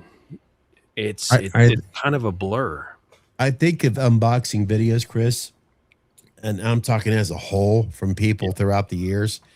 Yourself, you think of anybody, and when they take that plastic bag off of that mask and that hair on your mask, it's very flat and matted. Right. Every time I see that, I think of H1 when they have the scene where Michael Myers is wearing the sheet over the head, right? And PJ Souls, where she's going down the ground and that sheet comes down, and when you see the images of that, it's really, you see it from the image where Michael's hair is matted down in those images. I'm thinking, those remind me of an unboxing video, how the hair looks. Every time I look at that, I'm like, that's an unboxing video hair. That's very true. Yeah. But nobody you know had the what? chance to fluff that. Yeah, but you know what? Every time I watch a Michael Myers mask unboxing, it's almost like when you unbox like a really nice Apple product to me. Like, it's just like, just the way you described it, when people take off that first big piece of plastic and then shows the hair all sleek back. It's just like so beautiful. So, and it smells. Yeah, you're in love with it in the moment, but you're just looking for the next Apple product at that point. Right. Yeah. Those you know what I mean? Yeah. Those unboxings, I'll tell you what, that smell, I guess it's kind of the same thing as someone who's like a heroin or a cracked addict. They're trying to get that familiar high. That's the same with these unboxings. Like, damn, I want that first smell like I did from that first unboxing. I just can't capture it again. Yeah. I get it. Yeah. I get that smell. Sadly, God, I'm gonna really down some people here. Cemetery Gates. Fuck. CGP.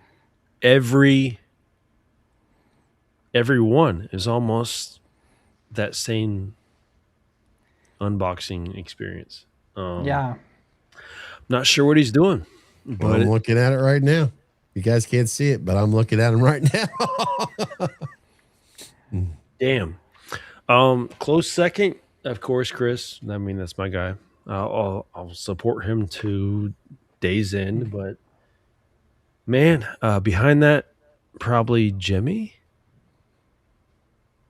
Falco's got a nice smell. I don't know if people are going for smells though. You know what I mean? That's almost like a separate category. You know what I mean? I would, because we could put together a top 5 smells. That would be a really interesting video. I don't think I've seen anybody make a top 5 Michael Myers mask smell video yet. I honestly, Terry, when he was obviously how all doing of our Cemetery Gates, those were the We don't have the good ideas until the 5th hour. I feel it's funny when I think about other unboxings that I've done in the past. When I would get everything set up after I've done a Cemetery Gates, like my the first Warlock, it's just so weird. I mean, from 1, 2, 3, 4, or from Cemetery Gates masks that I've owned, It's so funny. It's like I'm still chasing that first one. And any other time that I would do an unboxing since then, I feel like I have to automatically smell and I don't think I ever say it out loud, but in mind I'm thinking, I wonder if it's gonna be as good as that one. When I open a new CD, when I open a new like figure, when I open a new vinyl, anything related to that, I would always smell it first. That was inherent. Like it would automatically, it was part of the experience. Yeah. Like I remember when I got this iPhone 2 years ago, like I kid you not, that I unboxed it and then I put the phone down and I put my nose straight into the box and just was like, yes. When I buy like wood, cedar, yeah, you better believe I'm smelling that motherfucker. I'm just saying, like when I used to buy a new Playboy or some shit like that, automatically a smell test. Smell is so, I mean, that's directly in my brain. That is my crystal meth. Now you know why when they tell you to do bourbons, you got to use That's why I'm here, my friend. Because that is actually when it comes to all your palates, that's the strongest one right there is your nose. But back to what I was saying, guys, to kind of just wrap things up for me, because I do need to go to bed soon. Just the last thing I will say is that I would spend more money on getting a good quality mask if I was going to do that whole fan-made Halloween test thing. I would spend more money on the mask than pretty much any other part of that whole production, just because I know how important having a good mask is. So yeah. Well, let me throw out, because Matt is on his rise, I think. If you could reach Matt, there he is right there. I'm sorry. What's up, Matt? Hey. Fuck yeah, brother. How you doing? We're talking about trying to get one of your masks for a Michael Myers fan film that I would try to make. So. That would be dope as fuck. So Matt, we need you to work on some H1s. That you could do. I you know, it's hard to say without talking to a dude and sitting down here for a couple hours to get a feel of what he's like. But I felt a connection with the dude. I wanted to work with him from here on out. And man, yeah, I think he could create something phenomenal for you, man. Yeah, and you know, I'm talking to Matt now, kind of just to you. Is that for me? Like I've said this to them. I've dealt with a lot of clients who are very nitpicky, and like I'm not that type of way. I would just let you do your own thing.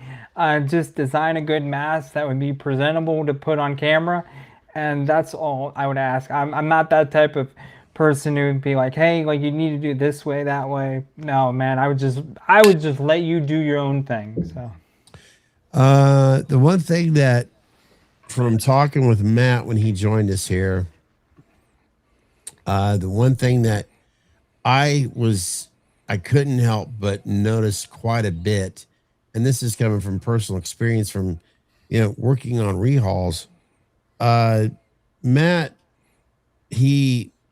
I was theoretically just showing off his damn HNs. I'm trying to really do this with one hand too. What's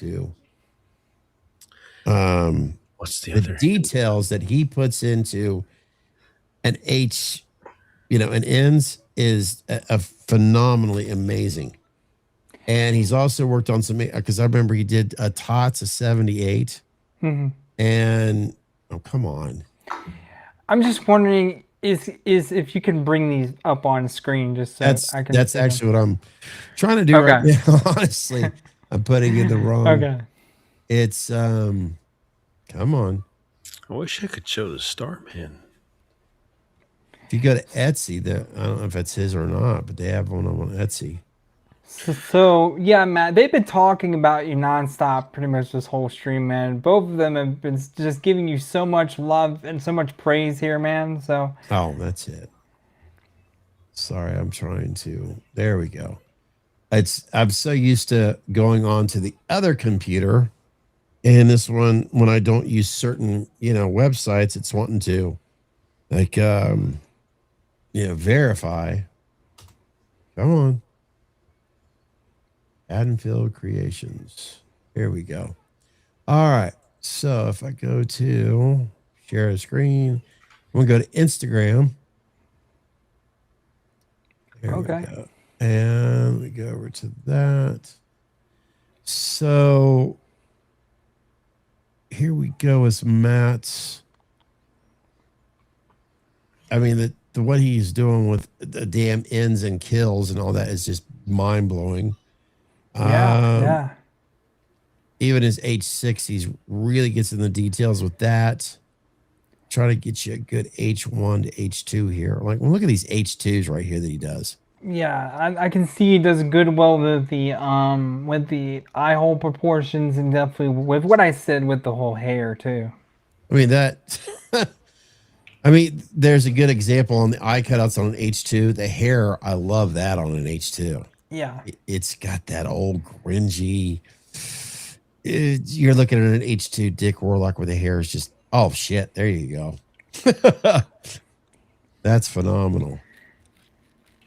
Go to H1. I know it, okay. This is more like this is a 3D. Now, is this what Jimmy Falco makes?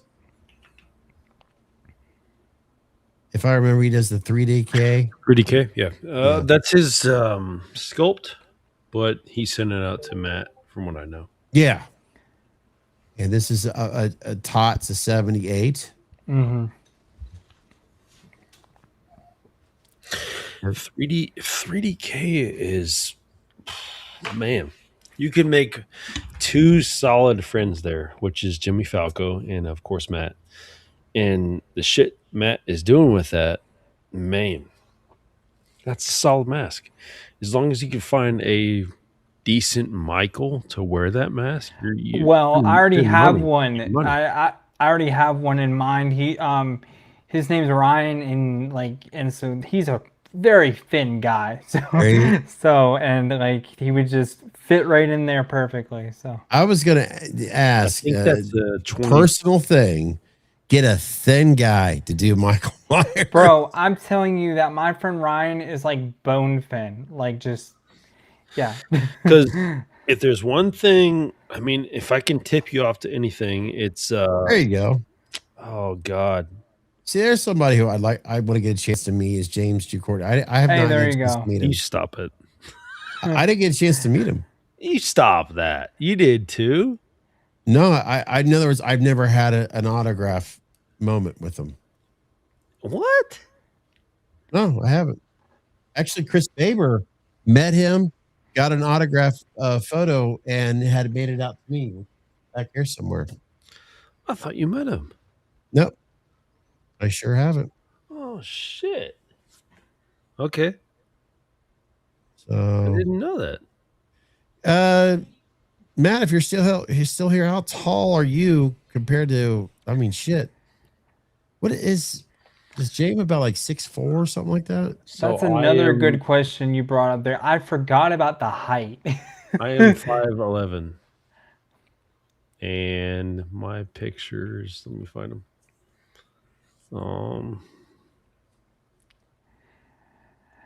I mean, the guy I know is not insanely tall. I just said I know a lot of short people in Hollywood that using the right camera angles can make them look gargantuan. So height wouldn't be something I would be too worried about. It kind of comes down to just finding someone who's thin. So yeah. I was gonna say you don't want to use that because I'm the same height. I actually have, well, I don't know if you can see it, but it's not spoken out. But I got a photo where I'm standing right next to Nick Castle, and we're 5'10". So, yeah. At one time back in the let's say a few years ago, I could have done it, but not today. I'd be the guy saying cut. But I ain't walking around in those coveralls because You know what? Let's put this way. I ain't bringing sexy back. That's for sure. Well, if it makes you feel better, I'm like 5'9", but then I tell people I'm 5'10". Well, you know what? You're at the perfect height where you could still grab stuff up there, and you don't have to bend down as low to grab it down there. Right? So. Exactly. Exactly. Chris, do you have the bags, Michael? I actually have one right behind me here. I keep on hitting my DMs. Here. Is this what you mean? See, he's actually wearing a mask. Oh wow. He's bent over a little bit. Maybe he's, I don't know, 6'1"? Yeah. 6'2"? So I think he's just tilting his head because he's trying to pose for the photograph. Yeah. He was real nice. That's Super cool guy. Oh, that's not what I want to show you. Huh. Where'd it go? Okay. I don't know where it went. What's that? That's fine. Wow. Don't know what Instagram is doing there. It's been crazy. Instagram has a mind of its own, apparently. Yeah, he's like, I don't know, maybe 6'1", 6'2". Okay. Because Matt's got it. He says he's 5'10", so we're the same. Okay. I'm 5'11", so. And that's the Kirk that I have actually had, that I had on a life size for a while. I'm actually pretty proud of this one. Yeah. I just think I would have a whole lot of fun doing like a fan made film, just because I have enjoyed seeing the shape so much, and kind of like what I said before, I honestly compare him a lot to those old silent, like black and white horror movies where like the thing in the dark moves slowly between the scenes and kind of like takes his time to like pounce onto its prey, or kind of like the victim. And that's what I've always loved about Michael Myers, is the fact that he's methodical, he takes his time, he's not trying to like sprint after people to kill them, he's just there and you don't know if he's watching you. It's just kind of that, I don't know, I know I've heard some people talk about the shape that way. I'm sure Nick Castle has, but yeah, that's why I've always just loved the character so much. And so I think in my heart, I think it's about time that I make a proper Michael Myers fan film. All right. So I like hearing that. Tell me how we That's what I love about the mohair. how You we, can how we style keep it so the easily. vision going. Are you asking like what I would do to get the ball rolling, kind of thing? Mm-hmm. Well, like I said, I already have someone in mind to play Michael. I already have kind of some of the locations blocked out in my head that I would use. Like I said, a lot of this would be kind of like a test thing to see how it would turn out, how the vibes would turn out, because I've never made like fan made stuff. I made a lot of my own stuff. I never took like an IP and tried to like put an IP into one of my projects. So it would be very interesting. I'm sure I would catch on to it very naturally. But like I said, the most money I would put towards this would be for the mask, obviously, because that's what's going to sell the whole thing the most. How the light is going to bounce off the mask and kind of shine like through the hair, and I think the mask is just truly going to make that character stand out than pretty much. Wait, what happened?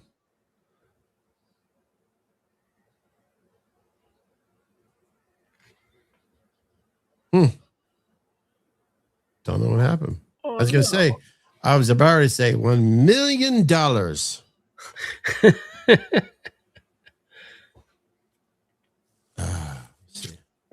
it. Okay. Oh, wait. I feel like we know enough Yeah.